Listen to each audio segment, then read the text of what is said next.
Yes, good morning, everybody. Please raise your hand.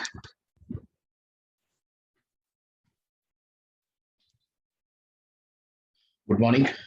Today we'll go up to 1. I think there is no evening class, right? Yes or no? You write yes or no? There is no evening class today for everyone, right?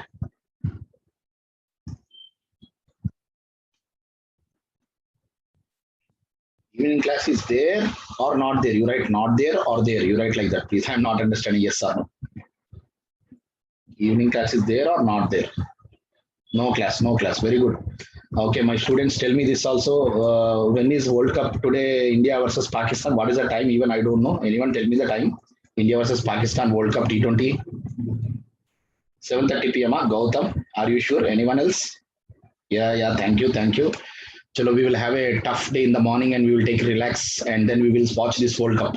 What do you say, boys and girls? Okay, chalo sir. We will see. I joined a little late because even for me today long session, so I had a cup of tea and bread, sir. So because I want to go now, I'll give break today at 9 to 9:30. Okay, 9 to 9:30. Then again 9:30 to 11:30 we will go, and again 11:45 to 1:15. So I will close everything by 1:15. Okay, na? Then doubt session also I will take. Okay, is it okay? Chalo, today we will do a lot of hard work to conclude almost DC. See, DC we can conclude. That means we can come to the level of almost completing it. But don't underestimate. Sir, I told you, sir, DC in exams is like 40%. In my subject, like for example 10 marks come now, sir. In 10 marks 4 marks will be DC only. You take GATE or IES, anything, because DC without calculator and more bits in GENCO, TRANSCO, IES generally. Of course in GATE all chapters are equal and important, but in other exams where calculator is not allowed, DC always is more than AC because of calculation reasons only. Okay, chalo, everybody, first quick review what we did yesterday. Okay, quick review. See, yesterday, day 8, yes, we were doing even still mesh and nodal for dependent sources. When dependent source come, only remember there is an extra link equation. Link equation is the link between the dependent parameter and mesh currents in mesh analysis, and similarly dependent parameter and node voltage in nodal equations. Okay, so like number of dependent sources, number of link equations will increase. Otherwise, normal mesh and nodal equations are standard. Okay, so in mesh and nodal, extra dependent source come, extra link equations will come. In mesh analysis, the link is the link between the dependent parameter and mesh currents, and in nodal, the link is the link between dependent parameters and node voltages. Okay, then I gave tough problems here. See, this level, if you are ready now, sir, we can do any problem, worst case using mesh and nodal. But this is still DC, sir. Don't misunderstand. Later in AC steady state also mesh and nodal will come. Later in transient state also mesh and nodal will come. Later in network functions also mesh and nodal will come. We are first learning for DC signals. It looks like simple algebraic equations. Later when you go to AC steady state, phasor equations will come. Later if you go to transients, original exact integral differential equations will come. And finally in network functions, Laplace domain will come. That means same mesh and nodal tricks we will do in 4 stages. This is stage 1 only. Then this is another big problem in IES conventional, but only equations I wrote. Okay, I did not solve anything. Okay, so then we started the first theorem, source transformation technique. Voltage source in series to resistance to current source in parallel, and vice versa, But remember the polarity and direction. Okay, the behavior of both circuits should be same. Then I started with the first problem, determine current I, but target you have to fix here. Don't disturb the target, and with respect to target, reduce the network. Okay, here target terminals are X and Y only. Here target terminal is that 4 ohm, so don't disturb this branch, and rest of the network you can lump it.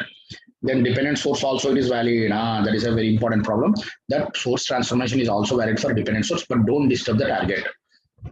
Then in diode, in transistor, in op-amp circuits also it is valid in the linear part. Okay, then this is a very good problem. See how interesting it is. Neither we violate KCL nor we violate KVL. First we shift the sources such that okay, the resultant KCL, KVL are same and answer should come the same. Okay, na? And here also you see this problem. Here also directly you cannot do anything, but yes, I took the target 1 ohm, but I did source shifting first and then we applied source transformation. Okay, such tricks you remember. Then superposition, yes, additive property. Superposition is sum of individual effects is total effect. Okay, then superposition, number of subcircuits equal to independent sources, then it cannot be used for nonlinear parameter. Okay, I give the first problem to find current I and second problem to find voltage V. Okay, na? Yes, so until here we did. So I'm continuing from there. Okay, everybody. So I'm continuing from there, sir. Okay. So we will start now superposition theorem. I'm going to the next model. Okay. I'm going to the next model and I want everyone to follow this. Okay. Now in this next problem, find current through. Okay. Find current through 1 ohm using superposition theorem. Okay. Find current through 1 ohm resistance using superposition theorem.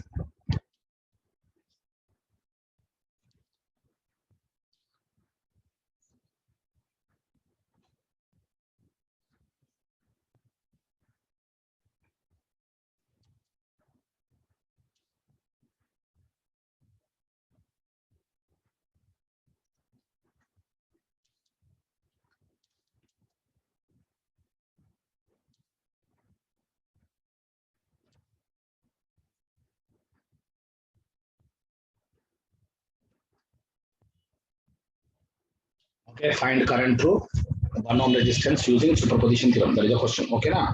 Find current through 1 ohm resistance using superposition theorem. Okay, is everything understood? So now I am going with the solution. So everyone should see this. Okay, find the current through 1 ohm resistance using superposition theorem. Now see here.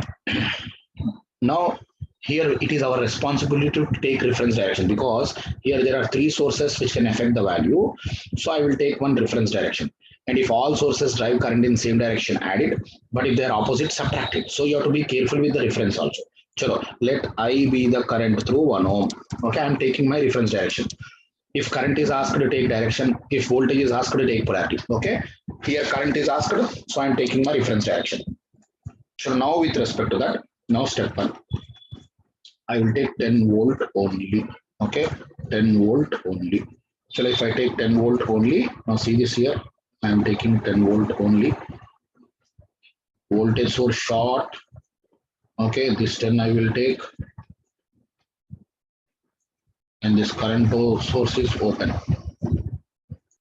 Okay, this current source is open. This is 1 ohm, 2 ohm, 2 ohm. This is 10 volts. Okay, and let this current be I dash. Let this current be I dash. Okay, now can current flow here? No, no, sir. Current cannot flow here. So now, if you look from supply point of view, the total resistance seen by this 10 volts is 2 in parallel. Okay, 2 in parallel, 1 plus 1, 2. So automatically this current is how much? 10 by 2 ohms, 5 amperes. So automatically I dash is 5 amperes. Yes or no? Yes, I dash is 5 amperes. See, first I took one 10 volt source and the other 2 sources you have to remove. Here there are 3 sub-circuits, okay? Because there are 3 independent sources. So first I took 10 volts. This 20 volts I shorted, 6 amperes I opened. Then if you look from here, 2 parallel 1 plus 1, 2, 10 by 2, 5 amperes. Okay, na? 10 by 2, 5 amperes. Is it okay? Yes, 10 by 2, 5 amperes. Then I'm going to step 2, sir. Chalo, step 2. What is step 2? I will take 20 volts only. See, I will take 20 volt source only. Okay, now what I'm doing, you see now, I'm taking this 20 volts source only. Watch carefully, sir. Easy bits, gate bits, IES bits we are doing first. Okay, and this voltage is shorted. Okay, and this current source is open. Okay, and this current source is open. Okay, so I took now this 20 volts, 2, 2, 1, and 3. This is shorted, that is open. Okay, now as per the reference direction, let this current be I double dash. Okay, now again current cannot flow here. Now you be careful that this source will practically drive the current this direction. This source will practically drive the current this way. This side is open, so full current will come here. Then later after coming here, it can divide into 2 parts because these 2 are parallel. I can do current division rule. So first I will find this total current, sir. First I will find this total current. What is total current? Total current is total voltage by total resistance seen from this side now. Total resistance seen from 20 is 2 plus 2 in parallel to 1. 2 plus 2 in parallel to 1. This is total current. Na? So total voltage by total resistance. Total resistance is 2 plus 2 in parallel to 1. Now after getting this total current, current division. Now I want this current, na? This 1 ohm branch current. Na? So this current is now parallel na current division rule. Okay, this current is this total current into opposite 2 by sum 2 plus 1, 3. But that is negative. That is negative. Why it is negative? Because this 20-volt source will drive current which is opposite to this reference. This 20-volt source will drive current which is opposite to reference. So if you see that, that is minus 20 by, this is 2, yeah, 2 plus 2 by 3, na? But if you take 3, 8, and this is 2 by 3. So if you observe, yes, if you observe, 3, 3 will cancel. 2 ones are 2 fours are. This is minus 5 amps. Minus 5 amps. Minus 5. Okay. Children, I'm going to step 3. What is step 3? Yes, what is step 3? I will take, see, step 3, I will take 6 amps only. So now I am taking only this 6 amps. Okay, now I am taking only this 6 ampere source. Okay, and the other two voltage sources I will short. The other two voltage sources I will short. This voltage source short and this voltage source also I will short. So this is 1 ohm, 2 ohm, 2 ohm. This is 3 ohm and this is 6 amperes only. 6 amperes. And let this current be I triple dash. I triple dash. Now, sir, see when there is a dead short circuit across parallel T network, when there is a dead short circuit across parallel, see from here to here, from here to here, it is a short circuit across passive system. When there is a dead short circuit across parallel T network, not parallel, I will say, okay, there is a dead short circuit across the T network, passive T network, the full current will go here, it will skip and go back. Why it will go inside when there is no potential difference? Short circuit completely in parallel to passive system is redundant.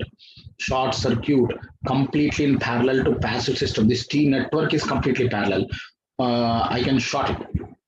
Okay, this current will skip and go that side. So automatically I triple dash is 0. So now according to superposition theorem, this total current I is I dash plus I double dash plus I triple dash. But see here, okay, how much we got? I dash 5, that is plus 5 in our reference direction. I double dash is minus 5 plus 0. So overall answer is 0. Overall answer is 0. Okay, overall answer is 0. Yes, 0 amperes. Okay, that is the meaning there. Very interesting problem. See, one source is driving current in the positive reference direction. One source is driving current in the opposite to my reference direction, but both are equal and opposite. But third source, interestingly, will never drive because there is a dead short circuit. Current cannot flow. So final answer is 0. Now this is the next model, sir. Okay, determine power absorbed by 5 ohms using superposition theorem. Determine power absorbed by 5 ohms using superposition theorem.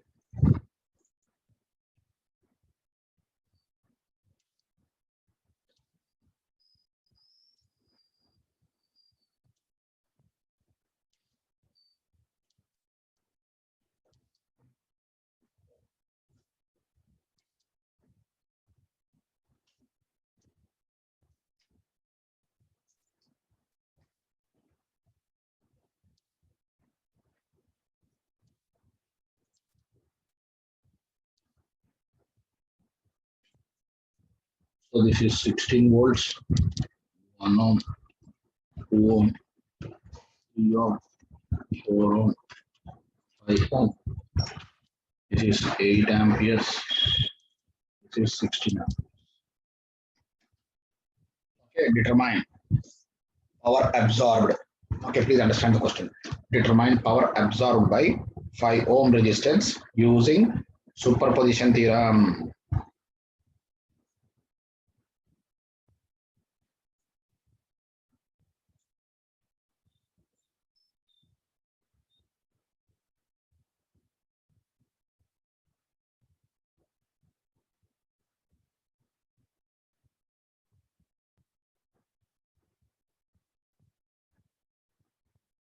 Okay, see the question is to find power absorbed. Sir, power is a non-linear electrical parameter. Na, sir, see, power is a non-linear electrical parameter. Actually, superposition theorem is applicable only for linear parameters. Though he is asking power. Now listen, give me 1 minute, everybody.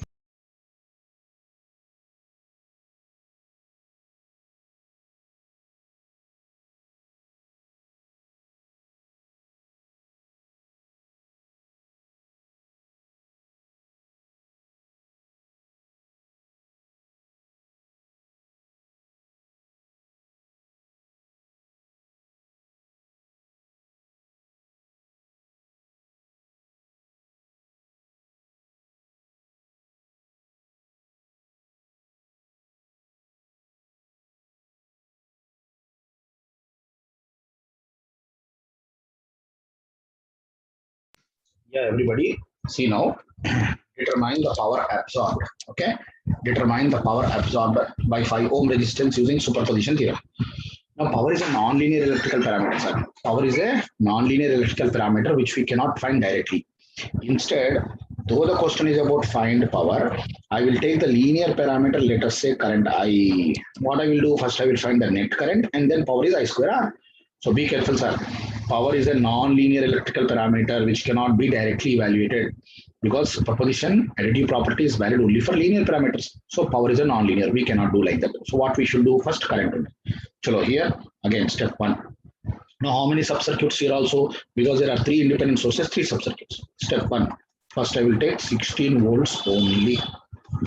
Now if I take 16 volts only, chalo, if I take 16 volts only, okay, now current source is open. Current source is open. Okay, if I take this 16 volts only, current source is open. This is 16 volts, 1 ohm, 2 ohm, 3 ohm, 4 ohm, 5 ohm. Okay, let this be I dash. Let this be I dash. Okay, current source open. Yes, look from here. Now you see here, current cannot flow. Current cannot flow. Okay, now this is the only path where current can flow. That is 16 by 1 plus 2 plus 5, 8. 2 amperes. Okay, that is 2 amperes. Okay, now 2 amperes. Step 2. Step 2. 8 amperes only. Now I'm taking the second source only. So if I take 8 amperes only, okay, if I take 8 amperes only, if I take 8 amperes only, okay, so this voltage source short, this current source open. Okay, I'm taking this 8 amperes only. 1 ohm, 3 ohm, 4 ohm, 5 ohm.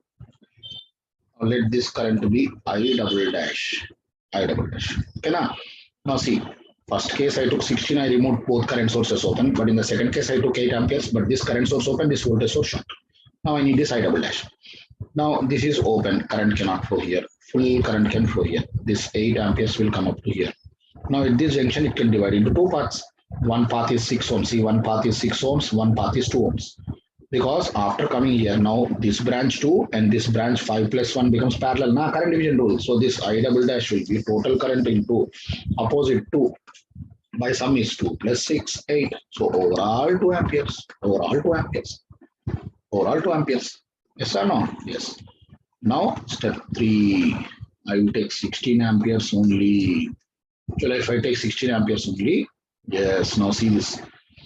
Now this current source is open, but I'm taking only this current source 16. Okay. And also I'm shorting this voltage source. Okay, I'm shorting this voltage source. Okay, and now see this next concept here, like third subcircuit where I took only this 16 amperes current source. Okay, now see this is a 16 amperes current source. This current source open, this voltage source is short, and let this current be I triple dash. Let this current be I triple dash. Okay, now I triple dash. Now this total current 16 will come up to here. Total current 16 will come up to here. Now at this junction, it will divide into 2 parts. Okay, total 16 will come here, then it will divide into 2 parts. But clearly here, practical direction will be opposite to reference because the 16 source will come here.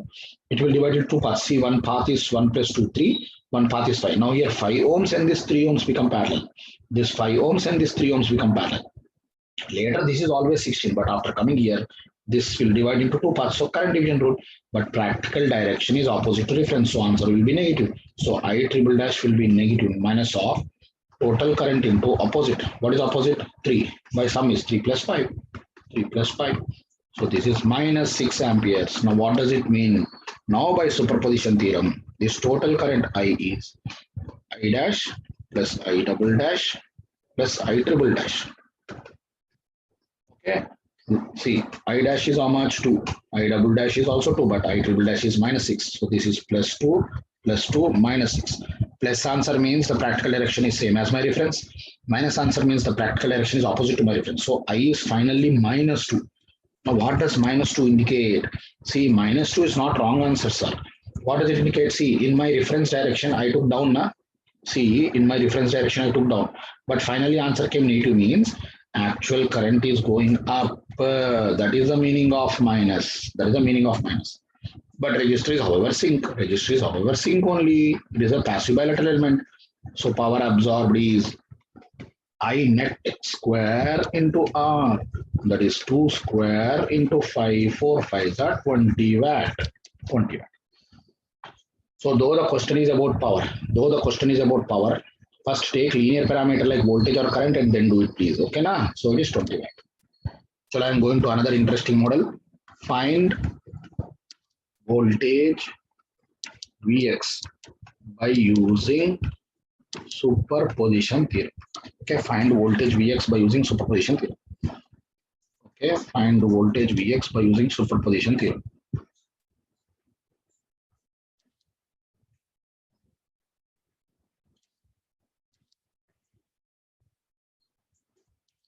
This is 10 volts. This is 10 ohms. Let this be Vx. Let this be 4 Vx. And this is 3 amperes. So everybody, find voltage Vx by using superposition theorem. Find voltage Vx by using superposition theorem. Okay, find voltage Vx by using superposition theorem.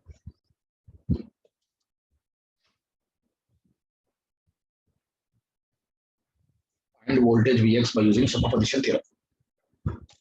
Okay, so try it. 1 minute I'm giving.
Yes, find voltage Vx by using superposition. Now see, sir, there is a dependent source here.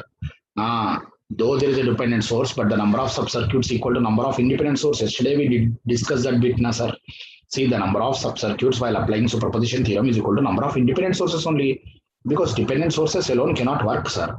Dependent sources alone cannot make the network work. So the number of subcircuits equal to number of independent sources only. The number of subcircuits equal to number of independent sources only. Okay, now in that step one, okay, so first I will take 10 volts only. 10 volts only. So if I take 10 volts only, everybody, if I take 10 volts only, yes, dependent source don't touch. Okay, but this independent current source is open. Okay, this is 10 volts, this is 10 volts. Now let this be Vx dash. Let this be Vx dash. Then this also will be 4 Vx dash. Yeah, this will be Vx dash, this will be 4 Vx dash, and current cannot flow here. Okay, current cannot flow here. If I write a KVL, so if I write a KVL, minus 10 plus 4 Vx dash plus Vx dash is 0. So Vx dash is 10 by 5. It is 2 volt. Yeah, KVL I am writing. I know current is not flowing anywhere. It is not a mesh. Current is not flowing. But what about the voltages? They exist, na? But still current is not flowing. So current across, see, current is not flowing. So voltage across 10 ohms is 0. But remaining should satisfy KVL minus 10 plus 4 Vx dash plus Vx dash. Okay, na? So that is the first step. Then I am going to step 2. Now if I go to step 2, I will take 3 amps only. Okay. Now I'm taking the same network again, but dependent source cannot be disturbed. Okay. Now this time I'm taking 3 amps only. Okay, this 3 amps only. Okay. But at the same time, yes, but at the same time, everyone, yes, this voltage source I will short, independent voltage source. Then let this be Vx dash or Vx double dash. Okay, now then this will be 4 Vx double dash, 4 Vx double dash. Now this is a mesh. Yes, now this is a mesh. Current is always going anti-clock. Now this is a mesh. Current is always going anti-clock, which is 3 amperes. Current source in series, na sir. Now when 3 goes through 10, this is 30. Now happily I can write a KVL. So if you write a KVL, minus 30 plus 4 Vx double dash plus Vx double dash is equal to 0. Vx double dash is 30 by 5, 6 volts. Now according to superposition theorem, this total voltage Vx is Vx dash plus Vx double dash. Okay, na? That is 2 plus 6. It is 8 volts. 8 volts. Answer is 8 volts. Okay, na? Answer is 8 volts. Okay, so that is very interesting that this time we did with the dependent sources. Now I'm giving another practice. Actually, this is an IES conventionals, but practice question. Okay, here also find current I by superposition theorem. Okay, find current I by using superposition theorem.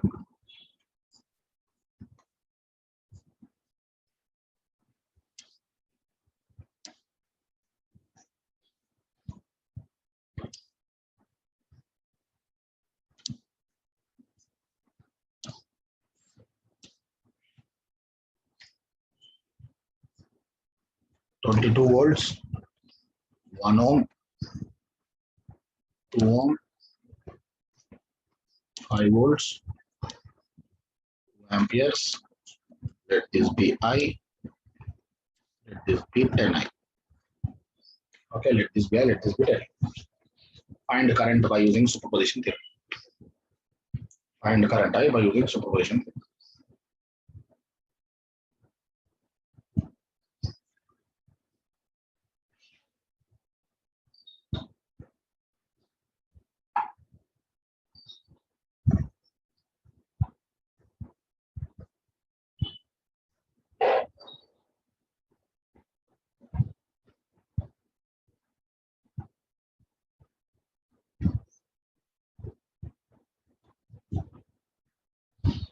Okay, find current I. Now, chalo, sir, here also tell me how many subcircuits.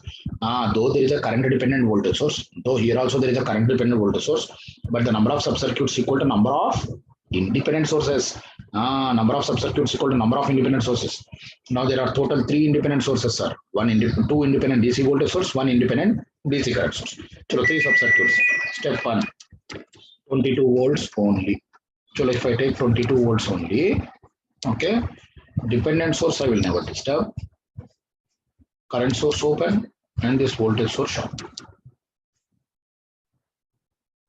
Okay, now this is 22 volt, 1 ohm, 2 ohm, I dash, 10 I dash. Now if you write a KVL, minus 22 plus 3 I dash plus 10 I dash equal to 0. I dash equal to 22 by 30.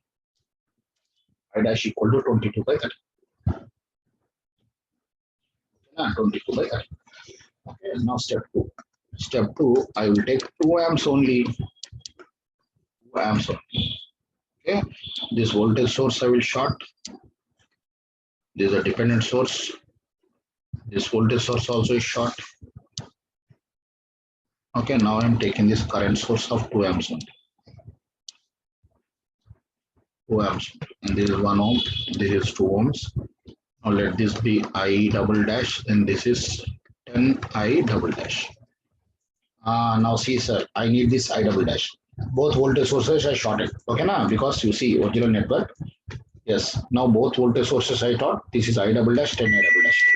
But here, sir, now don't do source transformation such things. Why? Because see, I will ask a question. Can you convert this current source in parallel to resistance to voltage source in series? No. Why? Because this target I double dash will get disturbed. I told na, sir, you can apply source transformation wherever, but don't apply such that you disturb the target. If you convert this current source in parallel to voltage source in series, such tricks are not valid because this dependent parameter, which is our target, will get disturbed. Chalo, don't do. But KCL, KVL, I will write. First KCL. Now this is I double dash, this is 2. So total become how much? 2 plus I double dash. This is KCL. This is KCL and then KVL. So I wrote KCL plus KVL. So happily if I write now, sir, starting from here, 1 into I double dash plus 10 I double dash. Okay, plus 10 I double dash plus 2 into 2 plus I double dash equal to 0. Okay, 1 into I double dash, 10 I double dash plus 2 into 2 plus I double dash. So now I double dash is minus 4 by 13 amps. Minus 4 by 13 amps. Step 3. If I go to step 3, yes, if I go to step 3, I will take 5 volts only. 5 volts only. Okay. Now here again, yes, current source open.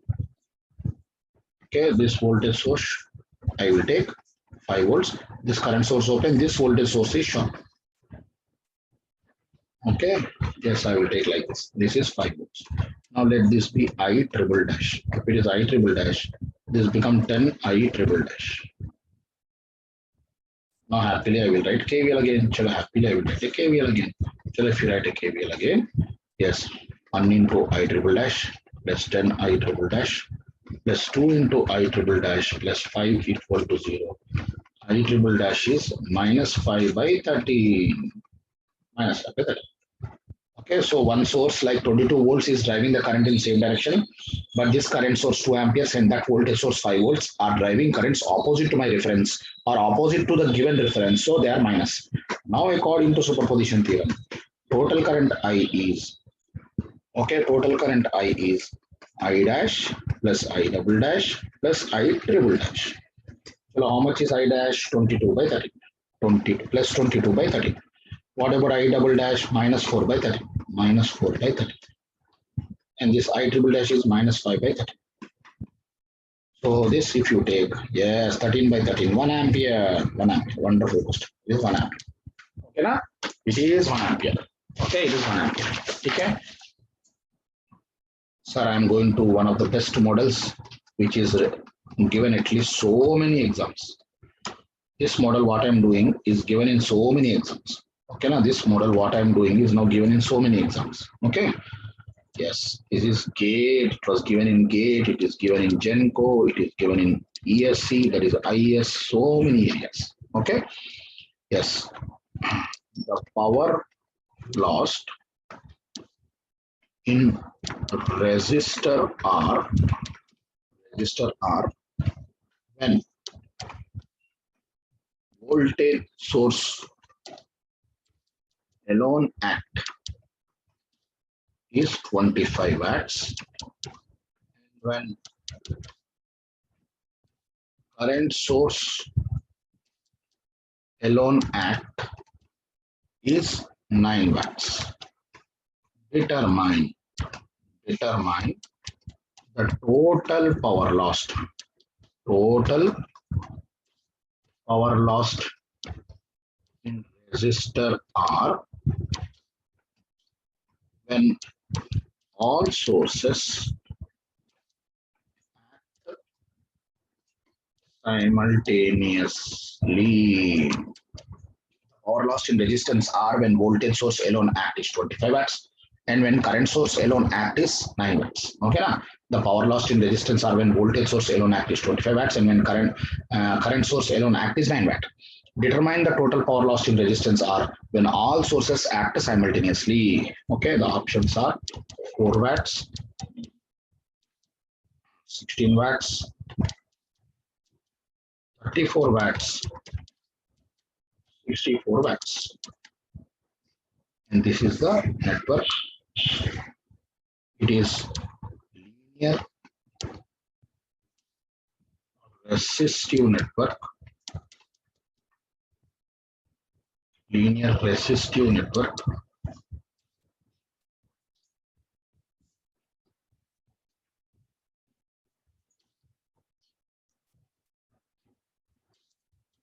This is V, this is I, and this is R.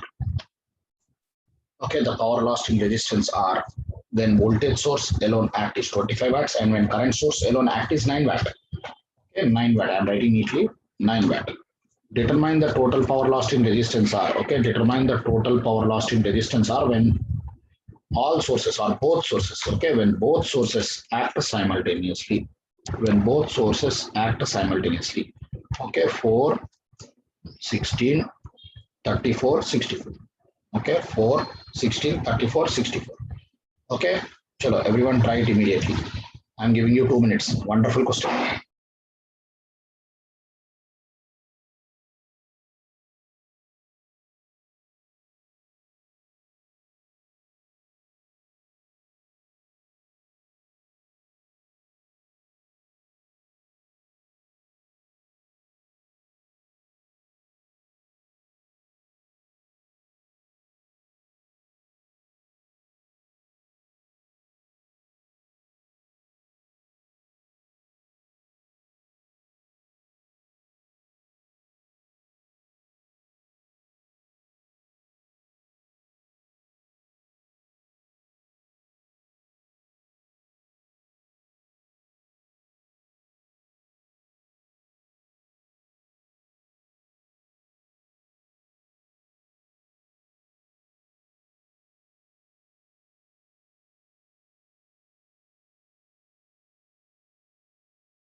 Yes, everyone see here now. The power lost in resistance R when voltage source alone act is 25 watts and when current source alone act is 9 watts. Determine the total power lost in resistance R when both sources act simultaneously. See, one way this is clearly superposition theorem. One way this is clearly superposition theorem, but he is asking power. Now you know power is a non-linear electrical parameter. Power is a non-linear electrical parameter which cannot be directly evaluated. Yes or no? Yes, power is a non-linear electrical parameter which cannot be directly evaluated. So instead, let us take linear parameter like current or voltage. Okay, na? Chalo, now I will do like this. Now see this, everybody. So let I1 be the current in R when V alone act. Let I1 be the current in R when V alone act. And let I2 be the current in R when I alone act. Okay. Let I1 be the current in R when V alone act. And let I2 be the current in R when I alone act. But problem is this internal connection is not known. Another big confusion he gave is that internal connection we don't know. That means we don't know whether both currents are going right side, okay, or in this element, okay, or when both currents are going left side. See, when both go right or both go right or both go left, it is additive effect. Similarly, I1 may go right, I2 may go left, or I1 may go left, I2 may go right. Okay, so these are both additive effects and these are subtractive. So we don't know that also. So we should include the directions and model this problem. So though is asking power, but power is a non-linear parameter. Instead, I will take linear parameter like current or voltage. If I take current, direction is a problem. If I take voltage, polarity is a problem. But because this internal connection we don't know, we cannot predict the direction. So I'm taking all possible cases like both currents going right side or both currents going left side is a relative property, but one current opposing the other is the other property. Okay, now chalo in that regard. Chalo, now let us do in that regard. Now what shall we do now? Let us do in that regard now. Everybody. Okay. Now see. Now yes, when I1 alone flows, okay, or when voltage source alone, okay, I will give like this. When we alone act, okay, when we alone act. When we alone act, let I1 is the current now, then P1 is given as I1 square R. Okay, is how much he gave, is how much he gave. Yes, you see, when we alone act, it is 25 watts. Then I1 magnitude at least is what? 5 by root R. Okay, yes, when voltage source alone act, power is given as 25 watts. That is I1 square R is 25. At least magnitude I can say. Okay, then when I alone act,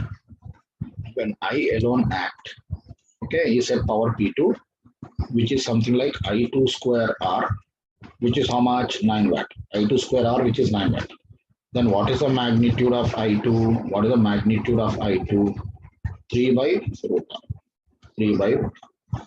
3 by root R. Okay. When voltage source alone act, when current source alone act. Okay. Now this total current I will be, yes, plus and minus I1 plus and minus I2. Now this is superposition theorem over. Currents can be superimposed. But because here we don't know the directions, na sir, I am taking all possible cases. What does they mean? Plus and minus, like both plus means both currents going right side. Both minus means both currents going left side. 1 plus 1 minus and 1 minus 1 plus. So you took all possible directions also and applied superposition theorem. Superposition theorem is over now. Now superposition theorem is applicable for linear parameters. Then now total power is I total square into R. Now this is plus and minus I1 plus and minus I2 square into R. That is plus and minus I1. But what is I1? 5 by root R and I2 3 by root R square into R. Now if you take root R square outside and remove, it is now plus and minus 5 plus and minus 2 square. Now if you take both plus or both minus, if you take both plus or both minus, 3, it is 3. Okay. If you take both plus or both minus, how much will come? 8 square or minus 8 square? 64 watts. But if you take 1 plus or 1 minus, it is minus 2 or plus 2. That is 2 square, 4 watts. So that means, yes, here both are correct answers are. 4 is also correct, 64 is also correct. But what is the concept?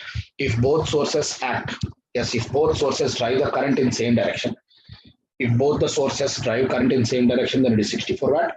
But if one source oppose the other, then it is 4 watts only. So that here in gate, NASA, that here in gate, Yes, for 2006 electrical, if you tick A or if you tick D, they give option, they give answer correct. But if you tick B or C, negative marking. See, some students just add powers. That is wrong, na, sir. See, some students say, sir, 25 plus 9, 34 they guess. Sometimes they say 25 minus 9, 16. No, both are wrong because power cannot be superimposed. Power is a non-linear parameter. Okay, power is a non-linear parameter. So answer is either 4 or 60. 64 will come when both sources act current in the same direction. 4 will come when currents are opposing each other. Okay, when currents are opposing each other. Okay, that is the meaning there. Okay, that is the meaning. Okay, na? Sure. Now, based on this, I am giving IES object. Based on this, I am giving IES object.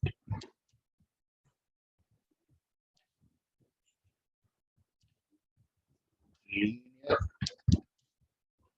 resistive network.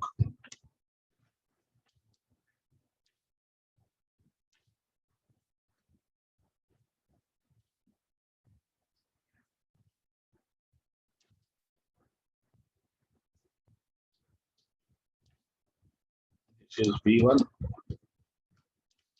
This is V2. This is V3. This is R. If V1 alone act, power lost in R is okay 18 watt.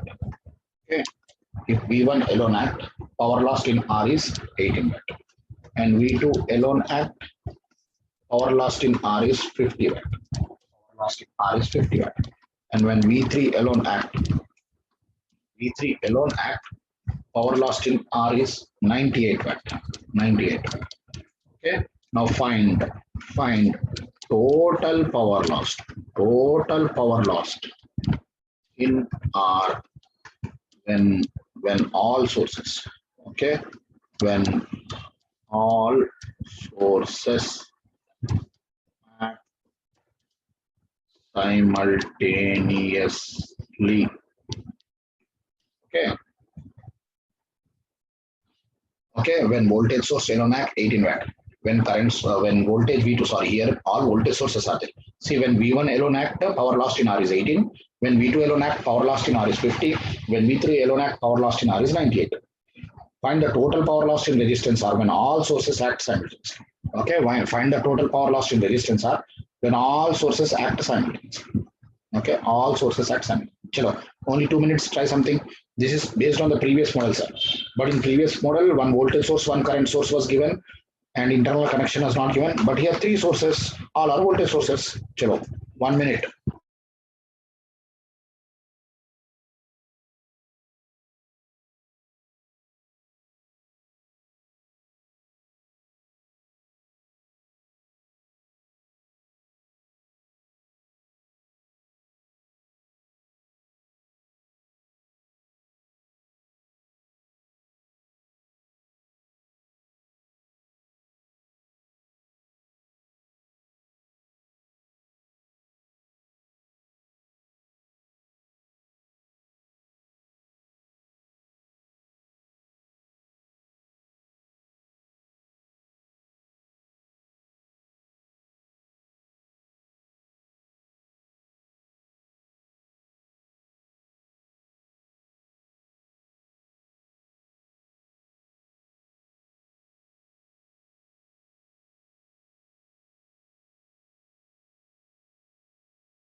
Okay, now see here everybody. Yes, now find the total power lost in resistance R when all sources act simultaneously. See, in the previous problem there are two sources, one voltage source and of course one current source.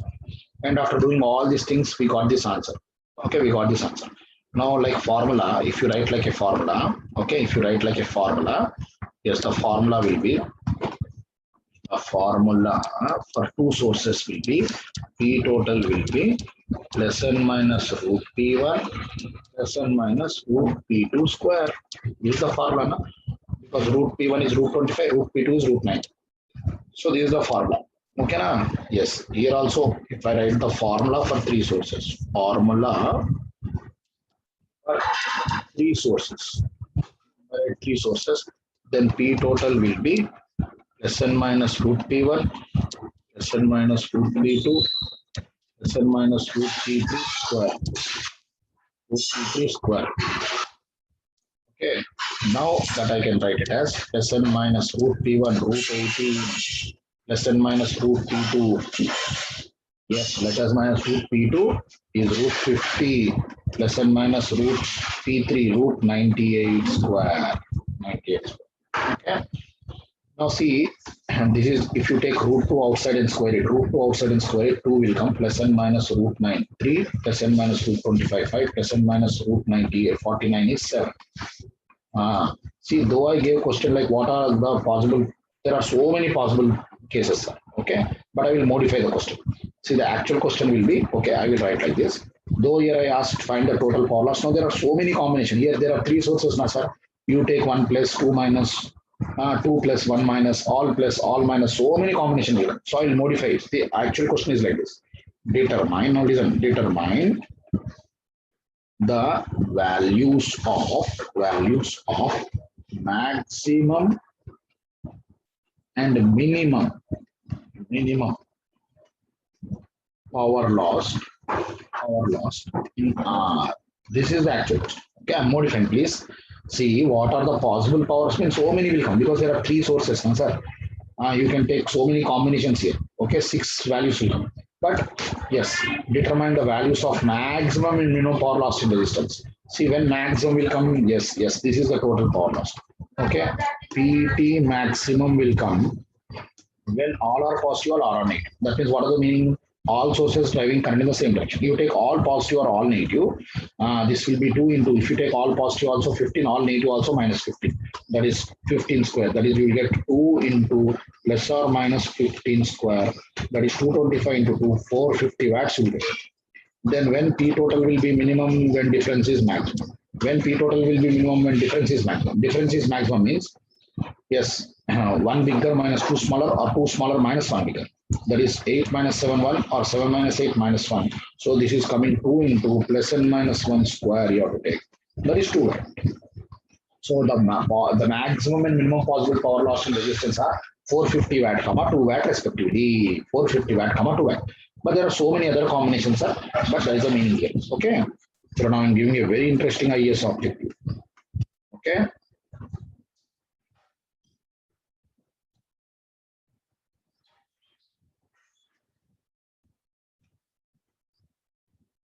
Linear resistive voltage V1, voltage V2,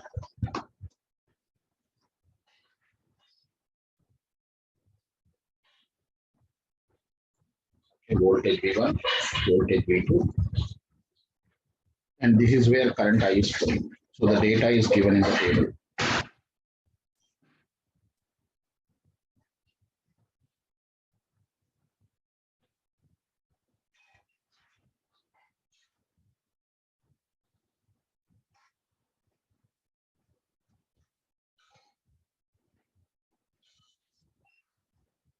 Then volts, 0 volts, 5 amperes, 0 volts, minus 5 volts, okay, 1 ampere.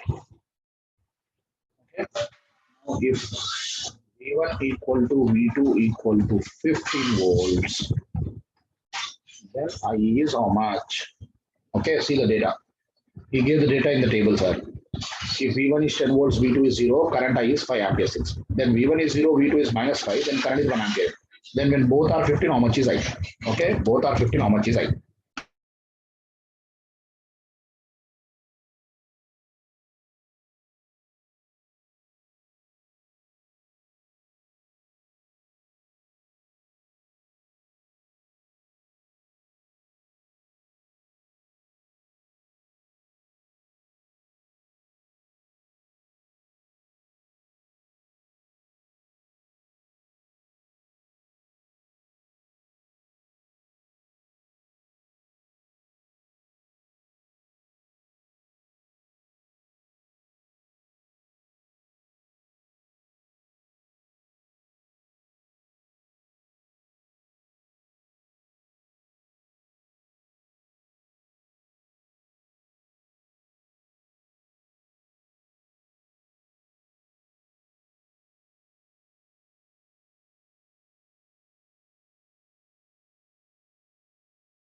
See here again, this is clearly which events are superposition, na sir?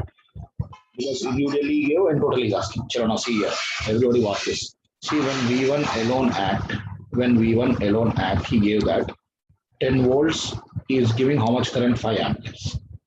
But now in the question, V1 is how much? 15 now. Now in the question, so 15 volts should drive how much? Increase by 50%, 7.5 amps. That is the first step. See, when 10 volts can drive 5, 15 should drive 7.5. Similarly, when V2 alone act,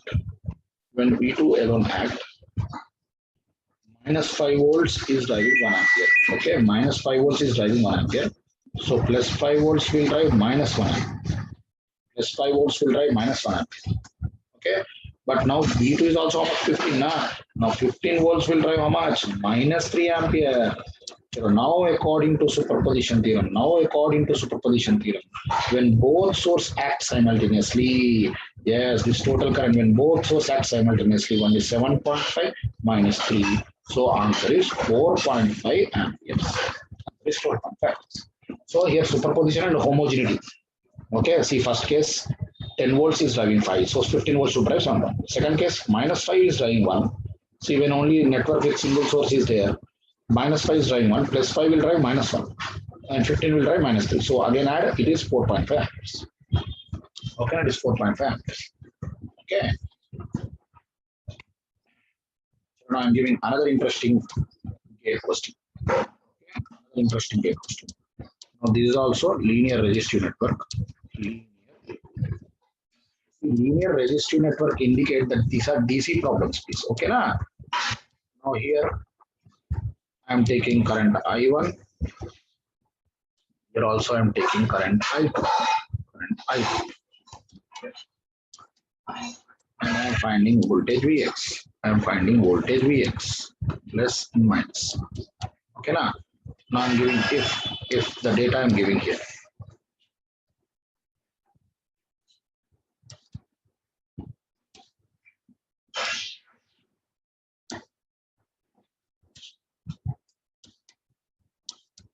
Vx. Now the data is, if I1 is 10 amperes and I2 is 5 amperes, Vx is 20 volts.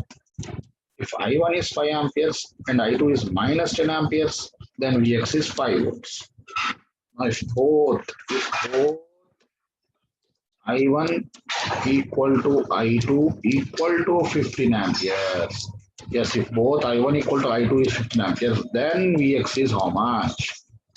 So again 2 minutes, watch carefully.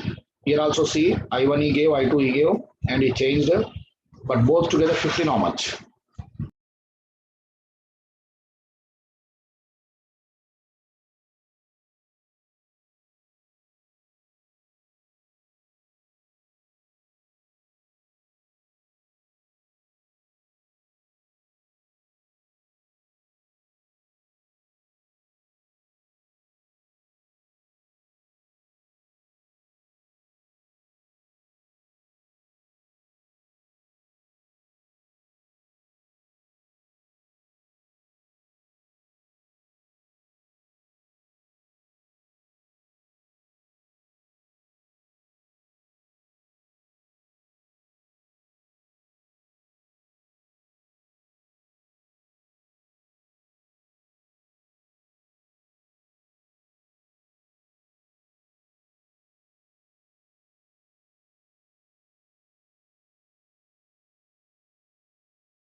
See, in this problem, again there are two sources, but both sources are simultaneously given. This is a very different problem. See, unlike the previous problem, one source is given, one source is not given. One source is not given, one source. Here, not like that. Here, both are simultaneously given. Then what is a mathematical equation? What is the mathematical equation? Do you remember? Yesterday, when we were studying basics, see, the mathematical model representing superposition theorem. See, the mathematical model representing superposition theorem is this. See here. Yes, sir. This is the mathematical model for two inputs. Like if x1 can give y1, k1 x1 will give k1 y1. If x2 can give you y2, k2 x2 will give k2 y2. All together will give all together. Yes or no? This is the mathematical meaning of superposition theorem. Chalo, now with that basics only. Yes, now see here everybody. Okay, now here you see.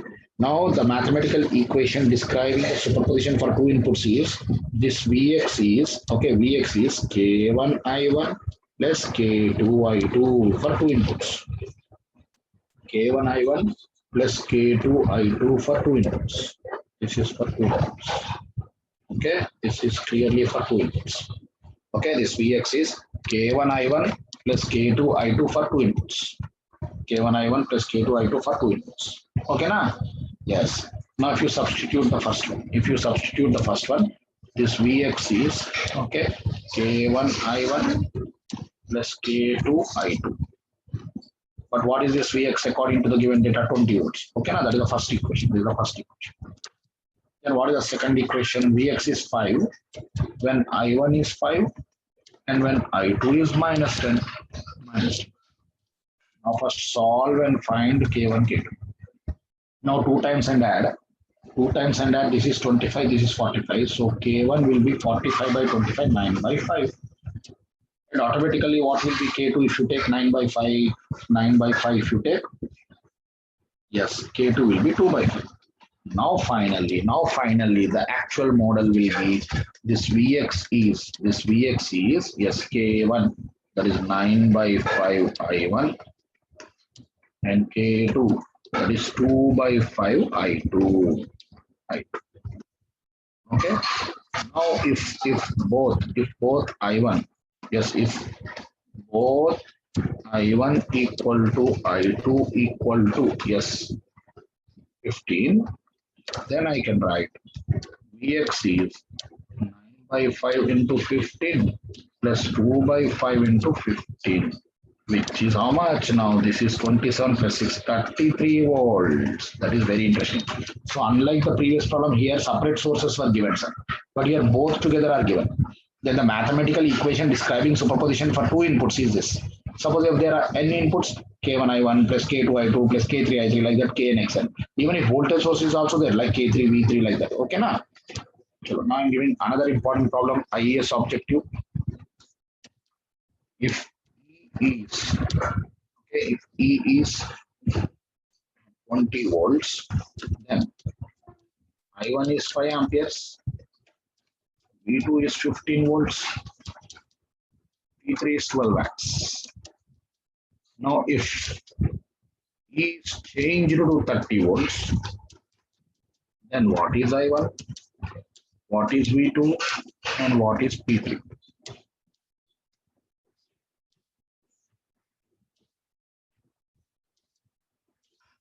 Linear resistive network. This is E.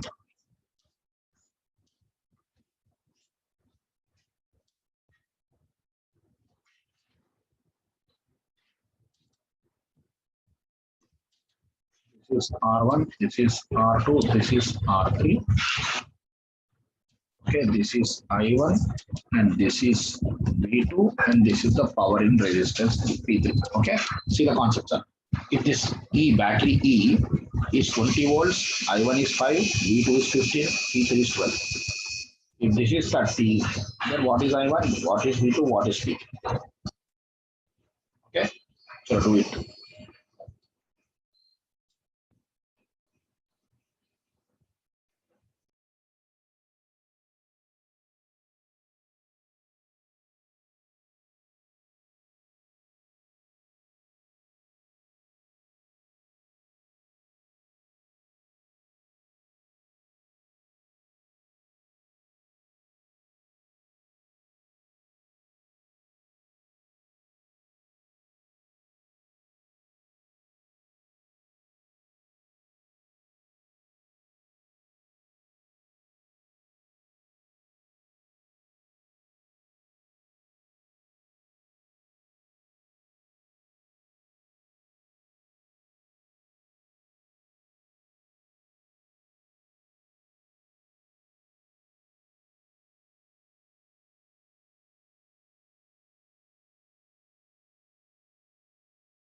This is not superposition, sir, because only one source is there. Superposition theorem is an additive property when at least two or more than two sources are there. Now this problem is only homogeneity principle. Homogeneity means proportionality principle. So what does it say now? See, for I1, what is the data he gave? See, 20 volts of E is driving 5 amperes of I1. Yes or no? 20 volts of E is driving 5 amperes. Then automatically 30 volts will drive how much? So increase by 50%. Increase by 50% to this is 2.5. So 7.5 amperes. Similarly, if I go to voltage V2 from the data, 20 volts of E is giving a 15 volt drop in V2. 20 volts of E is giving 15 volts. Then 30 volts will give how much voltage? Again increase by 50%. What is the increase of 50%? 7.5. 7.5 to this is 22.5 volts. Now I'm talking about power 3. Now I'm talking about power 3. Okay. Now I'm talking about power 3. I'm talking about power 3. Okay. Now according to the data, 20 volts of 20 volts of P3 is giving power loss of 12 watts.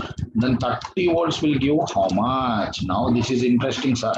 See, power formula is E square by R3.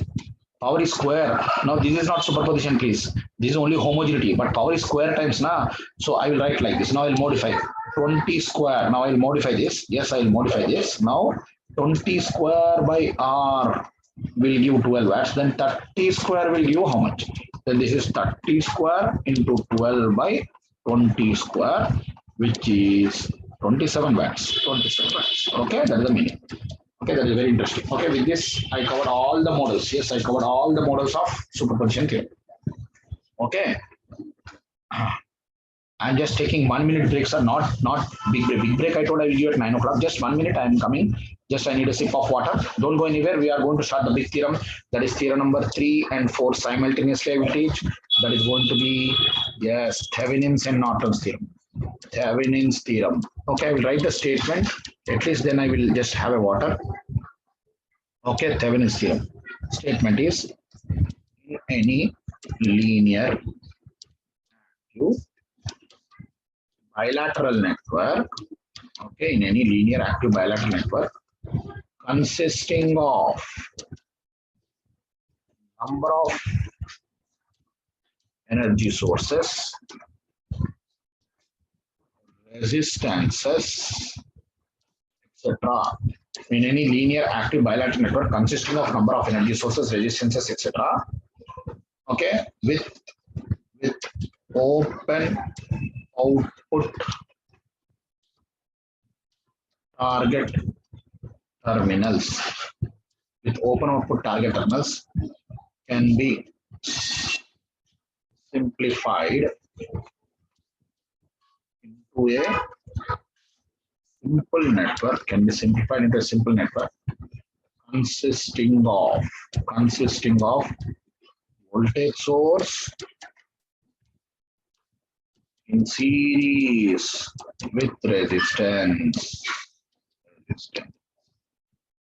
Okay, in any linear active bilateral network consisting of number of energy sources, resistances, etc. Okay, in any linear active bilateral network consisting of number of energy sources, resistance, etc. with open output target terminals. Okay, with open output target terminals defined. Okay, can be converted into or simplified into simple network consisting of voltage source in series with resistance. That means any complex network with open output target terminals like AB, let us say, can be simplified into simple network consisting of voltage source in series with resistance. This voltage is called Thevenin's voltage, which is also nothing but the open circuit voltage, and this resistance is called Thevenin's resistance, which is equal to Norton's resistance. Okay, so yes, this source is called, please understand, yes, this source itself, this source itself is called Thevenin's voltage source or open circuit voltage source, and resistance is called Thevenin's resistance, which is also equal to Norton's resistance. Okay, then I'm going to theorem number 4. See, we will study both together, sir. Norton's theorem statement. Norton's theorem statement. Similar, sir. In any linear bilateral network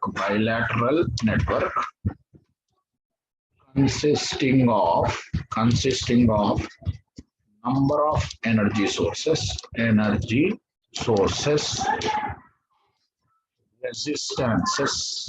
resistances, etc. Okay, in any linear active bilateral network consisting of number of energy sources, resistances, etc.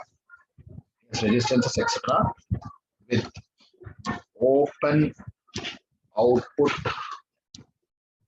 target terminals defined. Okay, with open output target terminals defined. Okay, can be simplified. Can be simplified into simple network consisting of current source parallel to resistance. Okay, in any linear active bilateral network consisting of number of energy sources, resistance, etc., with open output target terminals, can be simplified into simple network consisting of current source in parallel with resistance. So again, any complex network including active elements are, this is the very powerful feature of this theorem, not passive reduction, including active, okay, can be simplified into simple network consisting of current source in parallel with resistance. Okay, so Norton current source is also called as short circuit current source, ISC. Norton's resistance is again equal to Thevenin's resistance. Okay, so yes, you see Thevenin's voltage source in series resistance, current source in parallel with same resistance. So they are source transformable, na? Yes, Thevenin's and Norton's are source transformable. Thevenin's and Norton's are source transformable. Okay, Thevenin's and Norton's. So I'm giving first question. I will do this. Find current I by using A bit Thevenin's theorem, B bit Norton's theorem. Find current I by using A bit Thevenin's theorem, B bit Norton's theorem. Now this is category 1. I will write one thing here.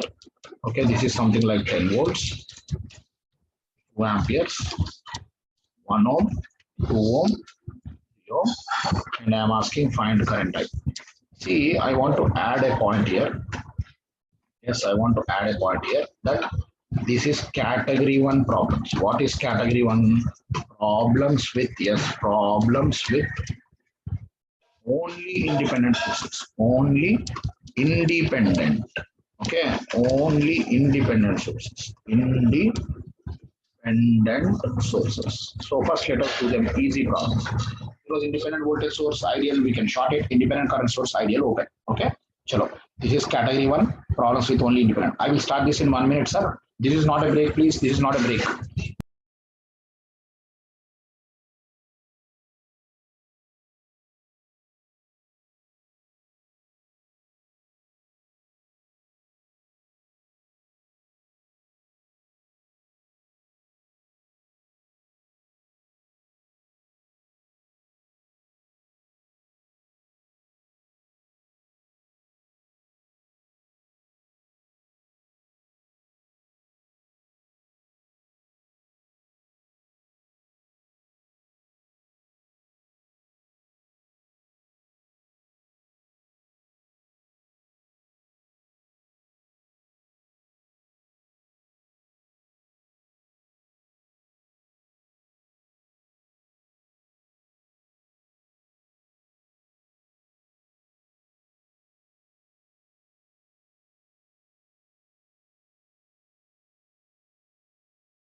Yes, everybody here. I will give break in few minutes, sir. But listen, see, we are starting. See, superposition, every model we covered, sir. Pakka.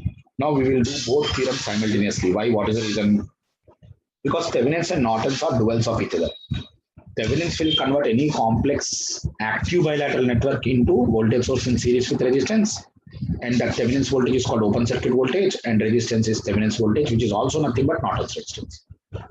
Then Norton's theorem will convert any complex, including active elements, into such a simple network consisting of current source in parallel with resistance. Okay, that current is called Norton current, which is also called short circuit current, and resistance is again Norton's resistance, which is Thevenin's resistance. Now we will do first category 1 problems. What are category 1?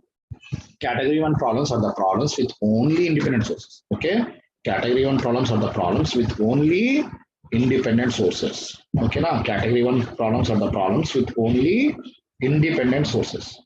Now independent ideal sources are easy. Yes, independent ideal sources are easy sources. Okay, independent ideal sources are easy sources because ideal voltage source you can short it. Yes, ideal voltage source you can short it, and ideal current source you can open it. Ideal voltage source you can short it, and ideal current source you can open it. So very easy. Chalo, first problem. Determine current I by using Thevenin's theorem and also Norton's theorem. First, I will do A with Thevenin's theorem. In that Thevenin's theorem, first step will be Thevenin's resistance. What is Thevenin's resistance? Open circuit resistance. Sir, resistor reduction we already know, sir. Because my challenge is to find current I, which is the current in 2 ohms, I fixed this as my target element, and these are my open output target elements. So in this theorem, we need to first define. In this theorem, we need to first define open output target elements. In this theorem, we need to first define open output target elements. Okay. In this theorem, we need to first define open output target elements. Okay. In this theorem, we need to first define open output target elements. So, because I need to find current I, which is the current flowing into ohms. Yes, in this theorem, we need to first find current I, which is the current into ohms. Yes, first I will define this as target elements. Now see here. So resistance I want. First see, I will write. So these are my target terminals. I will just write like this. 1 ohm, 3 ohm, this is 10 volt, and this is 2 amp. But you need to find resistance now. Resistance is passive parameter. So you know how to find resistance now, sir. All these things we did, resistor reduction technique. So voltage source short it, ideal voltage source short it. Okay, ideal current source open it. That is why category 1 problems are easy problems. Now I want, yes, resistance in from here. I want resistance in from here. Current cannot flow here. So automatically RTH is how much? 1 ohm. 1 ohm. Yes, RTH is only 1. Okay, RTH is only 1. Okay, RTH is 1. Then step 2. Step 2. I need Thevenin's voltage. I need Thevenin's voltage. Okay. I need Thevenin's voltage.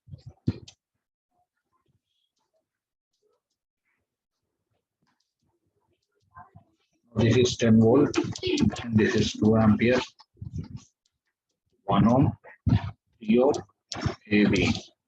Okay, I need this Thevenin's voltage VTH. I need Thevenin's voltage VTH. Okay, now sir, this voltage I want. But here 2 amps is going everywhere in series. When 2 amperes flow through 1, this is 2 volt, this is 2 volt. Then KVL you write happily. Yes, minus 10 minus 2 plus VTH is 0. So VTH is 12 volts. VTH is 12 volts. Yes, VTH is 12 volts. Okay. So we got Thevenin's voltage and Thevenin's resistance. See, in Thevenin's voltage also I took A positive with respect to B, I got positive answer. Okay, I took A positive with respect to B and I got positive answer. So now in Thevenin's equivalent consists of voltage source in series with resistance. Okay. Now resistance, how much we got? 1 ohm. But Thevenin's voltage, I took A positive with respect to B, I got positive answer. I took A positive with respect to B, I got positive. That means really in the equivalent also, A is positive with respect to B. That is the meaning of positive Thevenin's voltage. If you get reverse, you should write ulta polarity, okay? Because I took A positive with respect to B. Yes, in the equivalent also, A should be positive with respect to B. So now I am connecting my target. What was my target? 2 ohms and I need to find I na. Chalo, my target was 2 ohms and I need to find I. So I is 12 by 3. Answer is 4 amperes. I is 12 by 3, answer is 4 amperes. Okay, I is 12 by 3 and answer is how much? 4 amperes. Okay, 4 amperes.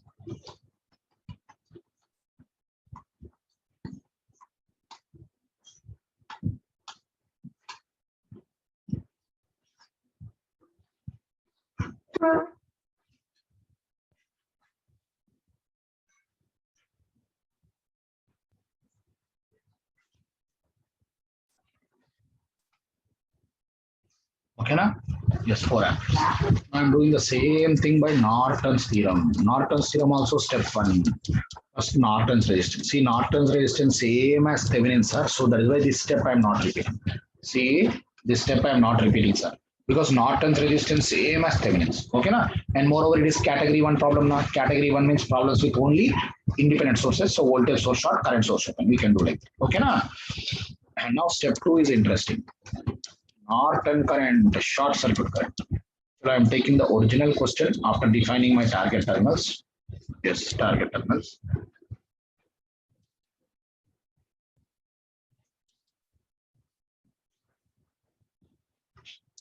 This is A, this is B, 1 ohm, 3 ohm, 10 volts, this is 2 amperes. I'm shorting this to find Norton current. I'm shorting this to find Norton current IN. Okay, I'm shorting this to find Norton current IN. Okay, now I took A to P as my positive direction. Now let us apply KCL. Because this is short circuit, the only resistance seen by 10 volts is 10. Sorry, 1. The only resistance seen by 10 volts is 1. 10 by 1, this is 10 amperes. And this is already how much? 2 amperes. So if you apply KCL, so if you apply KCL, incoming currents 10 plus 2 is equal to outgoing currents IN. So IN is 12. IN is plus 12 amperes. Now what does plus indicate? Now Norton's equivalent consists of current source in parallel with resistance. Current source in parallel with resistance. Okay, resistance is 1 ohm. Now this is 12 plus 12. What does plus 12 indicate? So here I took A to be positive. Here I took A to be positive. Yes or no? I took A to be positive. Okay, I got positive answer. That means really current has to go from A to B. So here I took A to be positive and I got positive answer. That means really current has to go from A to B. Current has to go from A to B means this should be 12 amperes only.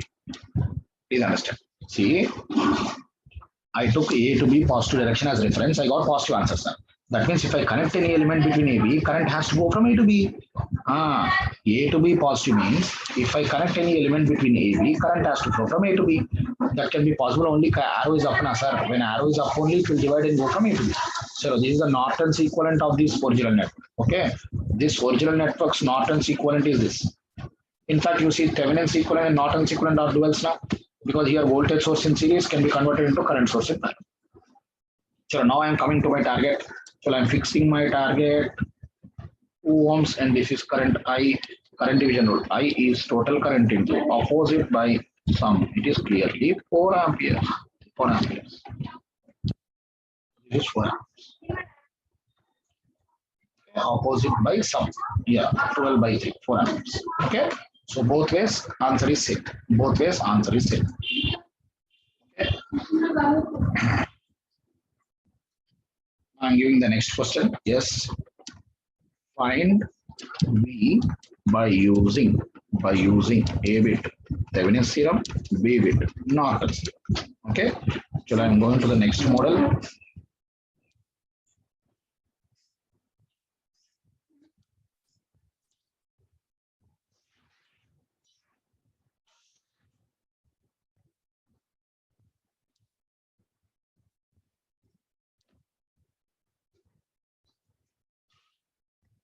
Volts, 10 amperes, 2 ohms, 2 ohms, 1 ohm. Yeah. Okay. Find voltage V by using Thevenin's theorem and Norton's. Find voltage V by using Thevenin's theorem and Norton's.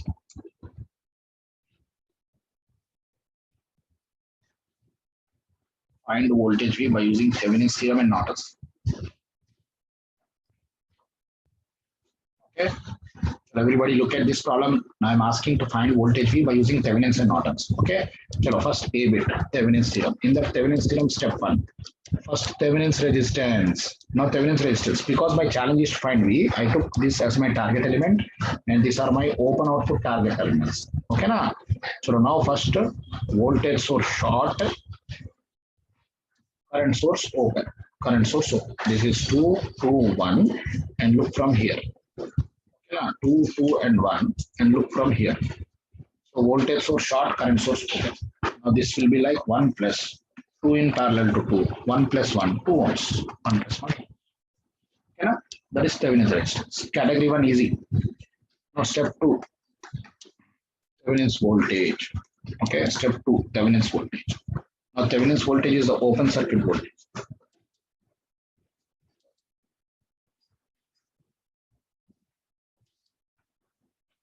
Thevenin's voltage is the open circuit voltage. Okay, Thevenin's voltage is the open circuit voltage. Now if you observe, yes, this is Thevenin's voltage I am finding. So I'm taking the network as it is. This is some 20 volts. This is some 10 amperes. This is 2 ohm, 2 ohm, 1 ohm. And I'm taking A positive with respect to the, my notation. Let this be A, let this be B. So I'm taking A positive with respect to B. Okay, now I need Thevenin's voltage. Okay, now see, I will try to write a KVL.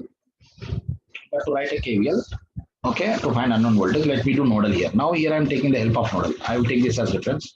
This is already 20 volts and let this be some V. So nodal equation I'm writing. If I write the nodal equation, V minus 20 by 2 plus V by 2 plus 10 is 0. See, this is V minus 20 by 2. This is V by 2. But this is series branch now. This is open. So full 10 amperes is going. And current source in series to anything is constant current now plus 10. So from that V is 0, interestingly. See, I got V as 0. Okay. Now see observation here. See, this is 20, this is 0. This difference is 20 volt. Na? Yes, this is 20, this is 0. Difference is 20. And here already how much current is flowing? 10. Here already current is 10. So this voltage also will be how much? 10 volts. Already 10 amperes is flowing, 10 volts. Now happily I will write a KVL here. So if you write a KVL, plus VTH minus 10 minus 20 is 0. So VTH is plus 30 plus 30. VTH is plus 30. Then automatically Thevenin's equivalent consists of voltage source in series with resistance. Voltage source in series with resistance. This voltage is 30 volts. And resistance is how much? 2 ohms. Resistance is 2 ohms.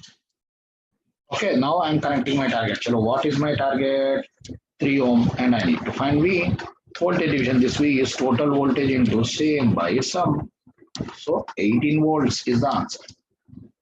See, resistance everyone understood, na sir? Voltage is, be careful.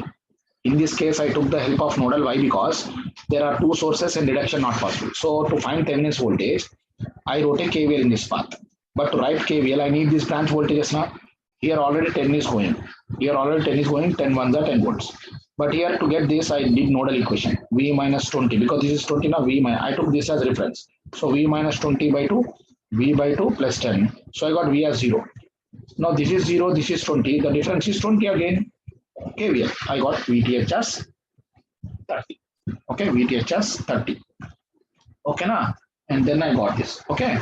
So now I'm going to B bit. Yes, B bit. That is Norton's theorem. Now in Norton's theorem, step 1 again, Norton's resistance is same as Thevenin's resistance, which is how much we got? 2 ohms now. Yes, that is 2 ohms. But step 2 is interesting. Norton current is short circuit current. So I'm taking the same problem very carefully again.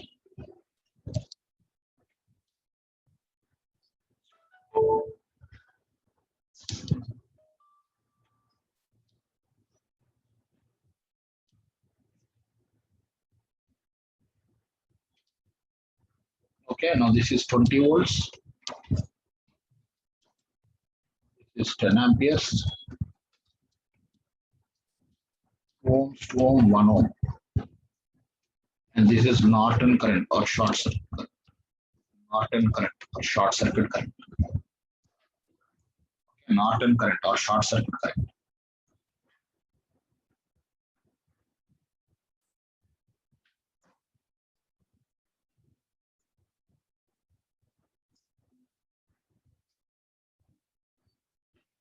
Okay, Norton current or short circuit current.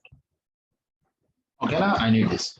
So again, sir, to get this, I will apply KCL here. I will apply KCL. But to apply KCL here, now again, I will take the help of nodal. Now this time, be careful, sir.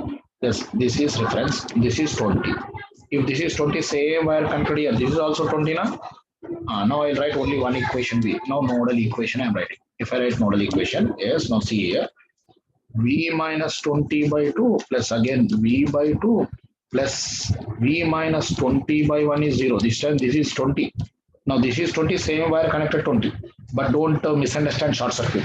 Don't say potentials are equal, current will not flow. No, in order to make these two potentials equal, and transfer the energy, current has to flow. And the real potential difference is coming from the other branches here. Now if I take 2, 4V equal to, yes, 60, V is 50, V is 15 volts. So we got this V as 15. Now once this is 15 volts, 20 by minus 15 by 1, this is 5 amperes. Now KCL, if you write a KCL, yes, if you write a KCL, incoming current IN is equal to outgoing current 10 plus 5. Okay, incoming current is equal to outgoing current. Okay, incoming current equal to outgoing. So IN is plus 15. What does plus 15 say? See, current is going from A to B. Plus 15 suggests that current is going from A to B. That means in the Norton's equivalent also, I am taking current source in parallel with resistance. Okay, resistance is 2. Now A to B positive. See, A to B positive, I got positive answer. Means here also current has to flow from A to B. If current has to flow from A to B, arrow should be up. So this is the Norton's equivalent. Now I am connecting my target. So I am connecting my target 3 ohms and I need the voltage here. Now voltage is resistance into current. That current is current division. Total current into opposite by sum. Okay, 9 2s are 18 volts. 18 volts. Okay, now it is 18 volts. So in this case also we got 18 volts. In this case also I got 18 volts. Okay, that is 18 volts. Okay, both are correct. Okay, chalo, I will take a break. Now we will take a break. But here I will give this question. Find our absorbed by 5 ohms using A bit Thevenin's theorem, B bit Norton's. Okay. These are important models to start the real exam problems, sir, but very important models. Basics, understanding open circuit voltage, understanding short circuit currents, such things. For open circuit voltage, mostly write KVL. For short circuit current, mostly write KCL. 16 volts, 8 amperes, 16 amperes. 16 amperes. 1 ohm, 2 ohm, 3 ohm, 4 ohm, 5 ohm. Okay, 5 ohm. Okay, now my question is, yes, determine power absorbed by 5 ohm resistance. Okay, we'll continue this after the break. Shall take a break of half an hour. See, this is 9:10, so 9:40. Until 9:40, this break, please.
Yes, everybody, let us continue from here. Everyone, welcome back. Can you listen to me? Please raise your hand.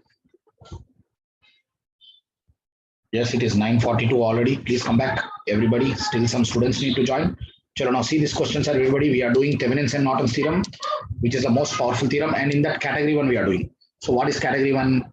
Category one problems are the problems with only independent sources. Okay, category one problems are the problems with only independent sources.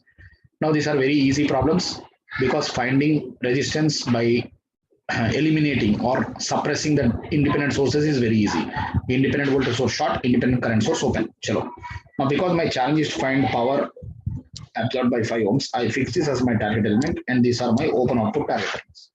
Chalo, step one. Okay, first I will go with a bit, that is Thevenin's theorem. In that step one is Thevenin's resistance. Okay, Thevenin's resistance. So for that, yes, open current and short voltage. And look between these target terminals. Okay, this is like 1 ohm, 2 ohm, 3 ohm, 4 ohm. And you are looking from here. Current cannot flow here. So RTH is clearly how much? 1 plus 2, 3 ohms. RTH is 3 ohms. Now, then step 2. I need Thevenin's voltage VTH. Okay, I need Thevenin's voltage VTH. Okay, na? Chalo, Thevenin's voltage VTH. I'm taking the network as it is after defining the open output target terminals.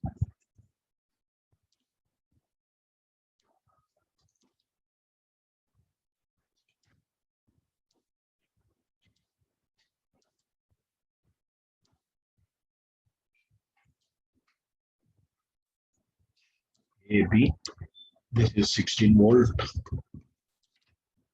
1 ohm, okay, this is 3 ohms actually, 4 ohms, 8 amperes, 16 amperes. This is Thevenin's voltage. Okay, this is Thevenin's voltage. Okay, now, so yes, 1 ohm, 2 ohm, 3 ohm, 4 ohm, 16 volts, 8 amperes, 16 amperes. Okay, now I want Thevenin's voltage, which is the open circuit voltage. Okay, Thevenin's voltage is the open circuit voltage. Now here, see, luckily because there are more current sources, we can apply KCL and KVL. So what is that KCL? See, the 16 amperes will go here. Out of 16 amperes, 8 left. So this is another 8 amperes. Okay, this 16 amperes will come here. Out of this 8 left, so 8 again 16. Then I will write a KVL. So KCL plus KVL. Now if I write a KVL starting from here, minus 16 plus I into R, 1 into 16 plus I into R plus 2 into 8. That is also 16 plus VTH is 0. So we get VTH as minus 16 volts. We get VTH as minus 16 volts. So now Thevenin's equivalent consists of voltage source in series with resistance. Okay. Now resistance is 3 ohms. Resistance is 3 ohms. But we got Thevenin's voltage negative. See, I took A positive with respect to B, I got negative answer means I got A positive with respect to B, I got negative answer means B is positive with respect to A. What is the meaning? So what is the meaning of negative Thevenin's voltage? Negative Thevenin's voltage is I took A positive with respect to B, I got negative answer means actually B is positive with respect to A. That is the meaning of negative Thevenin's. Now I will connect my target. Okay, I will connect my target. Okay, so negative Thevenin's voltage is not the wrong answer, sir. Negative Thevenin's voltage indicate the actual polarity of voltage will be ulta. I took A positive with respect to B, but negative means actually B is positive with respect to A. Now I'm connecting back. Now current through 5 ohms is 16 by 8, 2 amperes. It is going upwards. Actual current is going from B to A. That is the meaning. Then power absorbed by 5 ohms is I net square into R. 20. Okay, I net square into R, that is nothing but 20. Okay, na? That is the meaning. Okay, everybody, there is a meaning there. Okay, so power absorbed is 20 watt. Okay, power absorbed is 20 watt. Okay, so now I am doing Norton's theorem. Now I am doing Norton's theorem. Give it Norton's theorem. Step 1 here also. Norton's resistance is same as Thevenin's resistance, which is how much? 3 ohms. Okay. Norton's resistance same as Thevenin's. But step 2, Norton current is short circuit current, sir. Okay. So now I am taking the same network.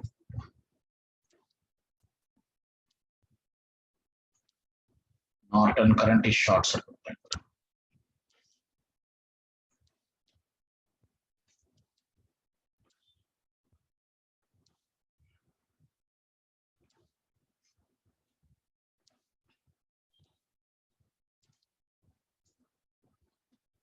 Is 16 volts, 8 amperes, 16 amperes, 1 ohm, 2 ohm, 3 ohm, 4 ohm, and this is AB. Okay, short this Norton current. I took again from A to B as my positive reference direction. Okay, now I need Norton current, which is short circuit current. Again, lucky sir, here because there are more current sources, again writing KCL, KVL is possible in this case. Like see here. See, this is IN, this is 16.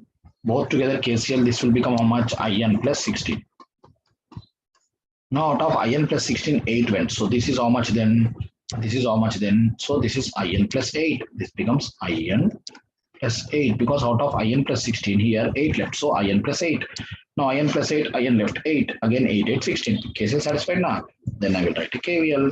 So here also I am writing KCL plus KVL.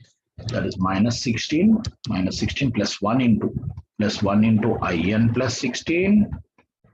Okay, plus 2 into IN plus 8 is 0. Is 0. Minus 16 plus 1 into IN plus 16 plus 2 into IN plus 8 is 0. So 3 IN is minus 16. IN is minus 16 by 3 amperes. Norton's equivalent consists of current source in parallel with resistance. Current source in parallel with resistance. Okay, that resistance is 3 ohms, current is negative. Negative means it is going ulta. That is B to A test. That is the meaning of negative Norton. Negative Norton current means actual current is going opposite from B to A. From B to A. Okay, now I'm connecting this target. Okay, I'm connecting this target. Okay, so this I through 5 ohms is total current into opposite 3 by some 5. Okay, opposite 3 some 8. Let me correct it, some 8. So this is also 2 amperes but going upward direction. Then automatically power absorbed by 5 ohms is I net square. That is nothing but yes, I net square or I square R. And is going up 2 square. 2 square into 5. 4 5s are 20. 4 5s are 20. So answer is 20 watt. Okay, that is the meaning there. Okay, that is also Norton's equivalent. That is Norton's equivalent. Okay. Now I am giving an exam question, everybody. Yes, now I am giving an exam question. Gate 1 mark. Actually, it was only Thevenin's, but I will ask both. Okay, I will ask both. Actually, it is gate 1 mark only to find Thevenin's equivalent, but I will ask both. Find Thevenin's equivalent and Norton's equivalent across terminals A, B.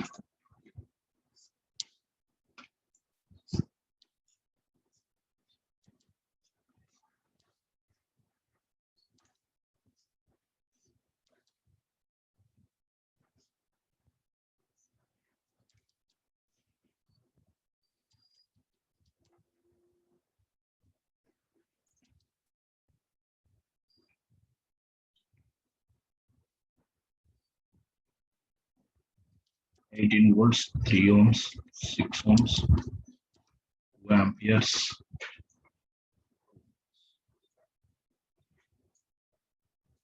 Okay, this is 4 amperes. Take this as 4 amperes. Okay, find Thevenin's and Norton's equivalent between AB. 1 minute, please.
I only want the Thevenin's and Norton's equivalent across terminals AB. 1 minute only.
Yes, everybody see this. Now I want Thevenin's and Norton's equivalent across terminals AB. See, first step, if you look at all RTH or RN, here both we are finding as a, see here open output target terminals are already given.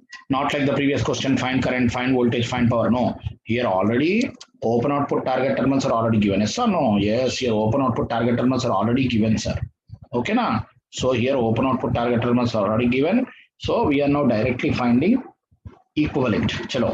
Now resistance, if you see voltage source short, current source open. Yes. So if you look resistance from here, it is 2 and this is 6 and this is 3. So it is 2 plus 6 in parallel to 3. Okay, it is 4. 4. Then I will do now Thevenin's voltage. Thevenin's voltage is what? Open circuit. Okay, Thevenin's voltage is what? Open circuit.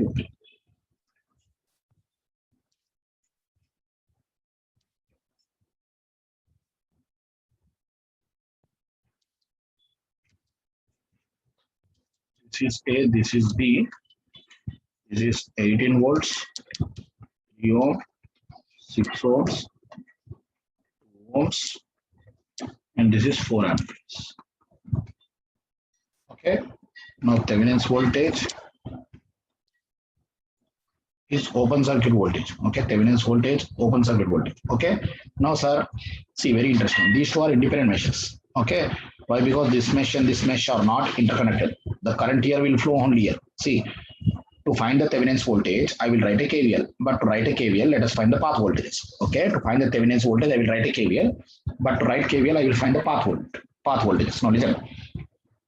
Because see, whatever current leave has to come back. According to law of conservation of charge, whatever current leave has to come back.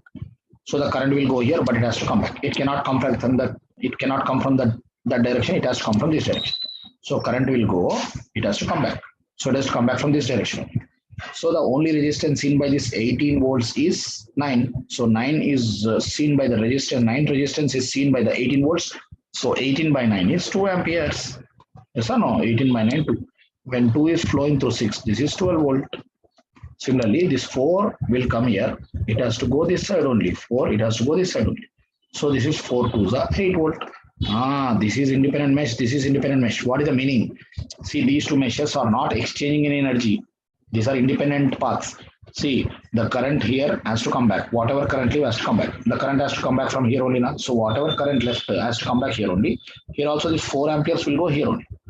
That is the reason the resistance in by 18 volts is only 3 plus 6, 9 ohms. So 18 by 9, 2 amperes. And 2 is flowing through 6, 12 volts. And 4 is going through 2, 8 volts. Then happily I can write a KVL. So if I write a KVL, minus 12, minus 8, plus VTH is 0. So VTH is plus 20 volts. VTH is plus 20 volts. Okay, VTH is plus 20 volts. Okay, now Thevenin's equivalent consists of voltage source in series with resistance.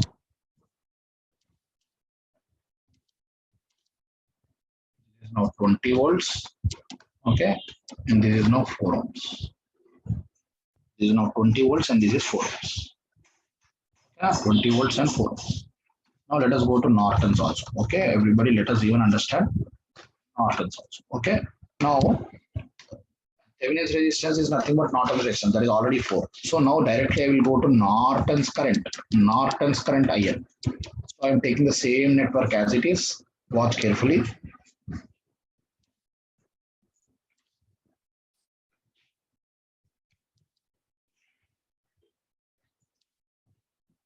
(18 volts), 3 ohm, 6 ohms, 4 amperes, 2 ohms. So now I want Norton current, that is short circuit current. So I'm shorting this to find Norton current. Okay, I'm shorting this to find Norton. Now don't say there are only 2 independent meshes. No. Previously here there are 2 independent meshes. This was an open path. But here because this is closed, current will go, divide and come back. So now don't say these 2 are independent meshes. And now don't directly say the resistance in by 18 volts is 9. Never do that. Okay. So now here I will do source transformation. See what I will do, source transformation technique. What I am doing, you see now. Voltage source in series can be converted into current source in parallel. Okay. That is 18 by 3 is 6 amperes. Okay. And 6 in parallel to 3 become 2. And let this be as a first step. Okay. Let this be as a first step. Okay. 18 by 3. 6 amperes, 6 in parallel to 3, 2. This is 2 and this is 4. This is A, B.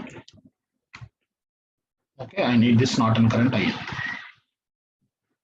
Again, what I can do, see this 6 ampere in parallel to 2. Okay, is nothing but 12 volt in series to 2. Here also 4 amperes in parallel to 2 become 8 volts in series to 2.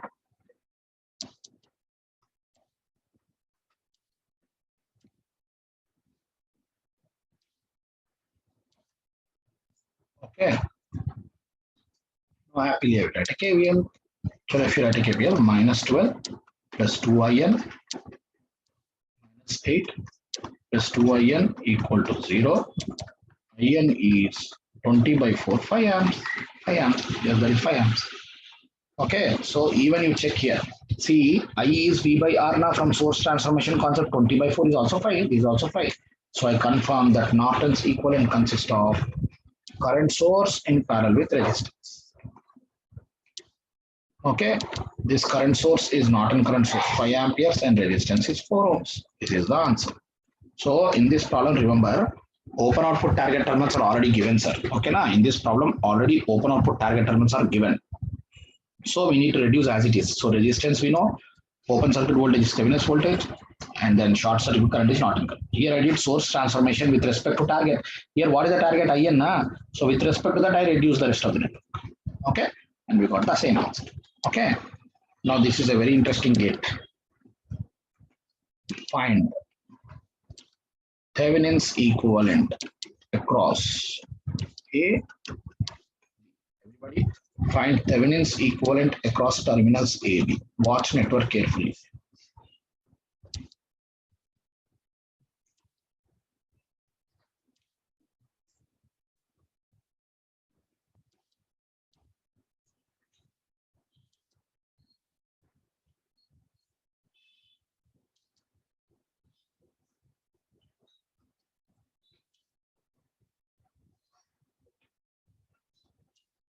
Okay, find Thevenin's equivalent across terminals AB.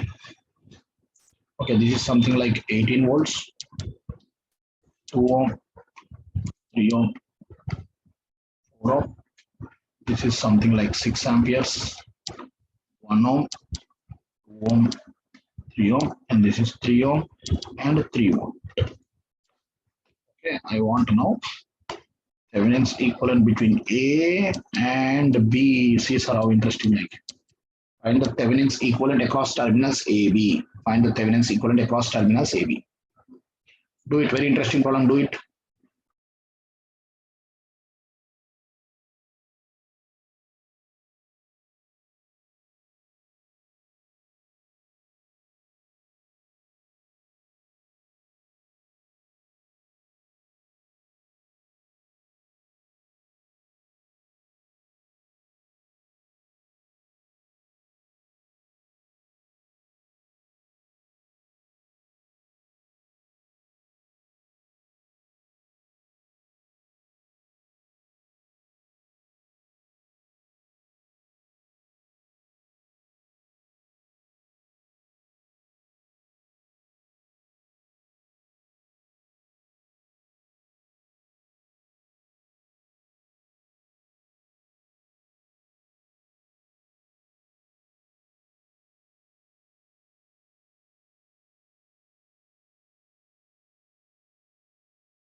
Yes, Thevenin's equivalent. See in that first step one, Thevenin's resistance. These are Thevenin's resistance. See Category 1 sir, voltage source short and current source open. The voltage source short and current source open, and you are looking between the target terminals A, B. Okay, now see, look from here. This is B and this is A.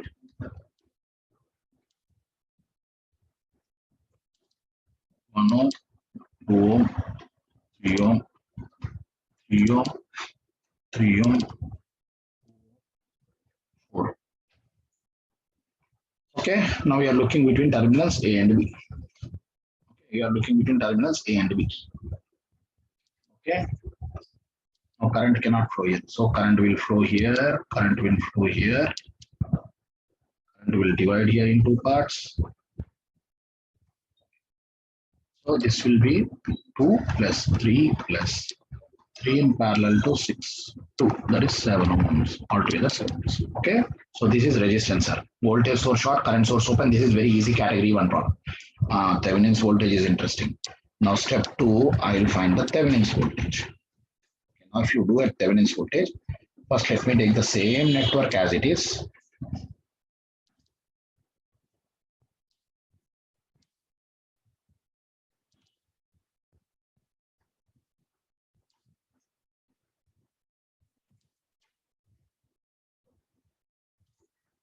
This is 18 volts, 3 ohm, 4 ohm, 6 amperes, 1 ohm, 2 ohm, 3 ohm, 3 ohm, 3 volt. This is A and this is B. So I want Thevenin's voltage between A and B. So I'm taking my target terminal. See, this A is here. Of course, this A I'm writing here. And B is here. I'm just writing here. I'm not joining them set. I'm not joining because I need the Thevenin's voltage, which is the open circuit voltage between A and B. Because he asked in question, Thevenin's equivalent between A, B means it is understood that A is positive with respect to B. Okay, Thevenin's equivalent between A, B means A is positive with respect to B. Okay, so now I want this. But to find this, I will write a KVL. But to write KVL, first find path voltages. Now see, this side I will do source transformation. See what I will do, everybody watch. Voltage source in series. See between this node and this node. Voltage source in series. Source transformation is reduction based on target. Here, what is the target? AB, na? So voltage source is in series with resistance. 18 volts in series to 6. Now listen, 18 volts in series to 6 become how much? 3 amperes in parallel to 6. Okay, arrow up. Okay, plus up. 3 amperes in parallel to 6. Now 6 ohms and 3 ohms parallel. 6 ohms and 3 ohms parallel becomes 2 ohms. Okay, 6 ohms and 3 ohms parallel become how much? 2 ohms. 2 ohms. Okay. Now again I will do current source in parallel can be further converted into voltage source. Current source in parallel to voltage source. Okay. Now 3 2s are 6 volts. 3 2s are 6 volts. Okay. And this will be 2 ohms.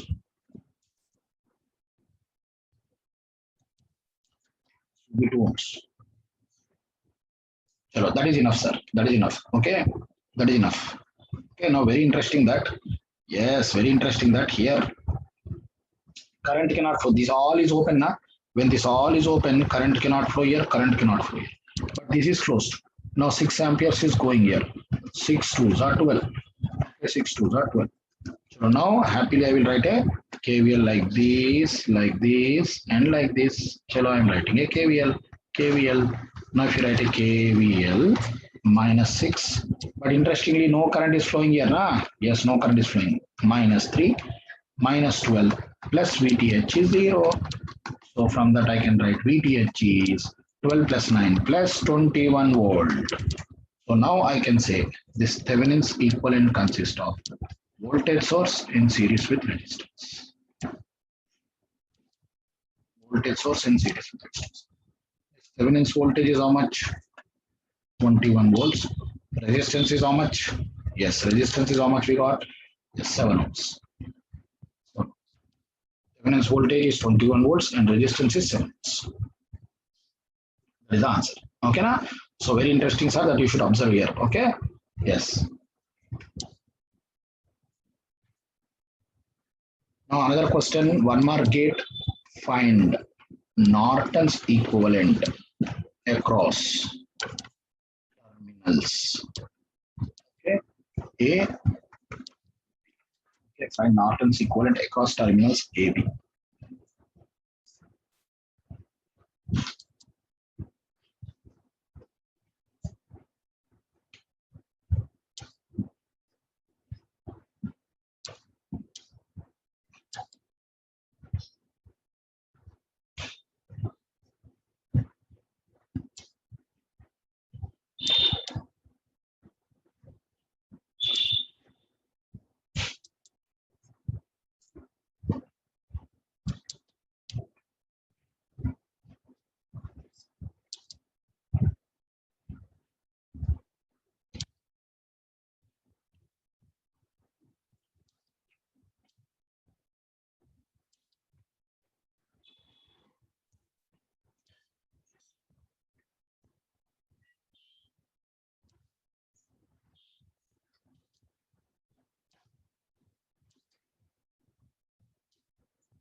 Okay, here the question is determine the Norton's equivalent across terminals AB. This is 15 volts, 3 ohms. This is 9 amperes, 2 ohms, 12 volts, 4 ohms. Okay, and this is 2 ohms. And this current, of course, is 4 amperes. Okay, now, okay, 4 amperes. Chalo. Determine the Norton's equivalent across terminals AB. Determine the Norton's equivalent across terminals AB. Determine the Norton's equivalent across terminals AB. Determine the Norton's equivalent across terminals AB. So 1 minute only, try something.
Okay, Norton's equivalent. Sir, here also step one. First, what is Norton's resistance? Norton's resistance.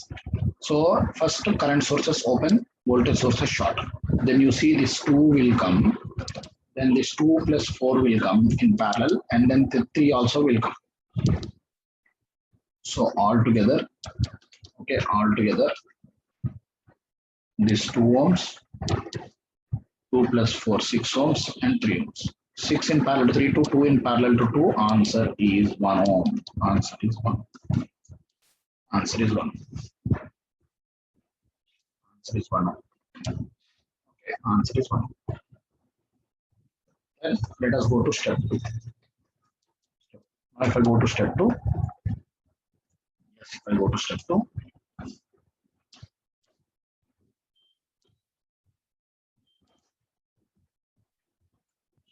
okay, now I want Norton current. Now watch carefully what I am doing. First I will write the same network as it is.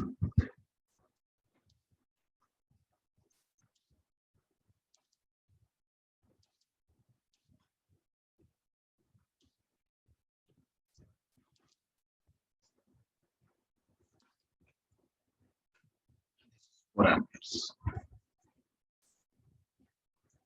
This is now 4 amperes. Ohm, 9 amperes. 12 volt. 4 ohm. And this is 15 volt, of course 3 ohm.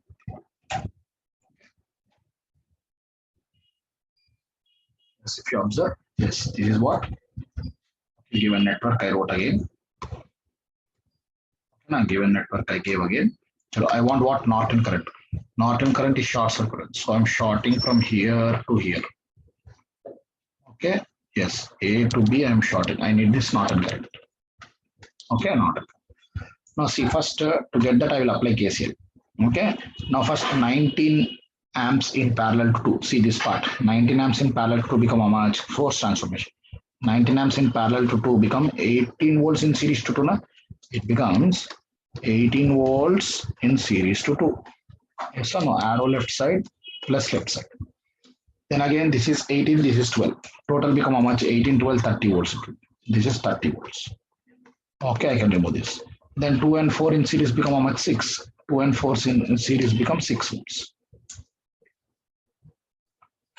6 volts. That is wonderful. Okay. Now, first of all, see, because this is short circuit, this passive element won't work, sir. This passive element won't work because passive element completely in parallel to short circuit is waste. But see, because this is shorted, now the only resistance seen by 15 volts is 3 now. So this is 15 by 3, 5 amperes, and 30 by 6, this is also 5 amperes, and this branch won't work. And now I will apply KCL here. KCL here. Chalo, if you apply Kirchhoff current law, if you apply Kirchhoff current law, incoming currents 5 plus 5 is equal to outgoing at this node. What is outgoing? 1 is 4, 1 is IN. 1 is 4 plus 1 is IN. So IN is 6 amperes. 6 amperes. So Norton's equivalent consists of current source in parallel with resistance. Current source in parallel with resistance. Now resistance, how much we got? 1 ohm. Now current A to be positive, I took. See, A to be positive, I got positive answer means if I connect anything between AB, yes, if I connect anything between AB, current has to flow from A to B. Current has to flow from A to B means this should be the direction of current. Okay, please understand the meaning, everybody. Yes, please understand. Okay, current source, yes, I'm shorting this to find IN. I'm shorting this to find IN. Okay, na? Yes. Okay, now after applying KCL, this is the answer. Okay, now this is the answer.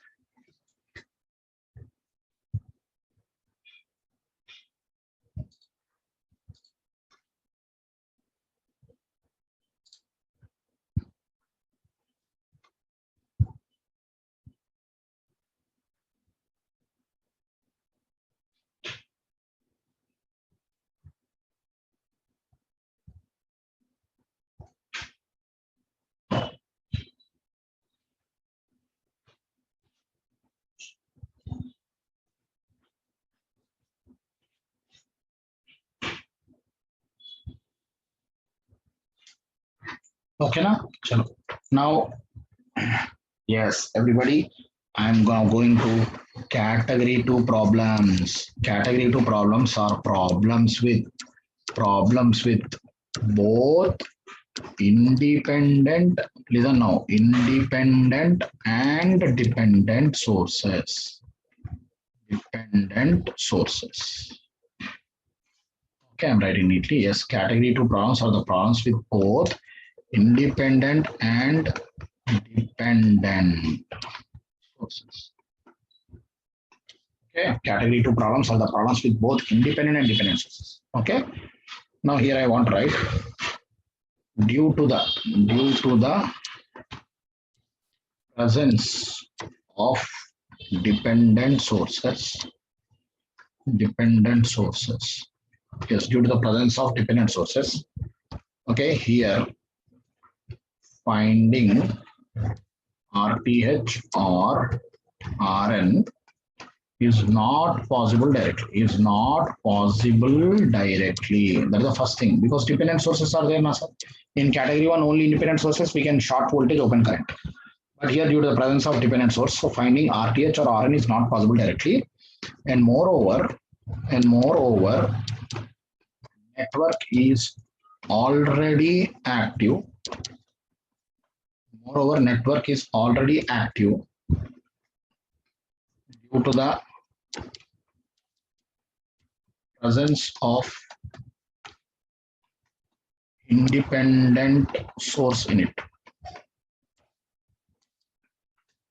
Okay. Moreover, network is already active due to the presence of independent source in it.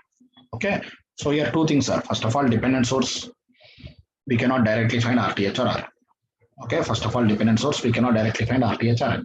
And moreover, the network is already active due to the presence of independent source. So in such case, what to do? So here we indirectly use Ohm's law, where RTH is equal to RN is equal to VOC by ISC, VOC by ISC at the target terminals. Okay, target terminals. Yes. So the ratio of VOC by ISC is resistance in this case, sir. Why we should do like that? Because first of all, dependent source will have internal sub-circuit resistance, which we cannot neglect. Moreover, another big problem is already it is active because of independent sources. So the ratio of VOC by ISC will give R. The ratio of VOC by ISC will give R, not directly. Okay, na? Chalo, in that case, what to do? Yes, both Thevenin's voltage is VOC, Norton current is ISC. Okay, na? Chalo, let us take a question to understand this. Find current I by using Thevenin's Norton's theorem. Okay.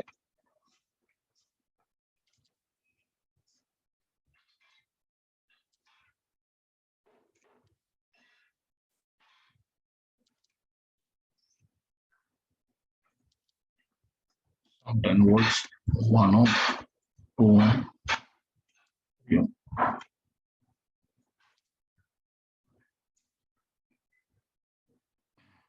This is Vx. This is 2Vx.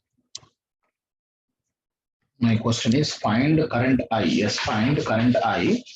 Yes, by using Thevenin's and Norton's theorem. Okay, now find current I by using Thevenin's and Norton's theorem. Everybody watch this problem and read this again. So first watch this question, find current I by using Thevenin's and Norton's theorem, and also read this again. Read this again.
Yes, everybody, see.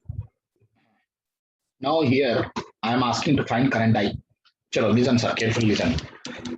Because my challenge is to find current I, which is a current in 3 ohms, let me fix as this my open output target terminals. Okay, so step 1, yes, I should find VOC. Why? Because the moment I remove, see, the moment I remove, to first simplify into Thevenin's or Norton's, now this problem has both independent and dependent sources. Yes or no? Independent and dependent. If only dependent was there, then I would have used Ohm's law by giving 1 volt or 1 amp. Now you should not do like that because already it is active with 10 volts. So there are two problems. As I mentioned here, there are two problems. First of all, dependent source is already there, and moreover, network is already active. Okay, dependent source is already there, and network is already active. So we cannot do like that. So that is the reason I will do first. Yes, VOC. Now what is this VOC? Yes, I am taking the same network.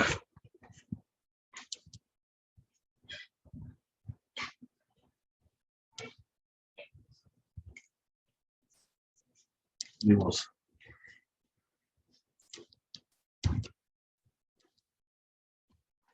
Ten volts, ohms.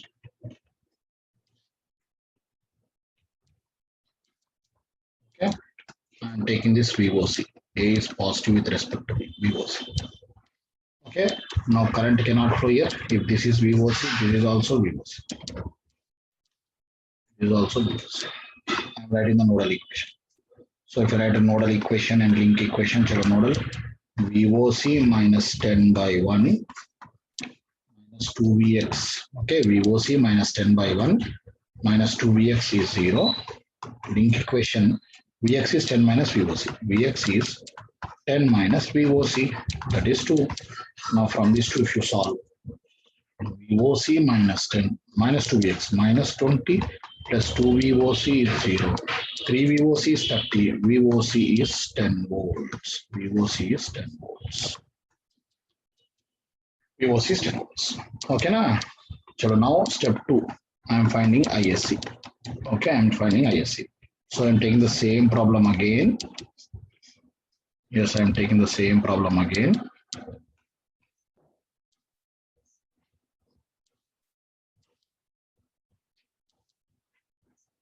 Shorting this to find ISC.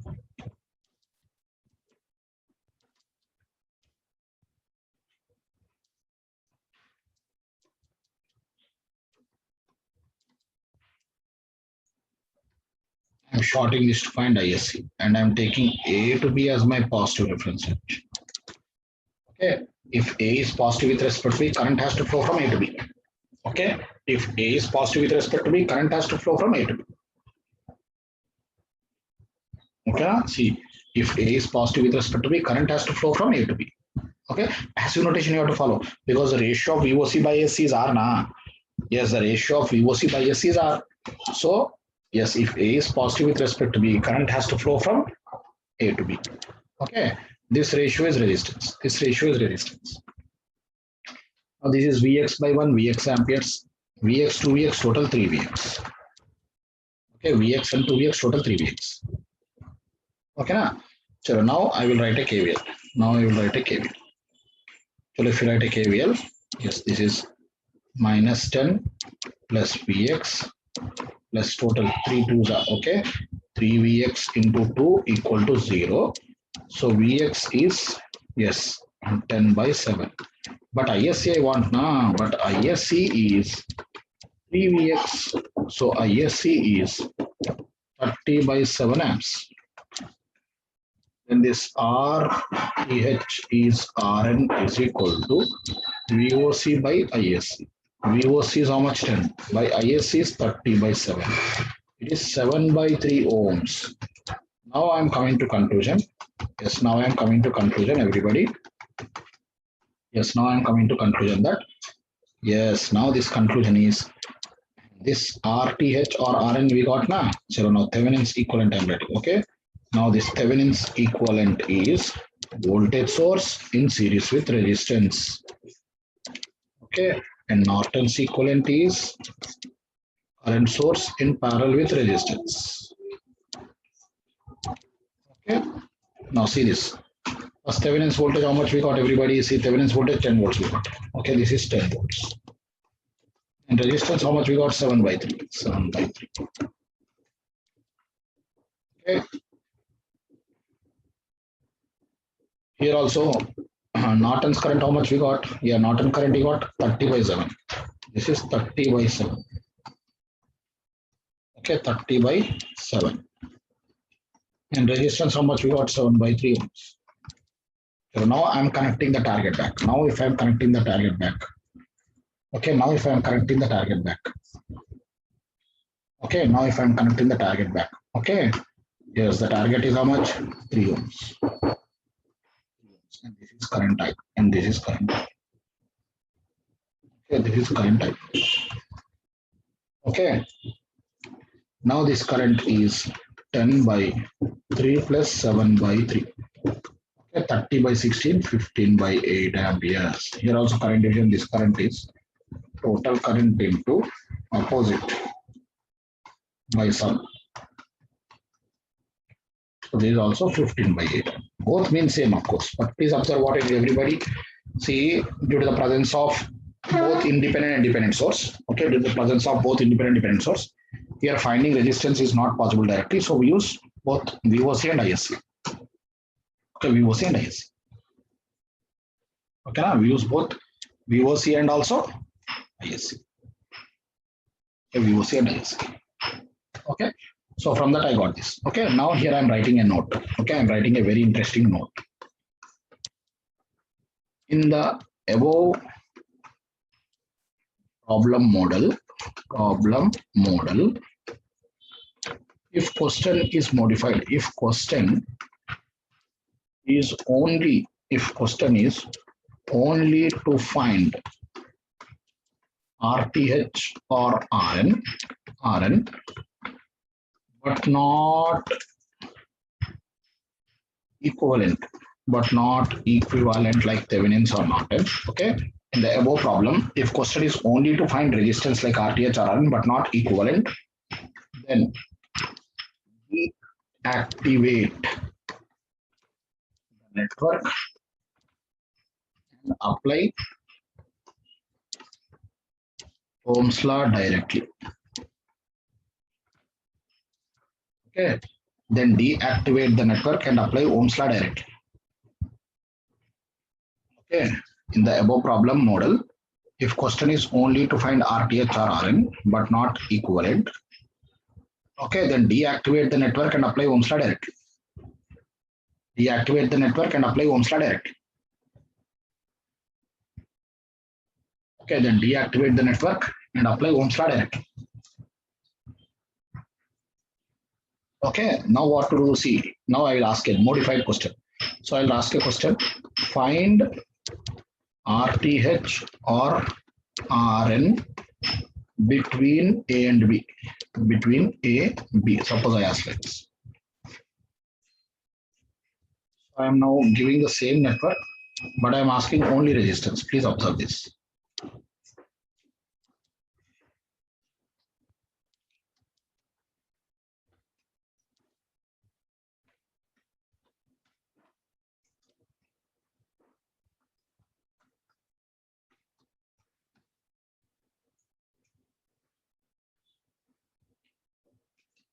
Okay, in the above problem model, if question is only to find RTH RN but not equivalent, then deactivate the network and apply Ohm's law directly.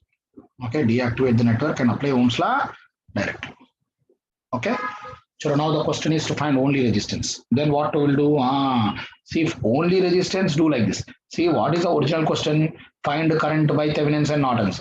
To find current by Thevenin's and Norton's, I declare this as my open output target terminals. Yes or no? I declare this as my open output target terminals. Okay, then we did VOC and ISC, and that ratio gave resistance and then equivalent. But here I modified the question. I want only resistance between AB. Now this is the shortcut to find only resistance. So if it is only to find resistance, then deactivate and apply Ohm's law. So what I will do is, who is the one who is giving energy? Independent source only. So first remove it. So first I will remove the independent voltage source. So short it. Dependent, however, exists. Okay, now deactivate. We deactivated the network.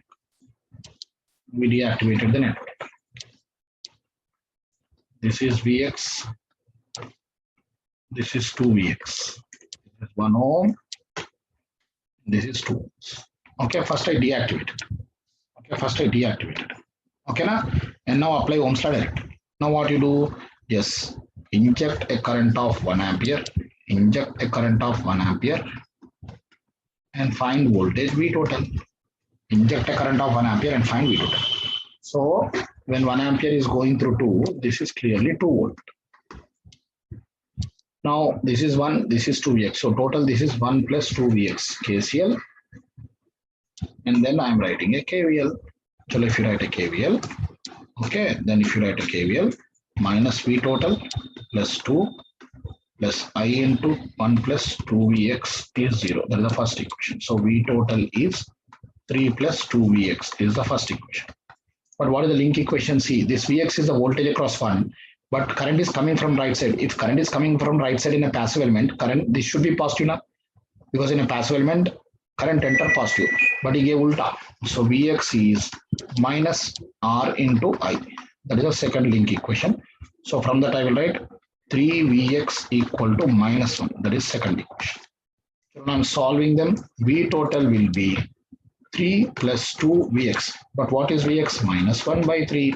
So V total is 9 minus 2, 7 by 3 volts. Automatically RTH is equal to Rn from Ohm's law is what? V total by 1, that is 7 by 3 ohms. See, sir, same answer we got. Same answer we got. See, 7 by 3 ohms only we got. See, 7 by 3 ohms only we got. That means what I want to argue, see, if the question is to find the equivalent and then the target also, there better do VOC by ISC. Better do VOC by ISC, because both Thevenin's voltage is required for Thevenin's equivalent and Norton's current is required for Norton equivalent. But if the question is only to find resistance, see, if the question is only to find resistance, where we will have such applications, see, in two-port networks, okay, in analog electronics, find input impedance, output impedance, okay, two-port networks, time constant problems, etc. See, there are so many applications where I want only I want only resistance. If equivalent you want, then do VOC and ISC. But if you want only resistance, then do like this. So if you want only resistance, now, sir, what you do? Yes, if you want only resistance, you deactivate.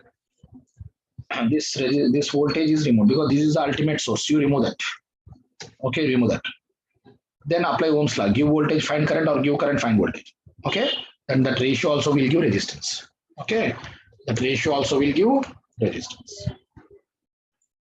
Okay. So please observe that ratio also will give resistance, and that also came same. So understand the difference.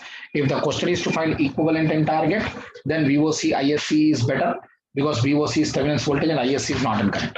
But if the question is only to find resistance, like in analog electronics, find input impedance, output impedance, like that, okay, two-port network parameters, time constant problems, then you do this. So now I'm giving gate 2 marks question. Now this is a very important category, sir. Gate 2 marks. Find Thevenin's and not. I'm asking both. Actually, in exam, he asked only Nortons. But I'm asking both. Here, both mean same. Find Thevenin's and Norton's equivalent between terminals A, B. Between terminals A.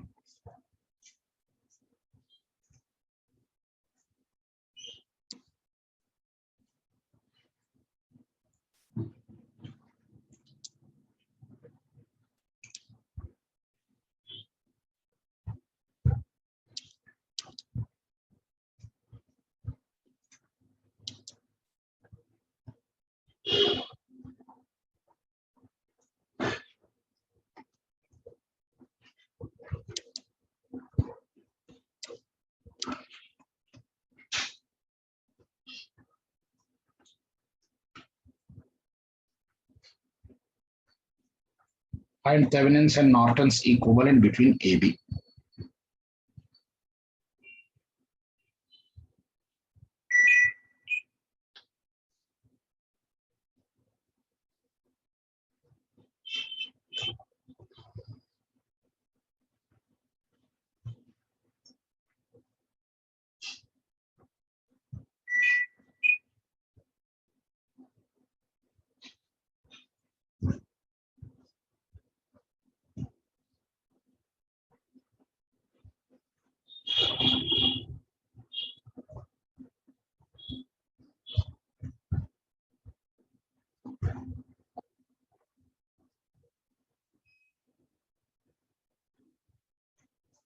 Find the Thevenin's and Norton's equivalent between it. So everybody, I'm doing this because this is a category 2 problem where independent and dependent sources are there, and moreover equivalent was asked, sir. Please understand, because this is category 2 where independent and dependent are both together, and moreover equivalent was asked. So better do VOC by SC. Chalo, step one, first VOC. Okay, so I'm taking the same network as it is.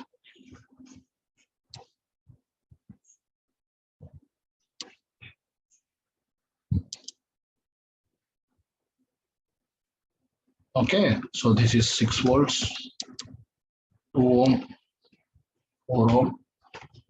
This is Vx. This is 5Vx. Okay, now this is VOC. This is VOC. Okay, so now, sir, I'm again doing model. If this is VOC, this is also VOC. So if I write model, yes, if I write model,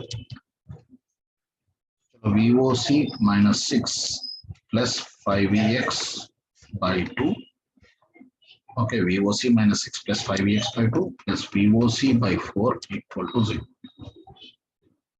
Okay, so if you take LCM 2, this is nothing but 3 VOC plus 10 Vx equal to 12. Okay, if you take LCM 2, yeah, 3 VOC plus 10 Vx equal to 12. This is equation 1. Now another equation is write a KVL like this, link equation.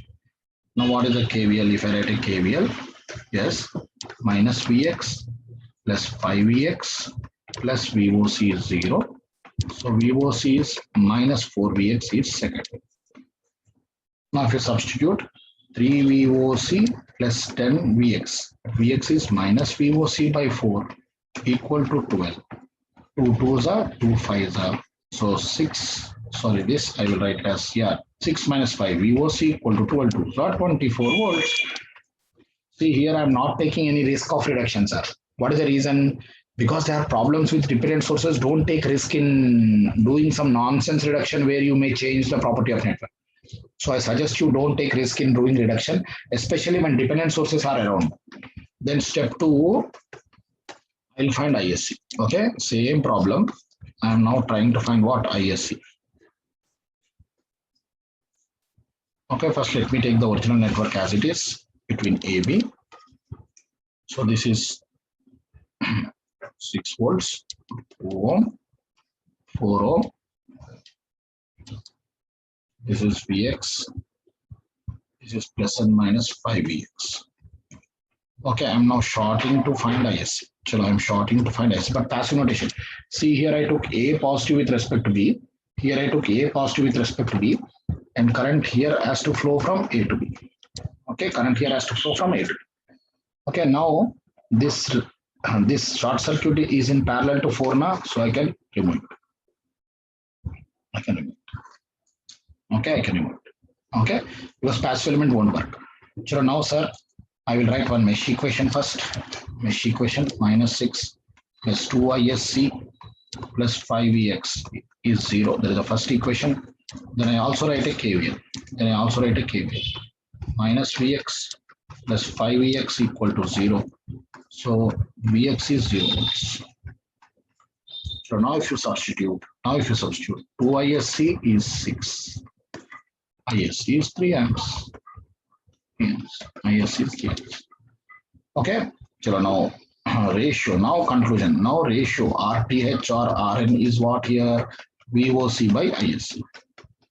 Okay, VOC how much we got? 24. ISC 3. So overall it is 8 ohms. So now Thevenin's equivalent consists of voltage source in series with resistance.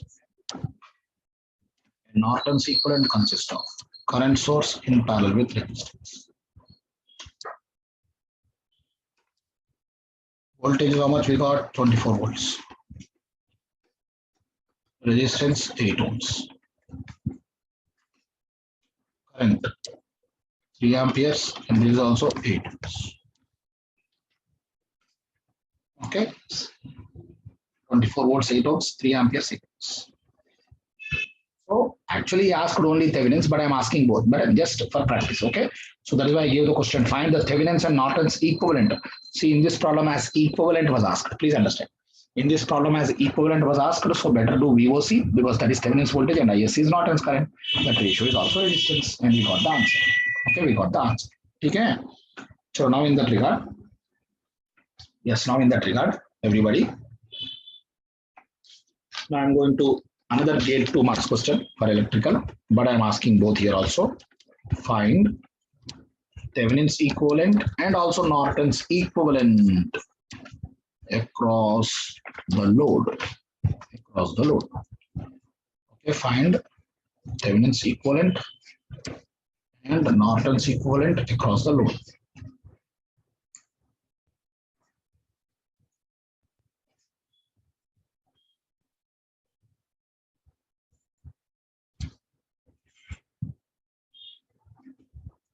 So this is 20 ohm,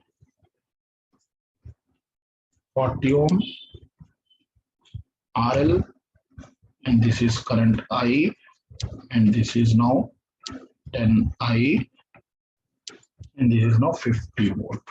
So I'm giving you 2 minutes. Find the Thevenin's equivalent and Norton's equivalent across the load. I don't want to talk anything, sir. Be careful. Find the Thevenin's equivalent and Norton's equivalent across the load.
Okay, chalo, I'm doing now. See, the question is to find the Thevenin's and Norton's equivalent across the load.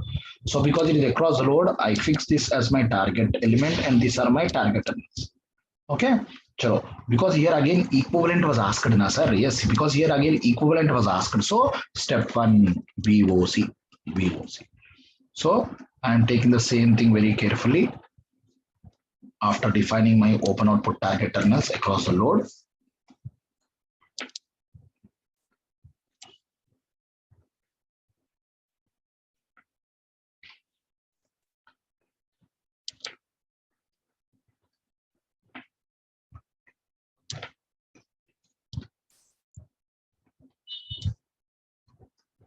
Okay, I need first VOC. Okay, I first need VOC. Okay, chalo VOC. So first I will write a mesh equation, then I will write a KVL. So first I'm writing the mesh equation. Now if you write a mesh equation starting from here, minus 10i plus 20i plus 40i plus 50 is equal to 0. So I is minus 1 ampere. Then if I write KVL, minus VOC plus 40i plus 50 is equal to 0. VOC is 50 plus 40i. But already I is 1 now, so VOC is I is minus 1. Okay, 50 minus 40, it becomes clearly 10 volts. 10 volts. This is the first equation, this is the second equation. So solve it, you will get 10 volts. Then step 2, ISC. Let us find ISC also carefully. So I am taking the same network after defining my open output target terminals. That is the load actually here. That is the load.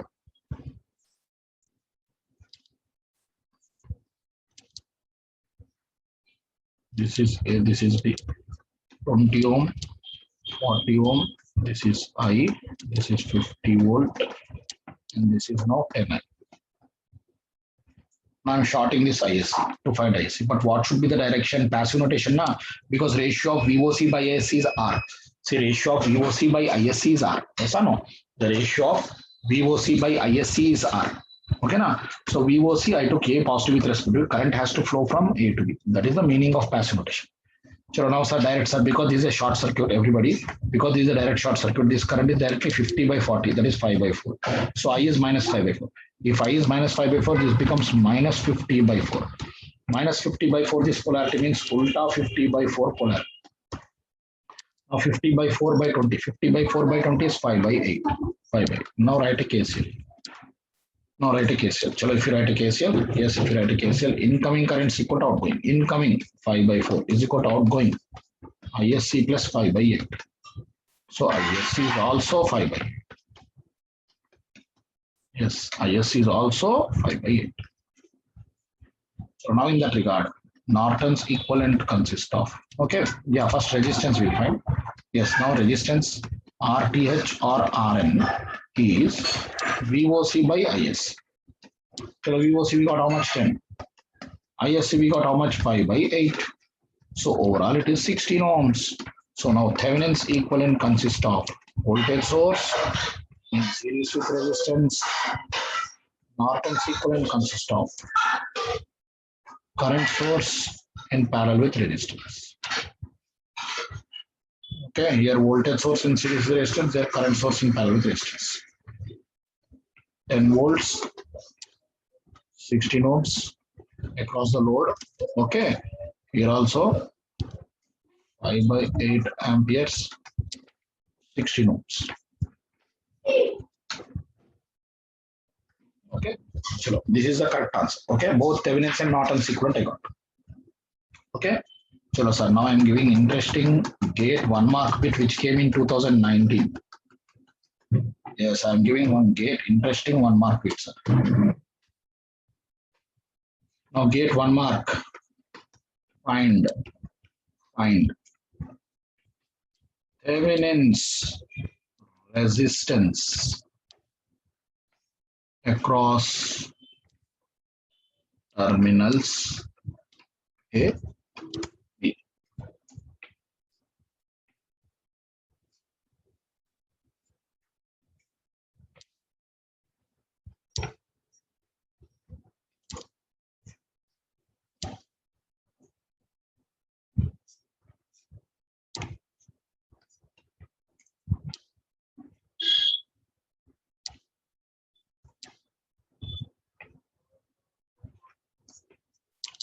5 ohms, 5 ohms.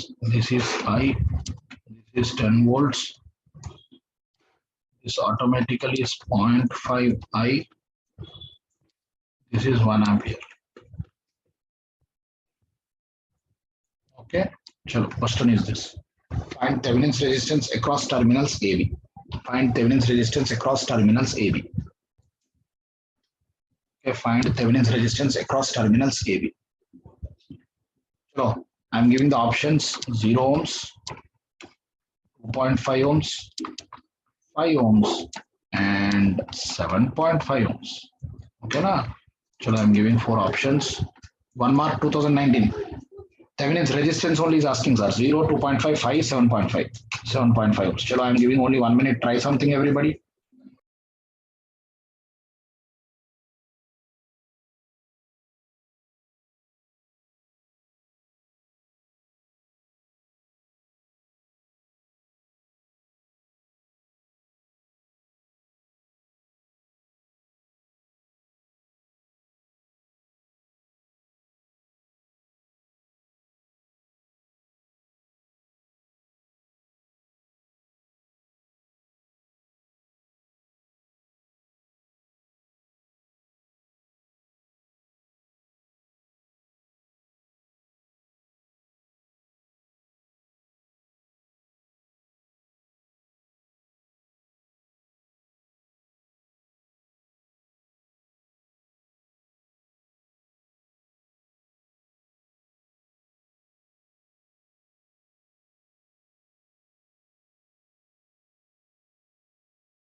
Yes, everybody.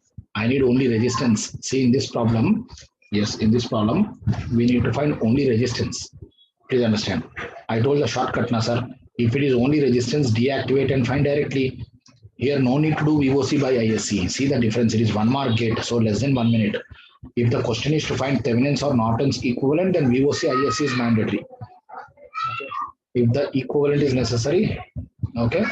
Yes, if the equivalent is necessary, then VOC by ISC is mandatory. But if only resistance, deactivate. How to deactivate?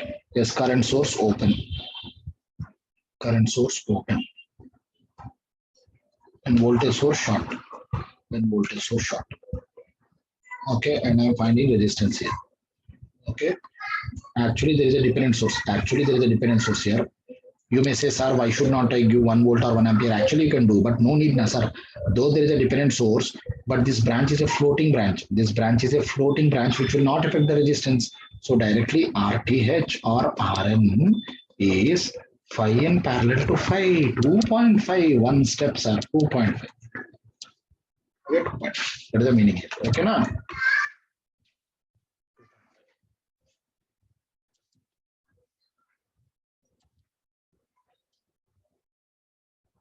Determine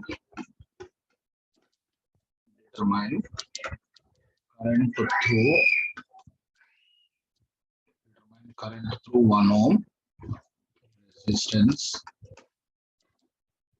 using Norton's theorem. Determine current through 1 ohm resistance using Norton's theorem.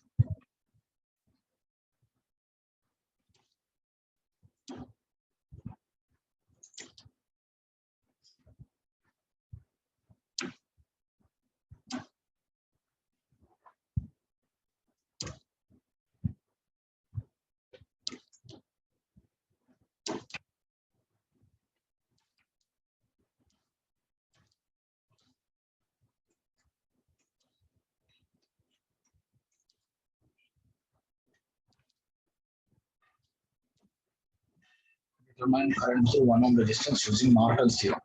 Okay, shall everybody do this problem? I see the determine current through 1 ohm means I need equivalent, because determine current through 1 ohm resistance using Norton's, then I require equivalent.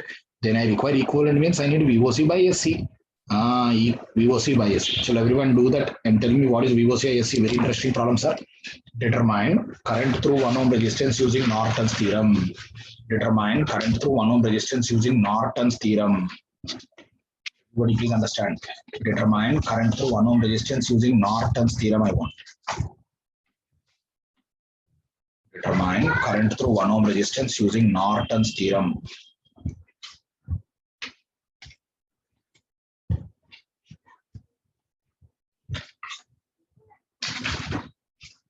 Determine current through 1 ohm resistance using Norton's theorem.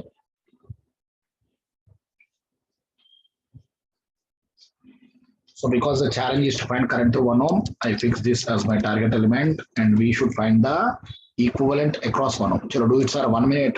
I need both VOC and ISC, sir. Very interesting problem. Everyone should try.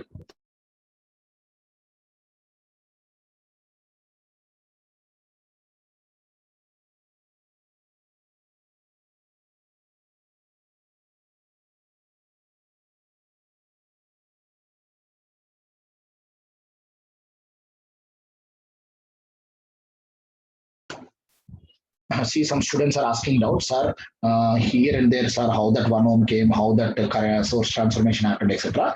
So at the last, you remember the, yes, at the last, you remember, please, at the last, you remember this, okay, model and then ask, I will explain, don't worry. Okay, at the last, you ask which problem it is, which slide it is, I will explain. Okay, don't worry, I will explain. Okay, because taking individual doubts, it is not possible now, sir. Okay. I will do that. Okay, chalo, ask doubts at the last. Others, quick.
Everyone sees a very interesting problem because the question is to find resistance through 1 ohm. Okay, so first I will fix this as my target element. Now step 1, very carefully VOC I should find.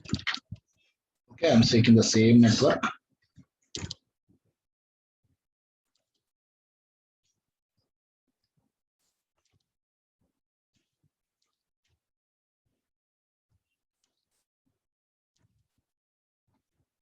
Two amperes, 4 ohm, then I not 2 ohm, I not. This is AB, and I need this VOC. Okay, and I need this VOC. Now current cannot flow here, so this 2 will go only here. So this is 2 amperes. When 2 is going through 4, 2 4s are 8 volts. I naught is 2, this is 10 2s are 20 volt. So if you take a KVL here, minus 8 plus 20 plus VOC is 0. VOC is minus 12 volts. VOC is minus 2 volts. Step 2. ISC. Step 2 ISC. I'm taking the same network.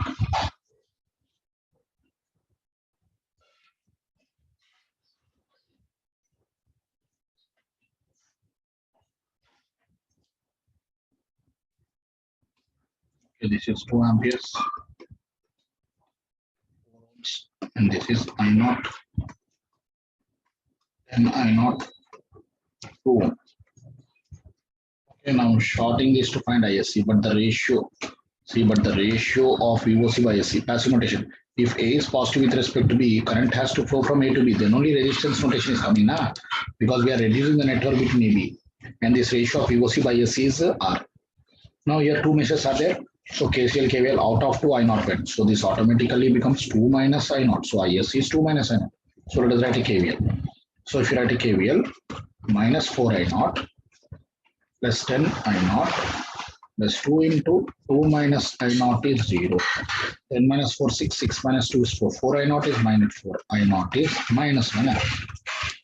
Then automatically what is ISC? ISC is 2 minus I naught. That is 2 minus of minus 1. It is plus 3 amperes. Now very interesting conclusion. Now if you see, now here Rn will be VOC by ISC. See VOC we got minus 12 volts. See here sir. And ISC we got plus 3 amperes. For the first time Norton's resistance is negative 4 ohm. Negative 4 ohms.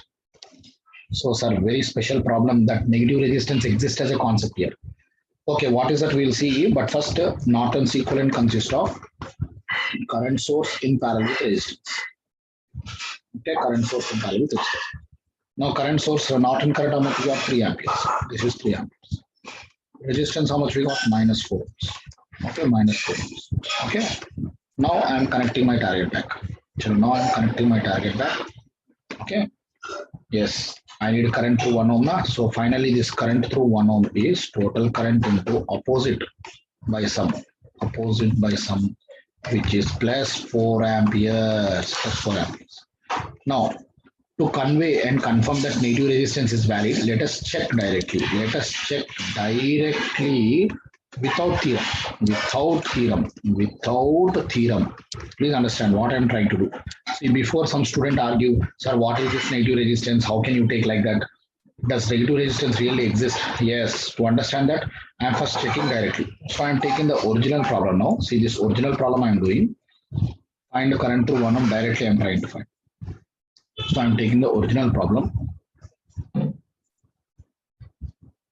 Okay, I'm taking the original problem. This is 2 amperes, 4 ohms, 2 ohms, 1 ohm, I naught, plus and minus 10 I naught. Okay, yes. I need now current through 1 ohm. Okay, so directly out of 2 I naught went. So this is 2 minus I naught. Okay, now current through 1 ohm is 2 minus I naught, and I'm writing KVL also. Minus 4 I naught plus 10 I naught plus 2 plus 1. 3 into 2 minus I naught is 0. So 10 minus 4, 6, 6 minus 3, 3 I naught is minus 6. I naught is minus 2 amperes.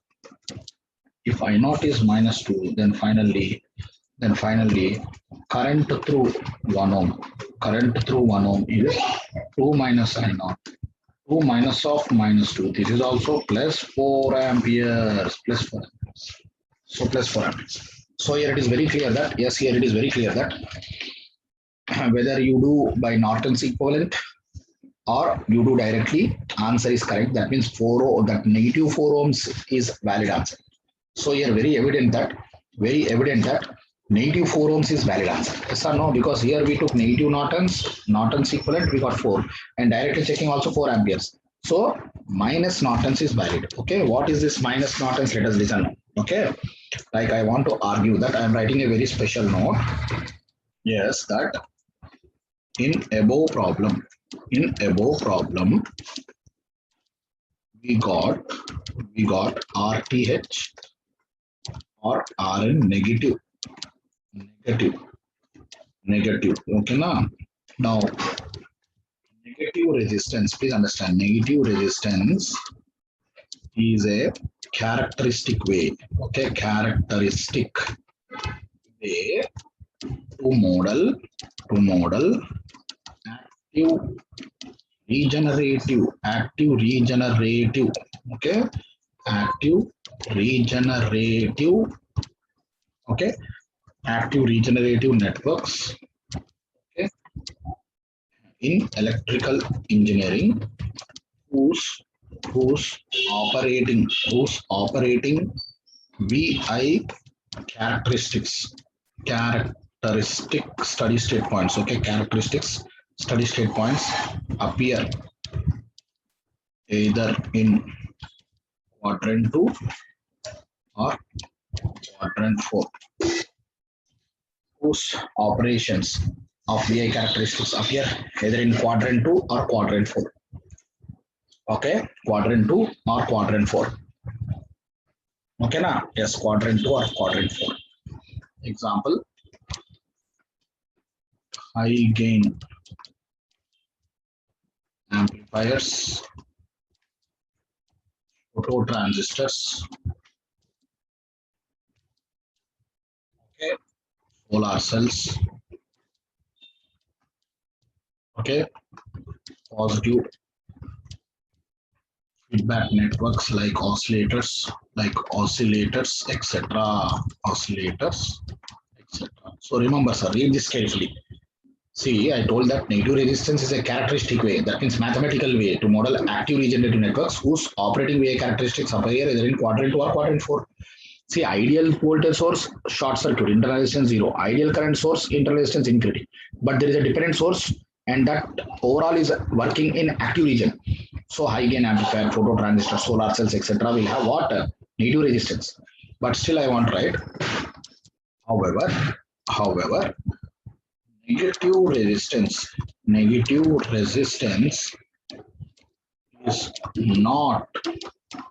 not a physically realizable quantity.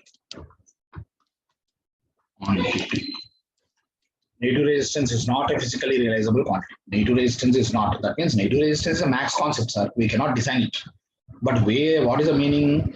Yes, see here, in this problem, what happened, sir? VOC, we got minus 12. See, generally, if you take the characteristics, yes, see, VOC minus 12 means here we got. ISC plus 3 means here we got. So where is the steady state operating point? Steady state operating point is in second quadrant. So second quadrant. So resistance of this point is negative voltage by positive current. Yes, negative voltage by positive current, which is negative ohms. That means it is operating in which quadrant? Second quadrant. Second quadrant means active regenerative concept. And who is doing this? This dependent source. Okay, who is doing this? Dependent source will do it. Okay. See, not all networks are active regenerative. In this network, there is a special thing happening that the circuit regenerates energy. That means these 2 amperes actually should drive everything, but it happens so these 2 amperes will activate the dependent source such that the dependent source becomes source and these 2 amperes become sink. That is called positive regeneration, positive feedback we call. I will explain, sir. You try. See, anyone find the power delivered by 2 amperes and power delivered by dependent source. I am sure that power delivered by independent source become negative, but power delivered by dependent source become positive. That means this dependent source will give back power to independent source. That is the meaning. Okay, now that is the meaning here. Okay, that is the concept. And I am going to category 3. Okay, problems with only dependent sources. Yes, sir. This is another category. Okay, here now here problems with only dependent source. Here such networks do not work on their own. Do not work on their own. On their own because there is no energy now. Yes, here in such networks they do not work on their own as there is no independent source to drive them. As there is no independent source to drive them. Okay, not to drive them. Okay, as there is no independent source to drive them. In such networks, yes, in such networks, okay, automatically VTH is 0 volts and also IN is 0 amperes. Because there is no energy now, sir. VTH is 0, IN is 0. However, they have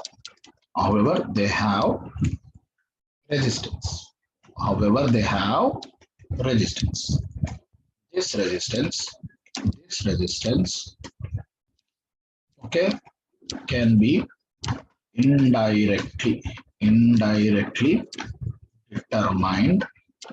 Okay, this resistance can be indirectly determined by Ohm's law, by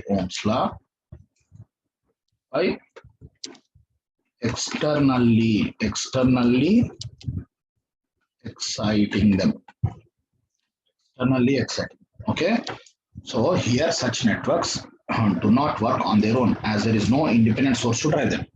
In such networks, VTH is 0, IN is 0. However, they have resistance. And this resistance we can indirectly determine by Ohm's law by externally exciting them. So where RTH is equal to RN here will be either 1 volt by I total or V total by 1 ampere. 1 ampere. Okay. 1 volt by I total. Okay. And V total by 1 ampere. I take 1 ampere or 1 volt by, you may say, sir, why are you taking 1 volt and 1 ampere? Easy for calculation, that's it, nothing else. Easy for calculation. Okay, na? So I'm directly giving the gate bit. Okay, determine, please understand, determine Thevenin's Norton's equivalent across terminals AB. Okay, determine the Thevenin's and Norton's equivalent across terminals AB.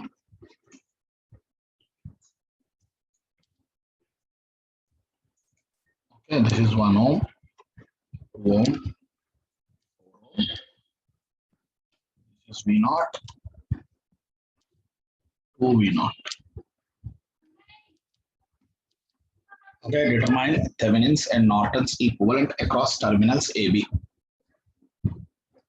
Determine Thevenin's and Norton's equivalent across terminals AB. Okay, determine Thevenin's and Norton's equivalent across terminals AB. Okay, now determine the Thevenin's and Norton's equivalent across terminals AB. Is it okay? Yes, determine.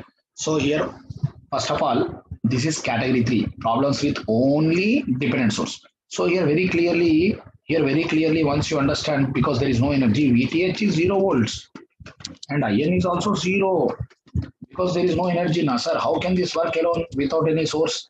Dependent source alone cannot work. So first of all, in such problems, Thevenin's voltage is 0 and Norton current is 0. We have only resistance.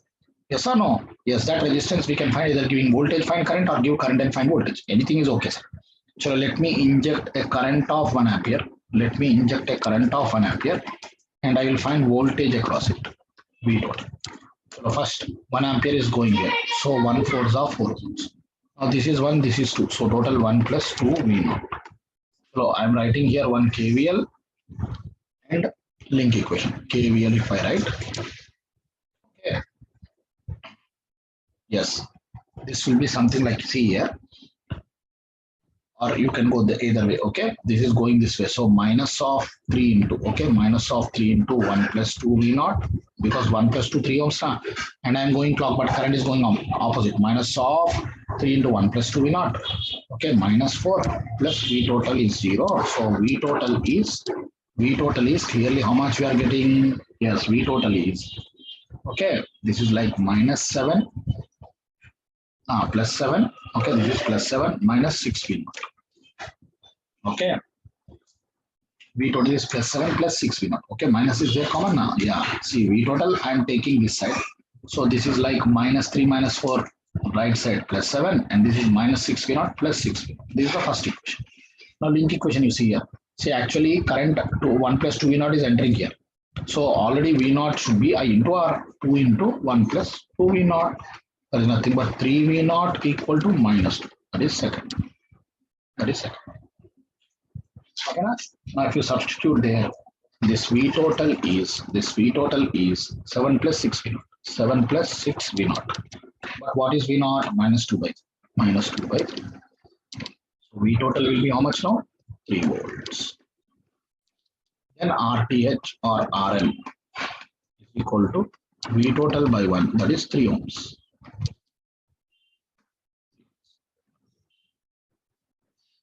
Okay. So I can say Thevenin's equivalent is equal to Norton's equivalent for such problem, which is hardly 3 ohms.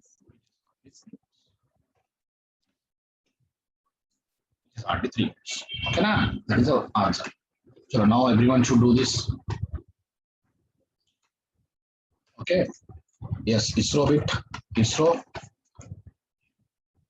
Thevenin's equivalent. Thevenin's equivalent across A, B. Thevenin's equivalent across A, B.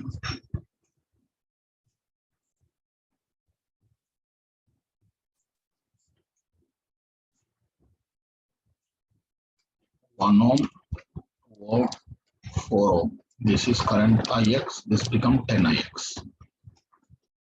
So Thevenin's equivalent between AB. I'm giving the options. ISRO options. 1 volt, 1 ohm. 1 volt minus 1 ohm. 0 volt, 1 ohm.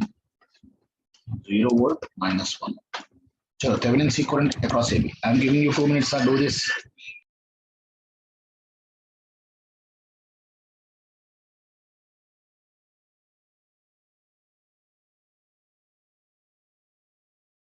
Okay, take a break also. Now it is 11:40, 11:50, 10 minutes break only. Everyone come back by 11:50. 10 minutes break only, sir. We will conclude by 1:15. Okay. Chalo, take a break of 10 minutes, everybody.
Yes, everybody see now. Thevenin's equivalent across AB. Everybody see now. Thevenin's equivalent across AB.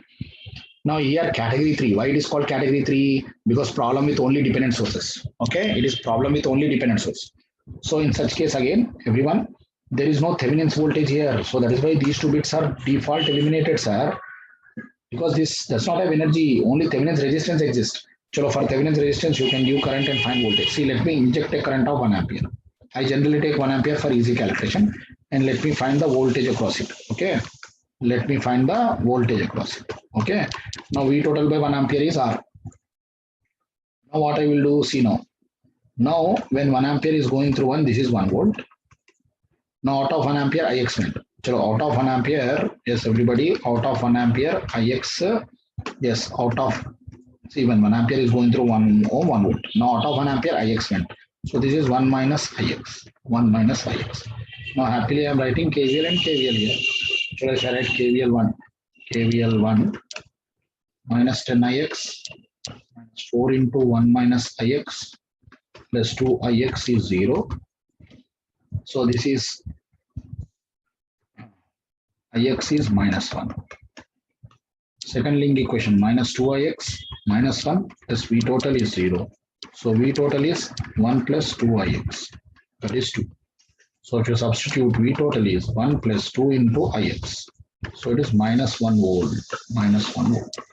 Then automatically this RTH, sorry, here we ask what RTH. RTH is how much? V total by 1. It is minus 1 ohm, minus 1 ohm. Okay, minus 1. So answer is D. Answer is D. So here also see ISRO bit negative resistance came. Yes or no? Yes, ISRO bit also negative resistance came. Okay. Now this is one of the wonderful gate 2 marks question given for ECE. Okay. Again, find Thevenin's equivalent and Norton. Both mean same, sir. I'm writing like this. Every time why I'm writing question like this? Because we are doing both theorems together. The reason I'm writing questions like this is because we are doing both theorems together. Find Thevenin's equivalent and Norton's equivalent across A, B. Find Thevenin's equivalent and Norton's equivalent across A, B.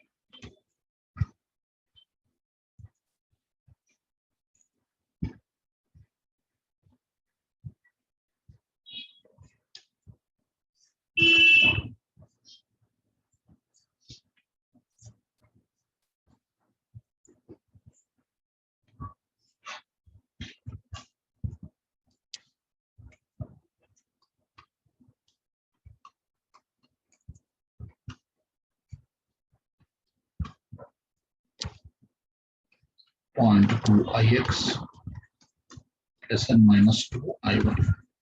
Sure. Find Thevenin's and Norton's equivalent across terminals AB. Okay, find Thevenin's and Norton's equivalent across terminals A, B. Now I will do this, sir. Everyone see there are two dependent sources are here also.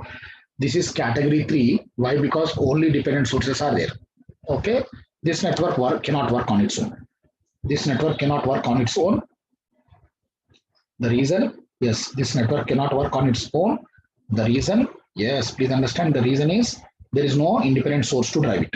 But here Thevenin's voltage is 0, but it has got only resistance. Here Thevenin's voltage is 0, it has got only resistance. Okay, so now in that regard, so I will apply Ohm's law. Let me inject a voltage of 1 volt. Okay, and I will find I total. Okay, let me inject a voltage of 1 volt and I will find I total.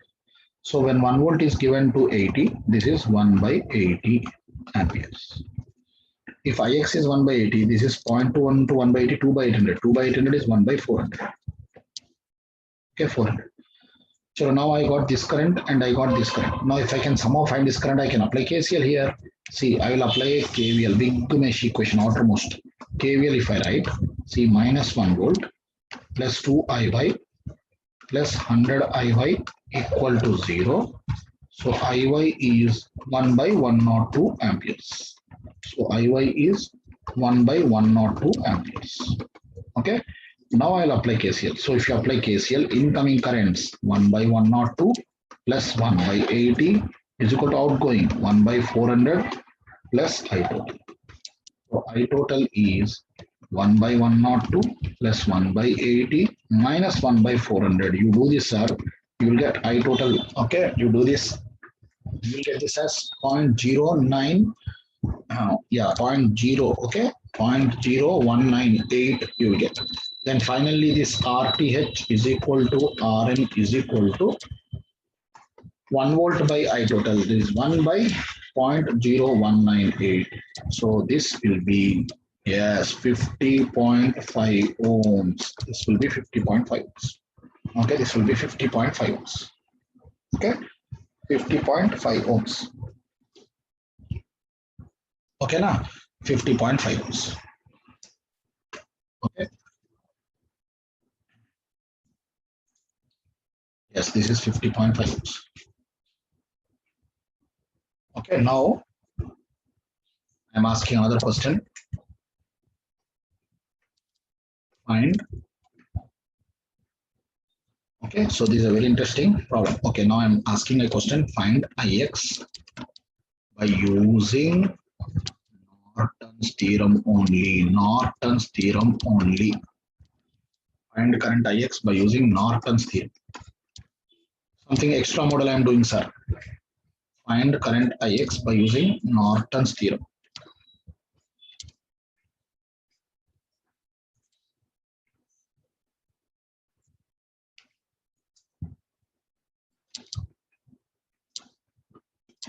Ten volts, 2 ohms, 1 ohm,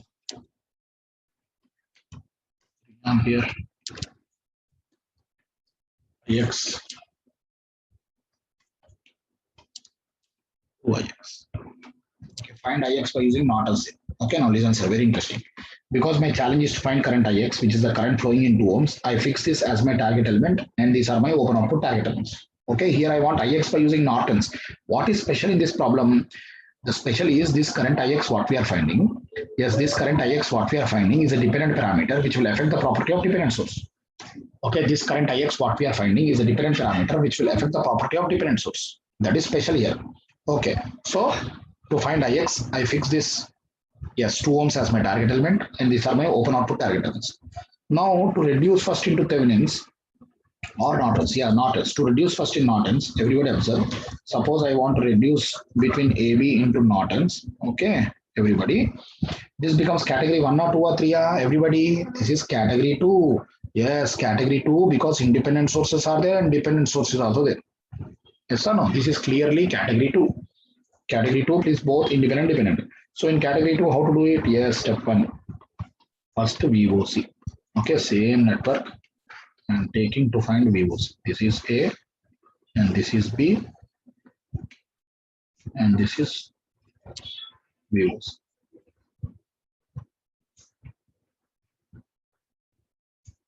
This is A, this is B. Amperes 1 ohm. This is minus 2 Ix. Okay. Now this is VOC. Now the moment I find VOC, Ix becomes 0 now. Here Ix becomes 0 because the moment I open, the current Ix is 0 because it is open circuit. Okay, if Ix is 0, everyone please understand, if Ix is 0, this dependent voltage source also is 0. If Ix is 0, dependent voltage source 0, so I can replace this by short circuit. I can replace this by short circuit. Yes, short circuit. Okay, this is the first time even dependent source is getting affected. That is specialty in this problem. What is specialty? See, to find VOC, I open this circuit. The moment I open circuit, current Ix is 0 because current through open circuit cannot flow. The moment Ix, yes, the moment Ix is 0, dependent voltage source also is 0. Yes, the moment Ix is 0, dependent voltage source also becomes 0. So dependent voltage source becoming 0 is replaced by short circuit. Yes, dependent voltage source becoming 0 is short circuit. Similarly, dependent current source becoming 0 is replaced by open circuit. That is something special in this problem, sir. That is something special. Okay, na? Then in that regard, yes, I need VOC, so I will apply simple KCL KVL. See here, this is 3 amperes going. So this is 3 volt, na? So I will apply KVL. So if you write a KVL, minus 10 plus VOC plus 3 equal to 0. So VOC is 7 volts. VOC is 7 volts. Step 2. Step 2. Okay. Step 2. ISC. Step 2 ISC. Okay, the same problem. I'm trying to find ISC. This is A, this is B.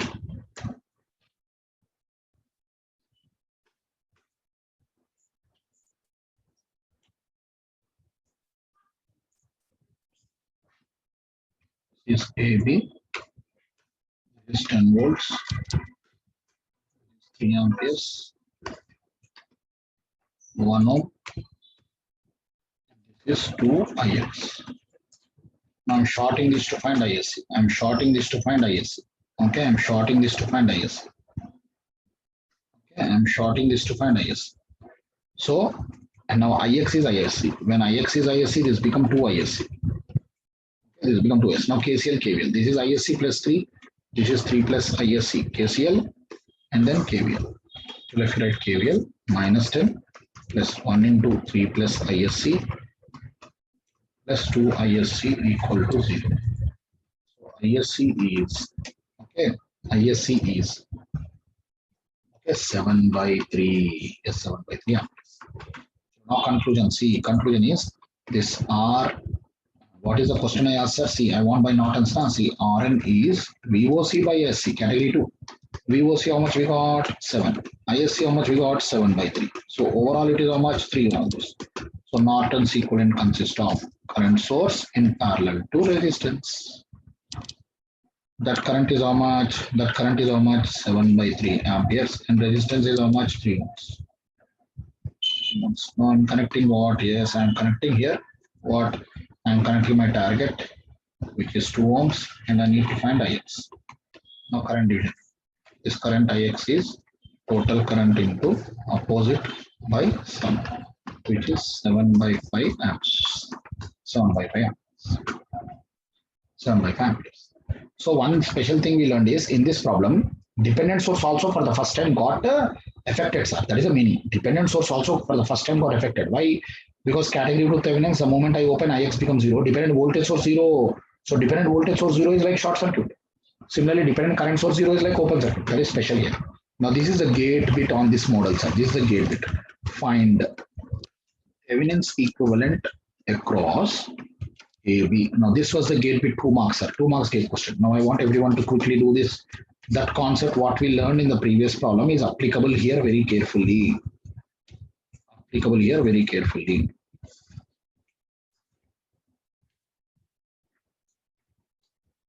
This is 4 volts. This is Vx by 4000 and this is Vx 2 kilo ohm, 3 kilo ohm.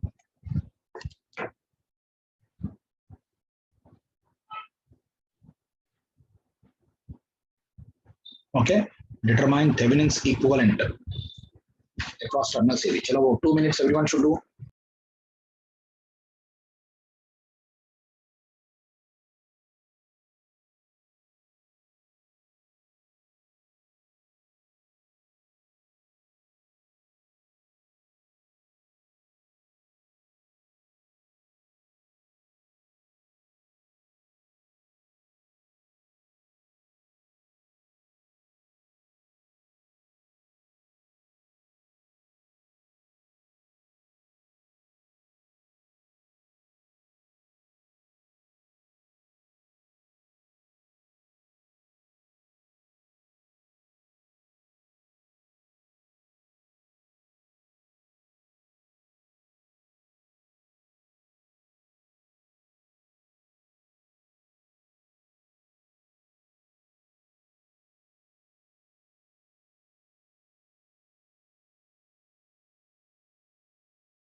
You do, everyone? Yes, did you do the problem? See, I'm giving time so that you do, sir. This is a gate bit. So see here, I need Thevenin's equivalent. Sir, here also equivalent is necessary, na sir. Equivalent is necessary means category 2 VOC by SC. Chalo, everybody. Yes, here step 1. Okay, step 1. I will take VOC. So same problem. Okay, now watch this, everybody. First, let me write as it is.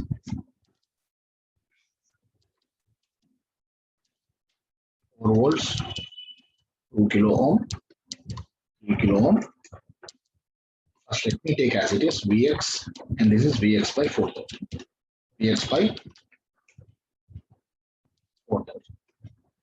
So, I will make this as VOC. If this is VOC, this becomes VOC by 4000. This becomes VOC by 4000. If this is VOC, this becomes VOC by 4000. Okay, na? Chalo, current cannot flow here. Current cannot flow here.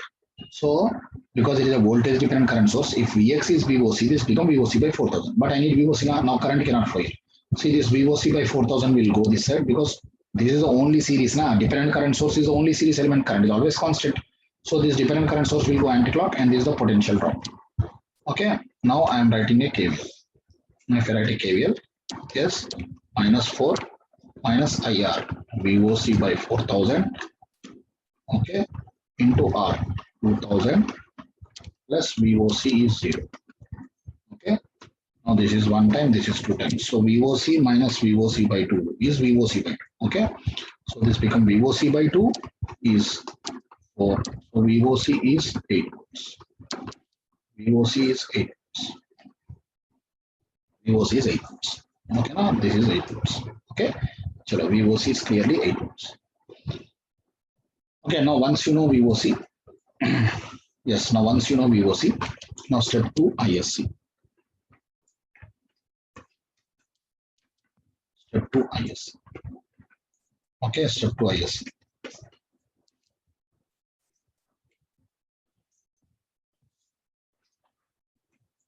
Okay, now this is interesting. First, let me take the problem as it is.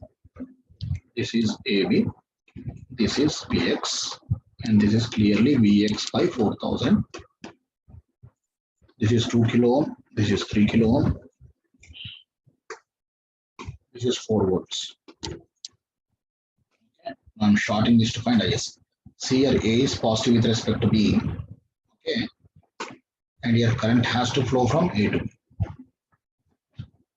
Yes. Okay, so here A is positive with respect to B, and here ISC. Okay, so now voltage across short circuit is how much? 0. Voltage across short circuit is how much? 0.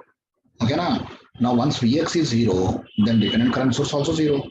Once Vx is 0, dependent current source 0, open it. Dependent current source is also 0, open it.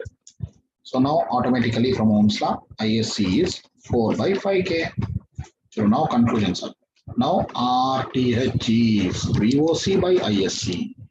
VOC how much we got? 8 volts. ISC how much we got? 4 by 5 kilo. So it is 10 kilo ohms. So Thevenin's equivalent finally is voltage source in series with resistance. This Thevenin's voltage is how much? 8 volts. And resistance is 10 kilo ohms. Wonderful problem. The beauty here is, again here for the first time, dependent source got redundant. Dependent source got eliminated. Okay, na? Dependent source got eliminated. Okay, some students are giving their answers, sir. Very good, sir. Excellent. And I'm happy. Okay, chalo. Answer is, okay, correct or wrong, I don't mind, sir. But doing is important. You do wrong also, but you are learning. That is important. Chalo. So in this problem, what is that extra we observed in this problem? That dependent source again got eliminated for the first time. In the previous problem also, you see, because I took, VOC, IX is 0, dependent voltage source 0 short. In this problem, Vx 0, dependent current source 0 open. Like that. Okay, na? That is the meaning. So with this, we covered all the 3 categories of Thevenins and Nortons. Okay, na? We covered all the 3 categories of what? Thevenins and Nortons. What is category 1 in Thevenins? Yes, category 1 in Thevenins is only independent source. Category 2, independent and dependent source, VOC by SC, and category 3, only dependent source. Okay, only dependent source. Okay. So now we are going to theorem number 5. Yes, everybody, theorem number 5, maximum power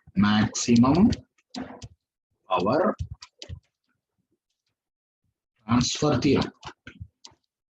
Maximum power transfer. Okay, maximum power transfer theorem. Okay, in any linear active bilateral network. Okay, in any linear active bilateral network consisting of number of energy sources, their internal resistances, with their internal resistances. Okay, E is driving an external load. E is driving an external load. Okay, in any linear active bilateral network consisting of number of energy sources with their internal resistances is driving an external load, then maximum power. Okay, then maximum power is transferred. Okay, maximum power is transferred to the load. Okay, to the load. Okay, maximum power is transferred to the load when load resistance is equal to source resistance. Okay, when load resistance is equal to source resistance, that is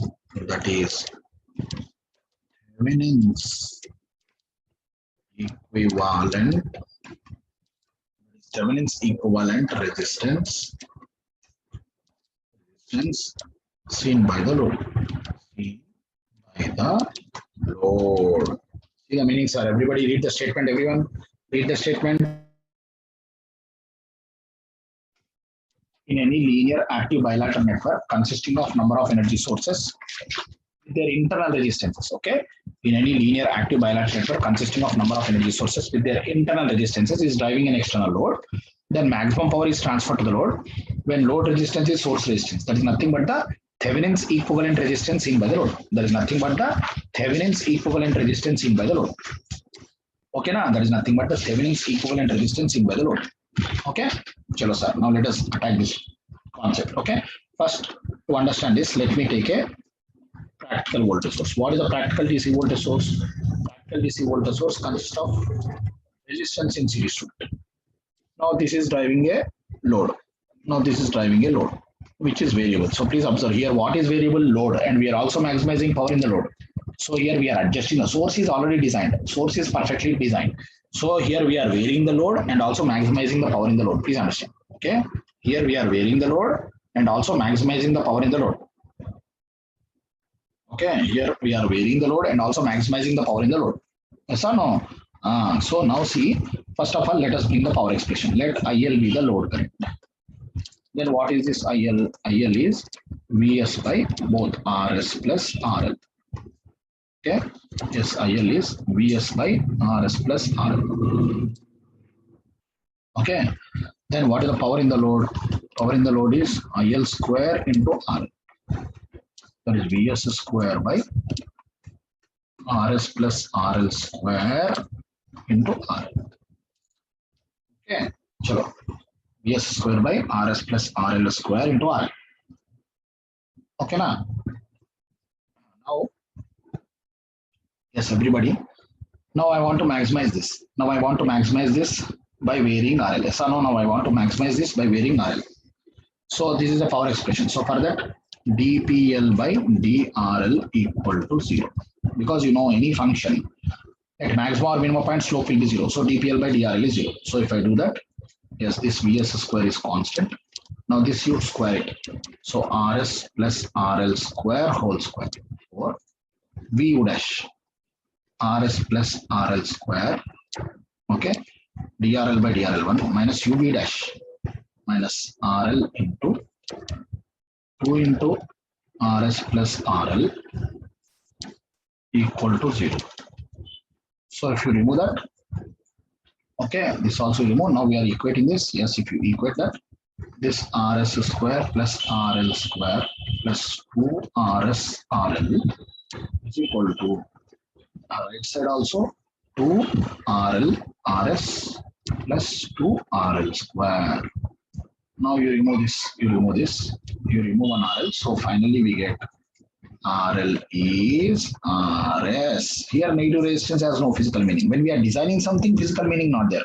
But when dependent source come, then Thevenin's equivalent could be negative. That is an important concept. So here moreover, there is no dependent source. So no chance of getting that. So that is why RL equal to RS. So what we proved, see mathematically we proved that maximum power is transferred to the load when load resistance is source resistance. So for this power expression, I varied with RL and equated to 0, and we observed that this value is maximum and RL is RS. Now this P max value, this PL max value, if I do, now substitute this condition here, This become how much? Vs square by 4 RS watts. Why? Because RL is RS now, RS by 4 RS square, Vs square by 4 RS watts. In general, now though we told for a simple network, but in general, now you take any big network. Okay. Now you take any big network, and I'm maximizing the power in the load. Okay.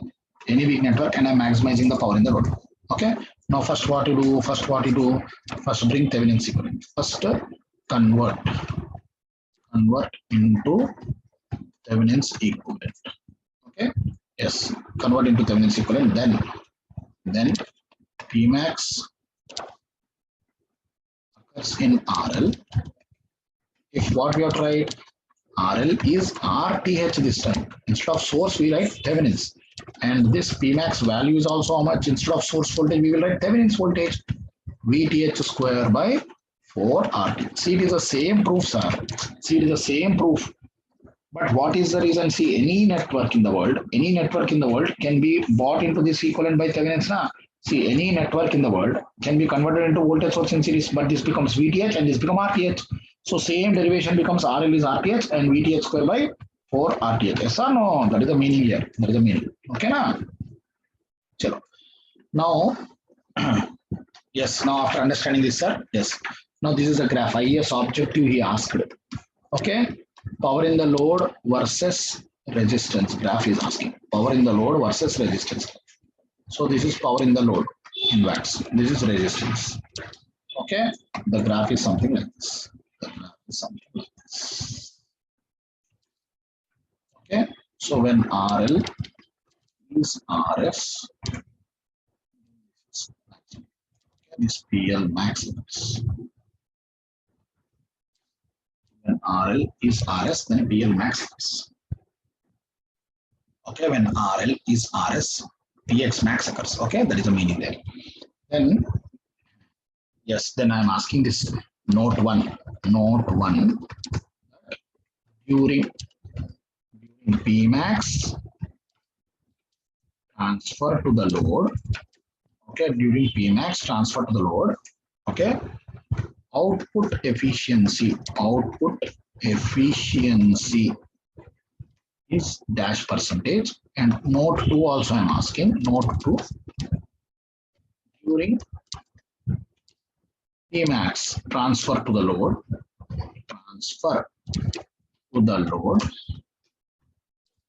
dash percentage of supply voltage, or dash percentage of supply voltage will appear across the load.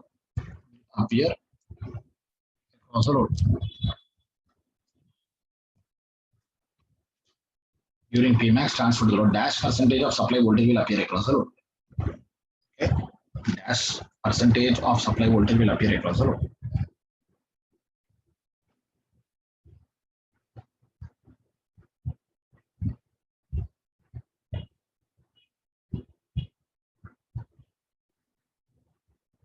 See, please understand. During Pmax transfer to the load, how much is the efficiency? Efficiency is only 50%, sir. See, imagine that this is 100 watts, but both resistance are equal now. To get maximum power, both resistances are equal. to get maximum power. Suppose this is 100 watts, this will consume 15 watts and this will give only output 50 watts. But efficiency is output by total input. Na? 50 by 100 into 100, you will get 50% only. So power is maximum, but efficiency is poor. Example I am giving, you take any value because under Pmax both are equal, sir. Under Pmax both are equal. Okay. Suppose whatever power delivered by the source will be equally shared. That means 50% is transferring, 50% is losses. So during Pmax, yes, 50% is only efficiency. Then another observation, during Pmax transfer to the load, dash percentage of supply voltage will appear across the load. See, under Pmax both are equal, na? Both are equal. So then what happens if this is Vs, this becomes Vs by 2 and this also becomes Vs by 2. Okay, this becomes Vs by 2 and this also becomes Vs by 2. Okay, this becomes Vs by 2 and this also becomes Vs by 2. Okay, yes. So this becomes Vs by 2 and that also becomes Vs by 2. So what happens now? 50% drop again. This also becomes 50%. 50%. During Pmax transfer to the load, 50% of supply voltage will appear across the load. 50% of supply voltage will appear across the load. 50% of supply voltage will appear across the load. Okay, na? Yes, you have to understand. Now, if you go to applications, yes. First of all, here, audio speaker design. Audio speaker design. Audio speaker. Then automobile lighting. Automobile lighting. Okay. Then cascaded. Connection off. Okay. Multi-stage amplifier.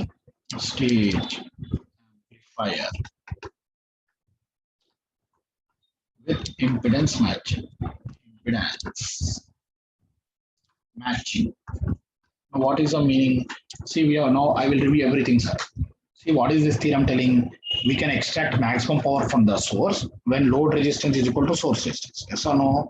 Yes, we can extract maximum power from the load when source resistance is equal to load resistance. That we proved mathematically and value also we got. Now for any other big problem, first apply Thevenin's. Okay, for apply Thevenin's. Okay, then what we did, power versus load resistance curve I told. Then under Pmax transfer, output efficiency is 50% and also 50% of the drop will appear across the load. Applications, audio speaker design, automobile lighting, cascaded connection of multi-stage amplifier, etc. Okay, na? Now, yes, now, what are these audio speakers? See, in audio speakers, the speaker impedance and amplifier impedance should match. Okay, the speaker impedance and amplifier impedance must match. Okay, the speaker impedance and amplifier impedance must match. Okay, then only maximum sound will come. In automobile lighting also, yes, in automobile lighting also, yes, automatic lighting also, please understand, when light bulb resistance matches with the battery and wire resistance, bright light will come. Their efficiency is not important, their performance is important. So this theorem is number one when performance is important. Now multi-stage amplifiers are there. Okay, cascaded. That means the output stage of the first is equal to the input to the next stage. But in all that stages, if you want to transfer maximum power, yes, what is the condition? Yes, if you want to transfer maximum power, what is the condition? Yes, we have to match the impedance. That is the output impedance of first stage is equal to input impedance to the second stage. Okay, yes. Output impedance of first stage is equal to input impedance to the second stage. Okay, na? Like that. So, sir, now I'm giving the first question. Okay. Gate question only, sir. This is a gate question. For what value of R Pmax occurs in the load? For what value of R Pmax occurs in it? Okay, Pmax occurs in it. For what value of R Pmax occurs in it?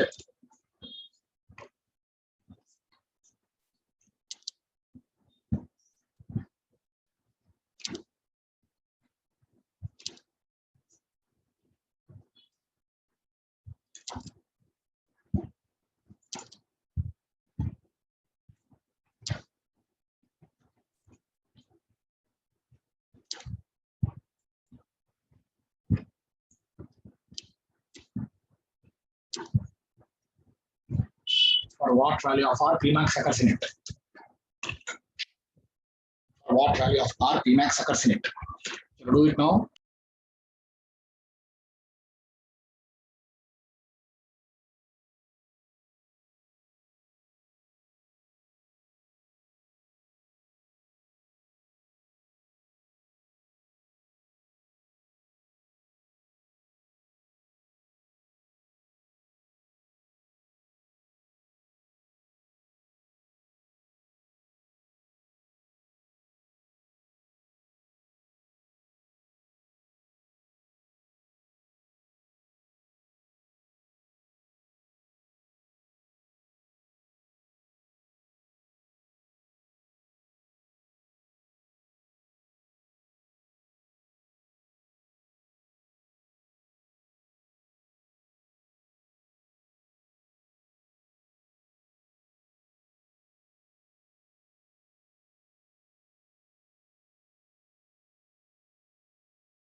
Yeah. Sorry, really sorry. I'm explaining again.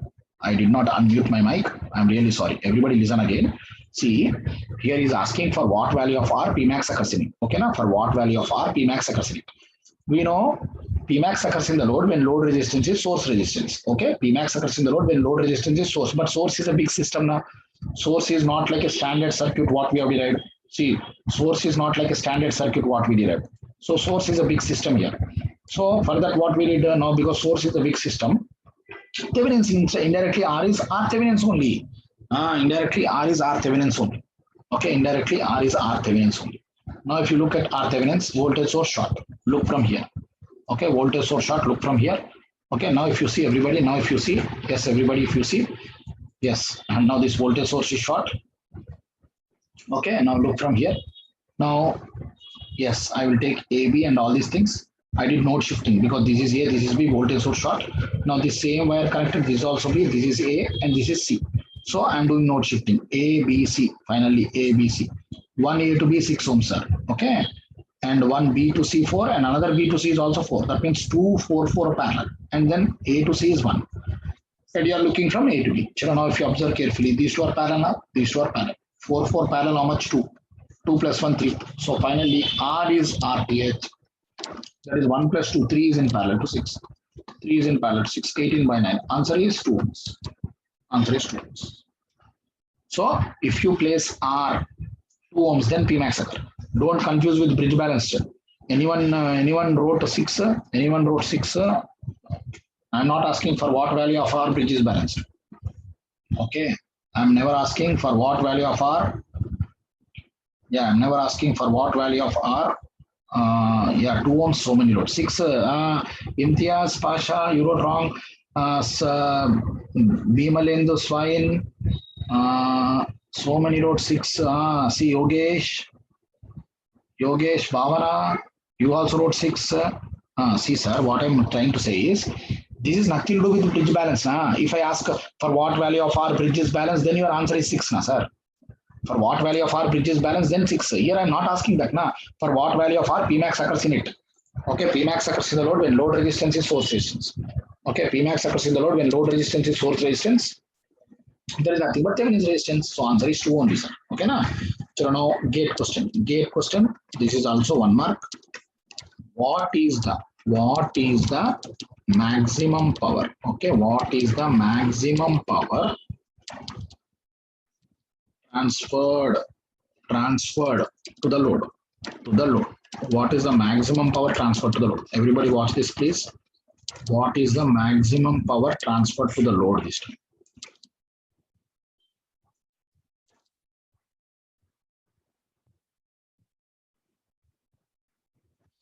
This is some 90 volts. Okay. This is 3 ohms, 2 ohms, 2 ohms, 6 ohms, and this is the load resistance. What is the maximum power transferred to the load? Okay, I'm asking this. What is the maximum power transferred to the load?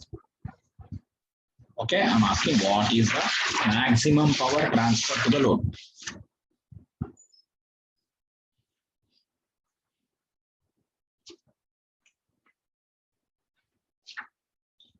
Okay, what is the maximum power transferred to the load? See, now I'm doing this problem. See, the best way to do this problem is again by Thevenin's only, because maximum power is not just asking for what value of R Pmax occurs. Maximum power only is asking. So what is the maximum power transfer to the load? Yes, maximum power is transferred to the load when load resistance is source resistance, and the power value is asking. So the best way is to do by Thevenin's theorem. The best way, Thevenin's theorem is the best way. Okay. So first of all, RL should be RTH. Okay. RL should be RTH. Now what is that RTH? Everybody observe. See, I am shorting voltage and looking from the load point of view. Okay, looking from the load point of view. Listen, sir, what is happening here? Okay. Yes, I want this resistance. This is 3 ohm, this is 6 ohm, this is 2 ohm, and this is 2 ohm. Okay, na? Yes. Thevenin's theorem, I am looking from there. Okay, if I am looking from there, yes. This 2 in parallel 2 and 6 in parallel 3. See, I can rewrite like this. I am strapping because this is a single node, everybody. This is a single node from here to here. I can swap this 2 and 6. I can swap this 2 and 6. Okay, I can swap this 2 and 6. This is 2 and this is 6. So if you observe 3 in parallel to 6 plus 2 in parallel to 2. So 3 in parallel to 6, 2 plus 1. Answer is 3 ohms. Okay, 2 plus 1. Answer is 3 ohms. Answer is 3 ohms. Okay, now? Yes, answer is 3 ohms. Okay, now Thevenin's voltage. Now I'm taking the same network again to write what Thevenin's voltage. See, the fastest way here is Thevenin's application only. You can also do by substituting. See, old books, what they do, they will first substitute 3 here and again they calculate current which is lengthy. Instead, Thevenin's is faster on this. So Thevenin's application, Thevenin's is faster. So I'm now finding Thevenin's voltage. 90 volts, 3 ohm, 6 ohm, 2 ohm. Now what I'm doing, you see. See, this 3 plus 6, 9 ohms is in parallel across, yes. Is parallel across this 4 also. All are parallel. See this 90 volts, 9 and this. Now clearly this 90 by 4. Okay, if you take 90 by 4. Okay, the total current will come here. It will divide into 2 parts. When it is dividing into 2 parts, this current will go here and this current will go here. Then this will be the voltage drop here and here this will be the voltage drop. Okay, na? Yes, this will be the voltage drop. So I will write a KVL like this. KVL like this. KVL I will write. So first of all, now because these 2 and 2 are in series, so I am writing KVL from here. I am writing KVL from here. Plus total voltage into, okay, plus total voltage is 90. But this 2 become series now. Total voltage into same by sum. Okay, here minus. Total voltage is again 90. But 3 and 6 are in series now, voltage division. Same by sum plus VTH is 0. Okay, this is plus 19 to 2 by 2 plus 2 minus 19 to 6 by 6 plus 3 plus VTH is 0. So if you see now, this VTH is equal to, okay, plus 60 minus 45. It is plus 15 volts. Plus 15 volts. VTH is plus 15 volts. Okay, now VTH is plus 15 volts. Then automatically Pmax is VTH square by 4 RTH. VTH square is 15 into 15 by 4 into, so RTH how much we got? RTH how much we got? Sir, 3. So 75 by 4 watts. Look at this, sir. KVL I wrote. Look at this again.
Yes, everybody.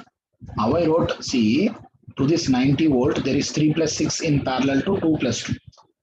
Okay, don't confuse with the shapes, sir. This total current will come and divide. Why I wrote first current directions to get the polarity right. This current is going here right side plus, here current is going right, this top plus. Then voltage division. These two are in series across 90. Now these two are in series across 90. So yes, voltage division, and this 3 and 6 are across 90. They're also voltage division. And then KVL I wrote. From that we got here.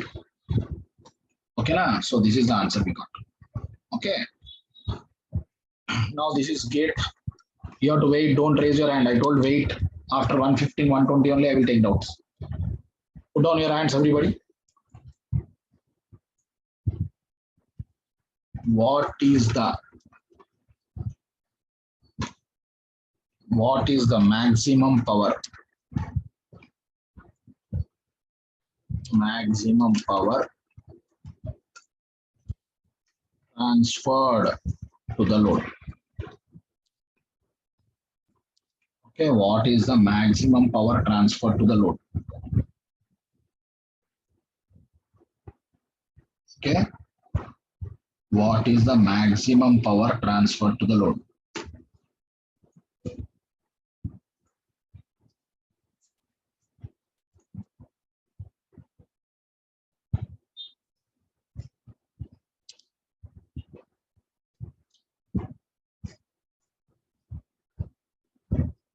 What is the maximum power transfer? This is 100 volts, 3 ohms, 2 ohms, 6 ohms, 4 ohms. Here, this is RL. What is the maximum power transfer to the load? Write the answer. What is the maximum power transfer to the load?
Okay, what is the maximum power? See, answer is how much? 0 watts. Yes, since bridge is balanced. Yes, sir, very good. Some students, since bridge is balanced. Here bridge is balanced. Current can never flow through RL. Current can never flow through load.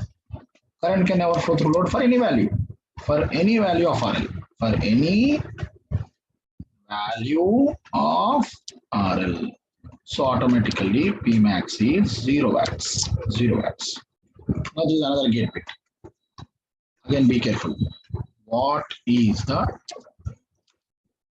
maximum power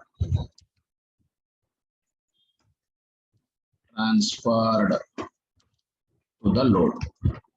What is the maximum power transferred to the load? Okay, what is the maximum power transferred to the load?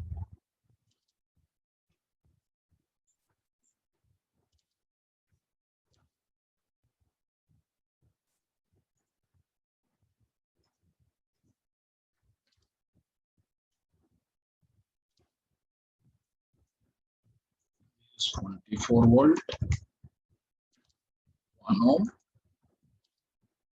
3 ohm, 3 ohm, 6 volt, 2 amperes.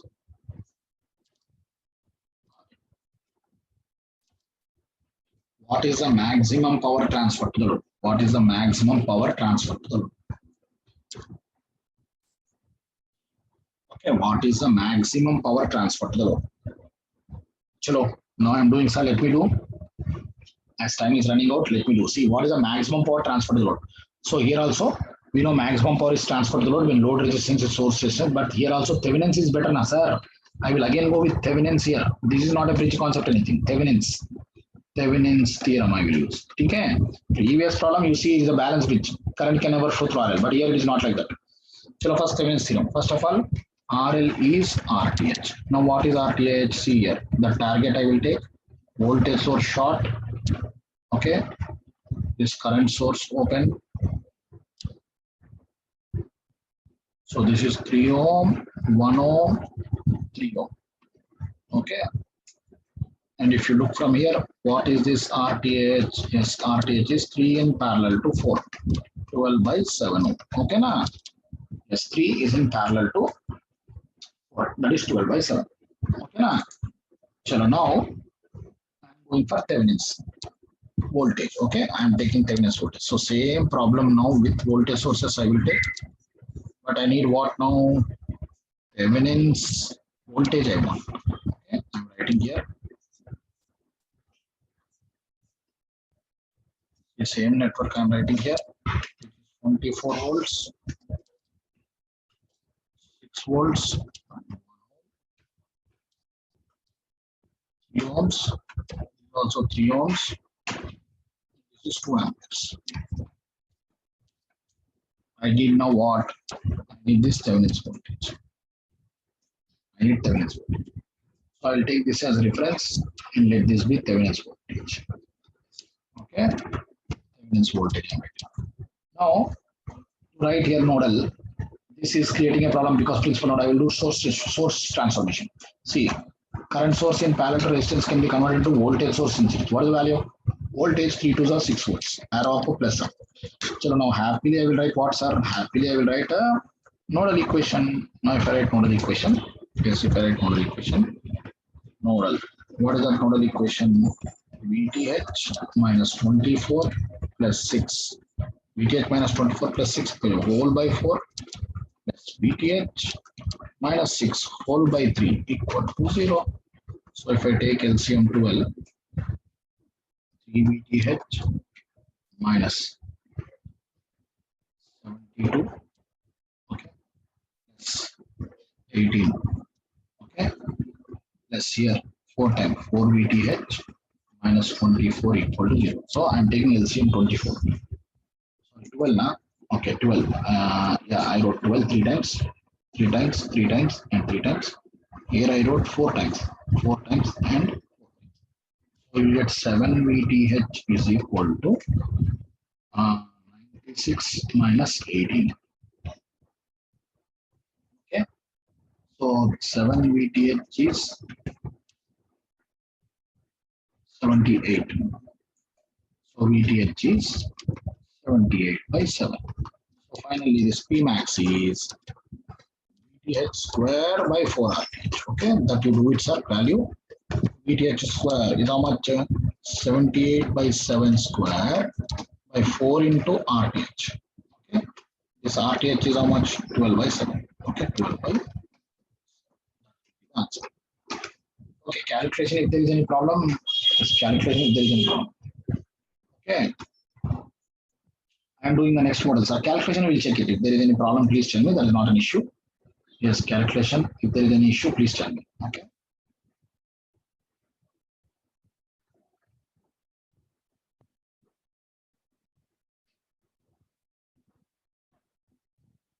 One student is suggesting enough for today. That is the problem. Yes, 0, so many told. Very good. We are 10 Bhavya. I will take doubts. Wait. Wait, I will take doubts. Wait. Let me do 2 more models, okay? Because important. I need to take 2 more models here. Then I will talk. Okay.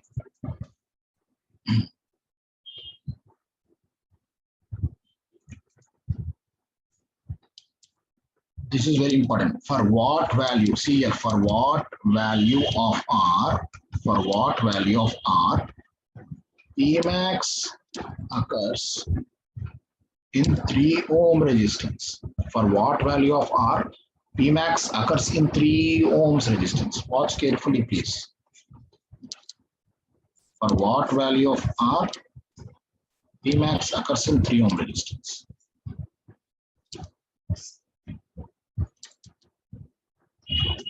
Volt, 6 ohm. Options I'm giving 2 ohm, 3 ohm, 6 ohm, infinity. Okay. For what value of R Pmax occurs in 3? 1 minute, right? Everyone, right? For what value of R Pmax occurs in 3?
Now everyone see, let me see how many gave these answers.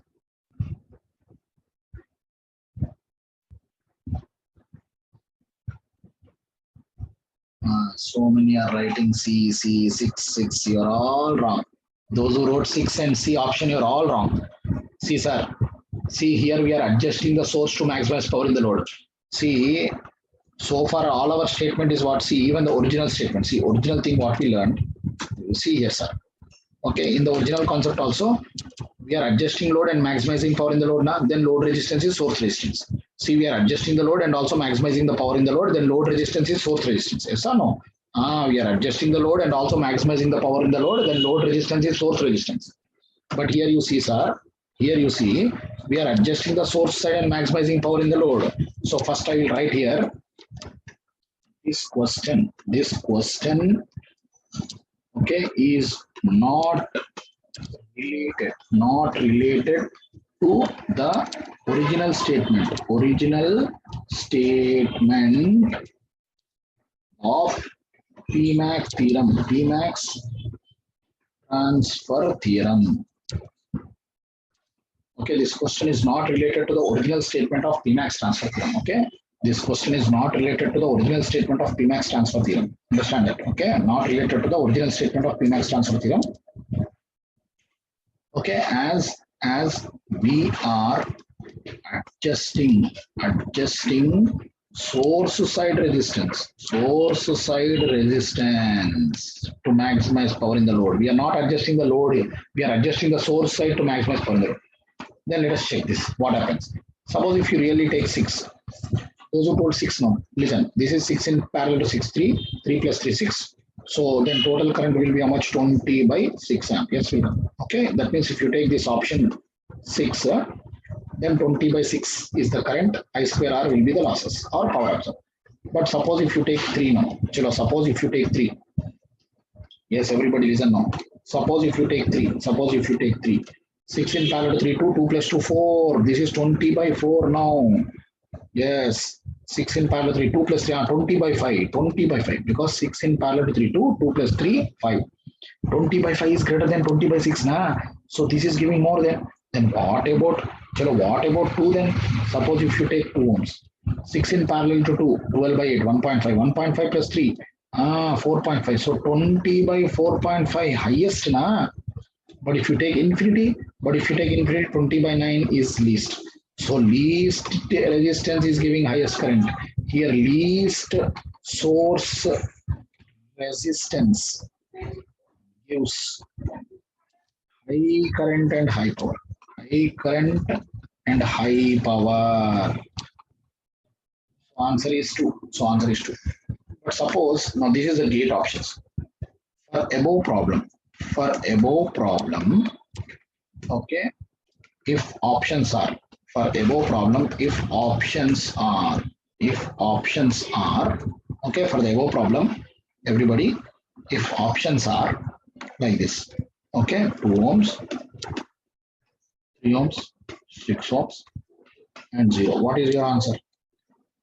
See here what happened. Least is the highest, least resistance will give highest current.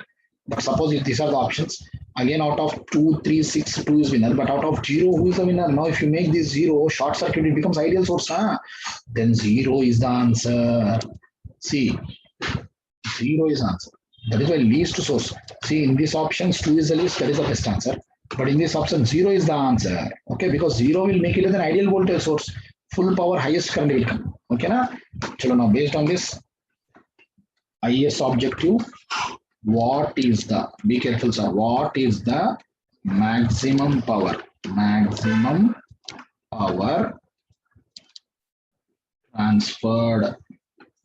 load? What is the maximum power transferred to the load? Answer carefully here. What is the maximum power transferred to the load? This is 12 volt source. Okay, this is 12 volts in fact, 12 volt source. This is load side 2 ohms and this is source side. Okay, load side 2 ohms and this is the source side where 1 is less than or equal to RS less than or equal to 10 ohms. What is the maximum power transfer to the load? Okay, what is the maximum power transfer to the load? Be careful, sir. What is the maximum power transfer to the load?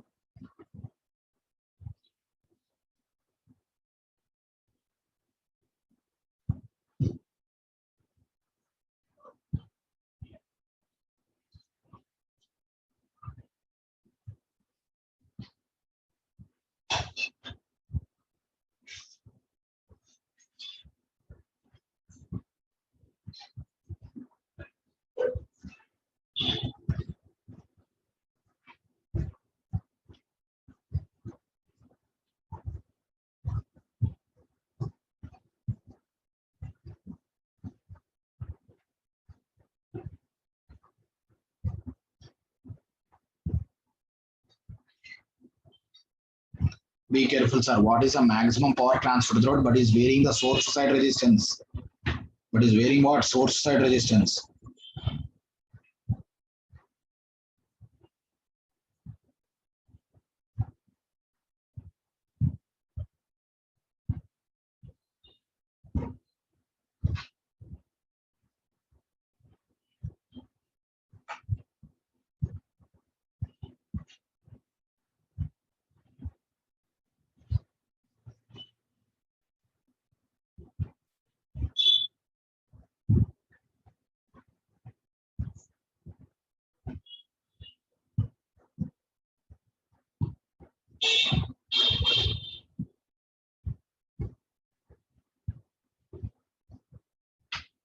Okay, see here, sir. See, because here also, everybody listen.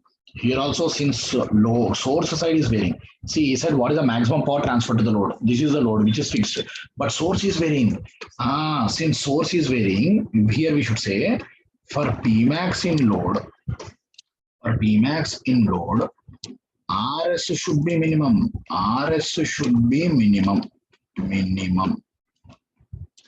Okay, RS should be minimum. So RS will be 1 ohm. Okay, RS will be 1. Then what is RIL? 12 by 1 plus 2. That is 4 amperes. Then what is Pmax? Here we should not use any formula like VTX square by 4R. So this is IL square into RL. That is nothing but 4 square into 2. That is 16 to the 32 watts. Okay, What is the maximum power transfer to the load? Okay, that is 32 watts. Okay, na? Yes, it is 32 watts. Okay, that is the meaning. Now, last bits to conclude. Yes, I'm doing the last bit of the day. Okay, I'm doing last bit of the day. Yes. Now, both are actually very good questions. IES objective. Question 1, question 2. Okay, first let me write the statement. For the circuits shown below, for what value of resistance R, maximum power is transferred to load. Okay, for the circuit shown below, for what value of resistance R, maximum power is transferred to the load. Okay, for what value of resistance R, maximum power is transferred to the load. Both questions. This is A bit.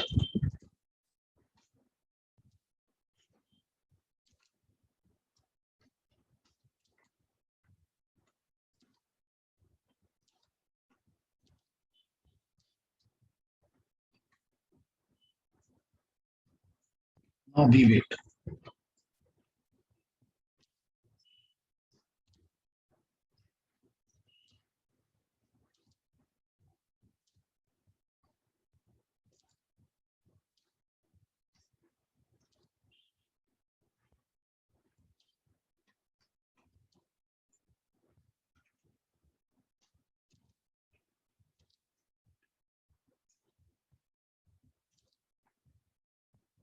Okay. In both cases, chalo sir, conclusion bits. For the circuit shown below, for what value of resistance R? Okay, for the circuits shown below, for what value of resistance R, maximum power is transferred to the load. Okay, for the circuits shown below, okay, for what value of resistance R, maximum power is transferred to the load. Okay, for the circuits shown below, for what value of resistance R, maximum power is transferred to the load. Chalo sir, listen to the conclusion. See here, R0, in both cases, we are adjusting the source to maximize power in the load. In both cases, we are adjusting, everybody please understand. In both cases, we are adjusting the source to maximize power in the load. So here R0, see here R0 will give highest voltage across the load and highest power. Because if R is 0, full 30 volts will come highest. So if R0, because it is in series concept, but here it is shunt concept. In shunt concept, some current will leak. But if you make R equal to infinity, then highest current will flow and highest power. Here resistance comes as a series concept across loads. So 0 will give highest voltage and highest power. Here R infinity will give highest current and highest power. So these are observable bits, sir. Mathematical proof exists, but these are observable bits, common sense. Here R0 will give highest voltage and highest power. Here R infinity will give highest current and highest power. Okay. So with this, we completed everything. Now you can ask doubts. Chalo, first, sir, Bamilendra Swine, what is your doubt? Sir, in a transistor also, we are applying that Thevenin's voltage to get that output resistance and input resistance. It is category 2 or category 3. Tell me, what is your doubt? Then how actually we are, when there is a condition of that is open loop, there is no feedback. Also, we can apply that Thevenin's voltage. Provided you are able to write the transistor equivalent circuit. Okay, means internal circuit should be no. Internal circuit after op-amp. See, op-amp also has Thevenin's, transistor also has Thevenin's, but their internal circuits will come with dependent sources. But sir, when we are studying op-amp, we are not concerned with that saturation voltages. We are not we are considering as a linear device below saturation. Okay. Means otherwise we have to make transistor to fast linear model. Yes, correct. Okay, sir. And sir, in that amplifier you are saying, generally we are amplifier, we are dealing with that. Yeah, this theorem. Because it is that Thevenin's theorem is applicable. Multi-stage amplifier, to transfer maximum power, output stage output impedance of first stage should be equal to input impedance of second stage. That is maximum power transfer theorem. That audio amplifier, our efficiency is not a matter. What? Original amplifier and our amplifier? Audio amplifier. This is that efficiency is not a matter. Means in a DC. Their performance is important. There, in such cases, na sir, we are not interested in efficiency. We are interested in performance. Because, but DC machine we are dealing with efficiency. In DC machine also efficiency, but there is a question in DC machine, like for what value of EB maximum power occurs, then EB is VA by 2. You remember? VA by that. Yes. There power mode. And but we are generally not operating because we never operate. Maybe for short time we need power mode, but generally it's like car also, sir. In your car also generally mileage efficiency will drive, but sometimes overtaking you go. When you are going overtaking, then you want maximum power and maximum torque, like that. Okay. But sir, here also you have taken an example of that in a motor vehicle light. Yes, light also. Yes, correct. We are maximum. There is also power, maximum power. It is designed to get bright light. Okay. If you don't match properly, or you buy another bulb and put sir, bright light won't come. You check it. Okay. Thank you. Right. Anyone else doubt, please? Anyone else doubt? Shweta, what is your doubt, Shweta? Yes, sir. Sir, in that question where we have to find the Norton equivalent across terminals AB, sir, जिसमें current source parallel में लगे हुए थे. वो category 1, 2 या 3 में बता सकते हो आप? Sir, category 1 में. Okay, category 1. 4 amperes वाला current source था सबसे ऊपर. समझ गया. Last one of category 1. Yes, sir. ये बताओ. सर इसमें जैसे ये जो 2 ohms और 4 amperes वाला है ना, इसको अगर हम source transformation से करें तो भी आंसर 6 ही नहीं, current source in parallel you cannot convert ना. Current source, okay, you are saying current source in parallel to resistance you want to convert, Yes, sir. To voltage source in series. Yes, okay, sir. then also 8 by 2 4 only will come ना. Yes, sir, answer तो वही आ रहा है, लेकिन जब इससे किया ना आपने तो जो 2 ohm वाली ब्रांच है. नहीं सोचो मेरा इरादा था जितना जल्दी कर सको रिडक्शन के कारण. That is what I am trying actually. What happened, see sir वो तो ठीक है. Yes sir. सर मैं ऐसा पूछ रही हूँ कि जब हम इससे कर रहे थे तब हमने 2 ohm वाली ब्रांच को मतलब आपने नेग्लेक्ट कर दिया था, लेकिन जब हम सोर्स ट्रांसफॉर्मेशन यूज करते हैं तब तो वो यूज लेना पड़ेगा. नहीं यार, see whatever it is, current source of the equivalent and current source here both mean same na. Your equivalent and my equivalent both mean same. Suppose if you short this AB, passive element is redundant. Yes, sir. That is why we neglected there. But 4 amperes is still same current only na. Current source will never get affected na. Okay, yes, sir. Then your case what you did, 4 ampere in parallel you converted into voltage source in series and then shorted across. But still yes, 8 by 2 is again 4 na. Yes, sir. That way it is same. Okay, sir. Sir, one more doubt in yesterday's class. Tell me. Sir, first numerical in the source transformation technique. Okay, first numerical in the source transformation technique. Tell me there. What is your doubt you got?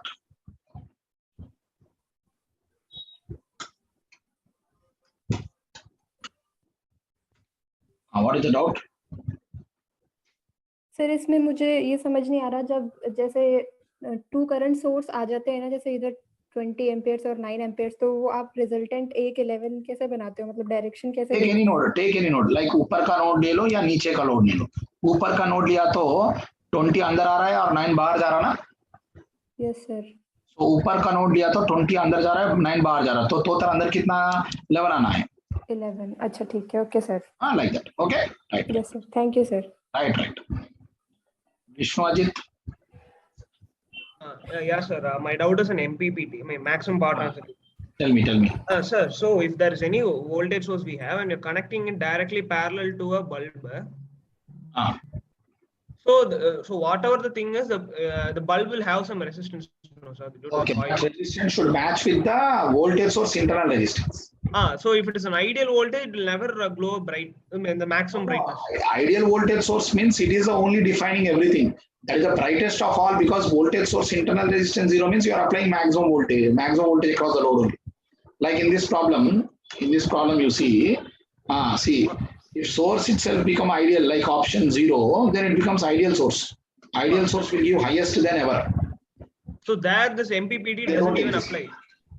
But they don't exist. That is true. We cannot design anything like that. So in this, all this house lighting and all, it is all ideally it is going at its maximum brightness only. Ideally, it is not ideal. They are designed for voltage rating, and they are not ideal. They are not ideal. They are not even maximum power concept there, because source side impedance is never matching there. Source is a transformer in our India. Distribution transformers, transmission line resistances are there now. So we cannot match there. They are only power rating and the design resistance we are calling. That is V rated square by P rated only. We are coming there. Yes, sir. That is not the brightest. We cannot argue like that. Yes, sir. Yes. I think that's all, sir. Thank you, sir. Okay, good. Now, Gangadhar, speak. Sir, case 3, third question, sir. IX and IY dependent sources. Coming there, yes. What is your doubt there? I understood. Sir, in that the current direction should be in the reverse, no, sir? Let me check it. Because the voltage positive is upward and the current direction is downward. Because there is passive element only, na. That IA will be down only. Coming there.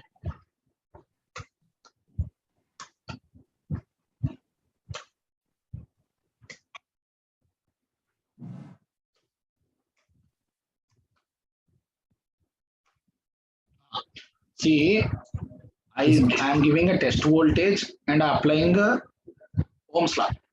Yes, Now sir. here, listen. When you are giving excitation, this should be source notation. Don't confuse with category 3 and category 2. See, in category 2 already there is a source inside, na? Yes, sir. Then VOC by ISC is resistance, na? Yes, sir. They are passive notation. Like if A is positive with respect to B, current has to flow from A to B. Yes, sir. But here what is happening in category 3? In category there is no source. You are giving energy. Yes, sir. When you are giving energy means, yes, it should be like a source. Source notation is what? Current should leave positive terminal of voltage.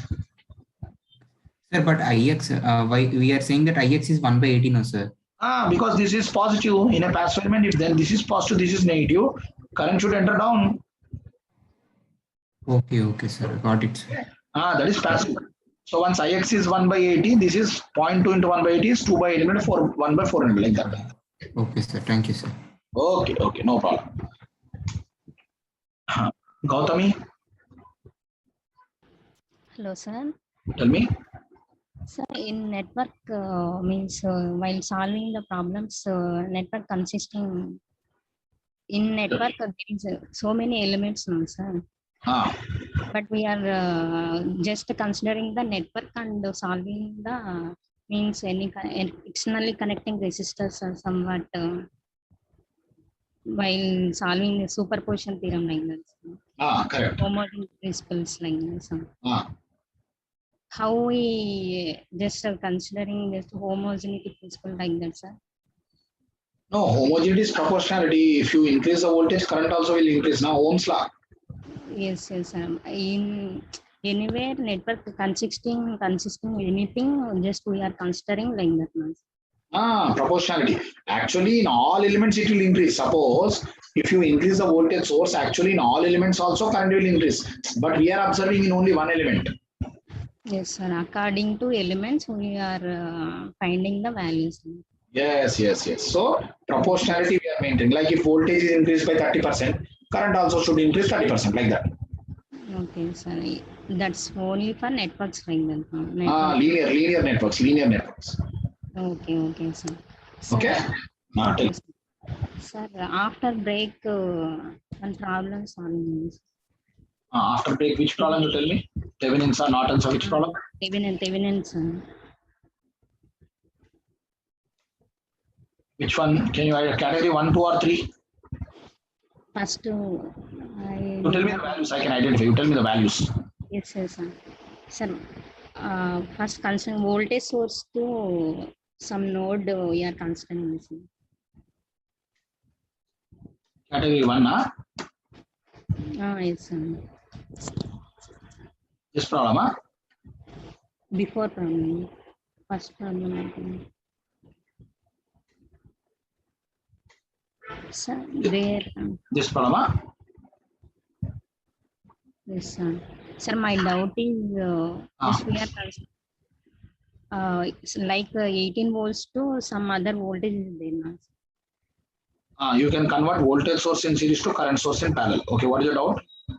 Not that, sir. My doubt is 18 minus some value V by some resistance R, like that we are considering, sir. Yeah, no. Here because luckily this side is open, Yes, sir. this becomes an independent mesh. Yes, sir.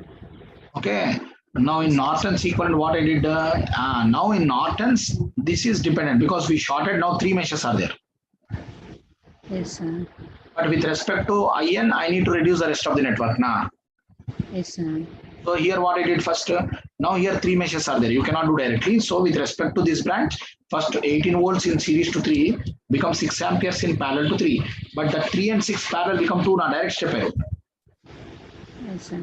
My doubt is, sir, my doubt is 18 by 3 directly you are taking like that, sir. Current I equals to not this problem, but my general doubts. 18 by 3 like that, we are directly considering current I equals to 18 by some 2 like that, sir.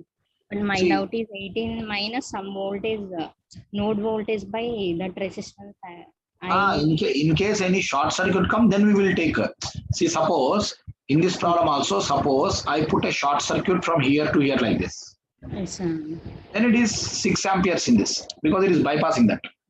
Okay, sir. That's wherever there is a short circuit or no impedance is coming, then I took like that. Okay, sir. But in this case, you cannot do like that. Yes, sir. In this case, what happened? In this case, this is C. In this case, what happened? It is an independent mesh. This and this are not interconnected. So 18 by in total 9. 18 by total 9, 2 I took. But here what happened? Because this is connected, I cannot take directly 18 by 9 in this case. Yes, sir. Because this part is also influencing this side. Here what happened? They are independent meshes. So directly resistance seen by 18 is 3 plus 6, 9. So 18 by 9, 2 amperes I wrote. Yes, sir. But here dependent. So that is why I told a term called, these are called independent meshes. That is why directly I wrote. But in this case, because short circuit came, we cannot directly write. Okay, sir. Should I? Yes, sir. Okay. Thank you, sir. Thank you, sir. Right. So tomorrow again, everybody, 7 o'clock in the morning.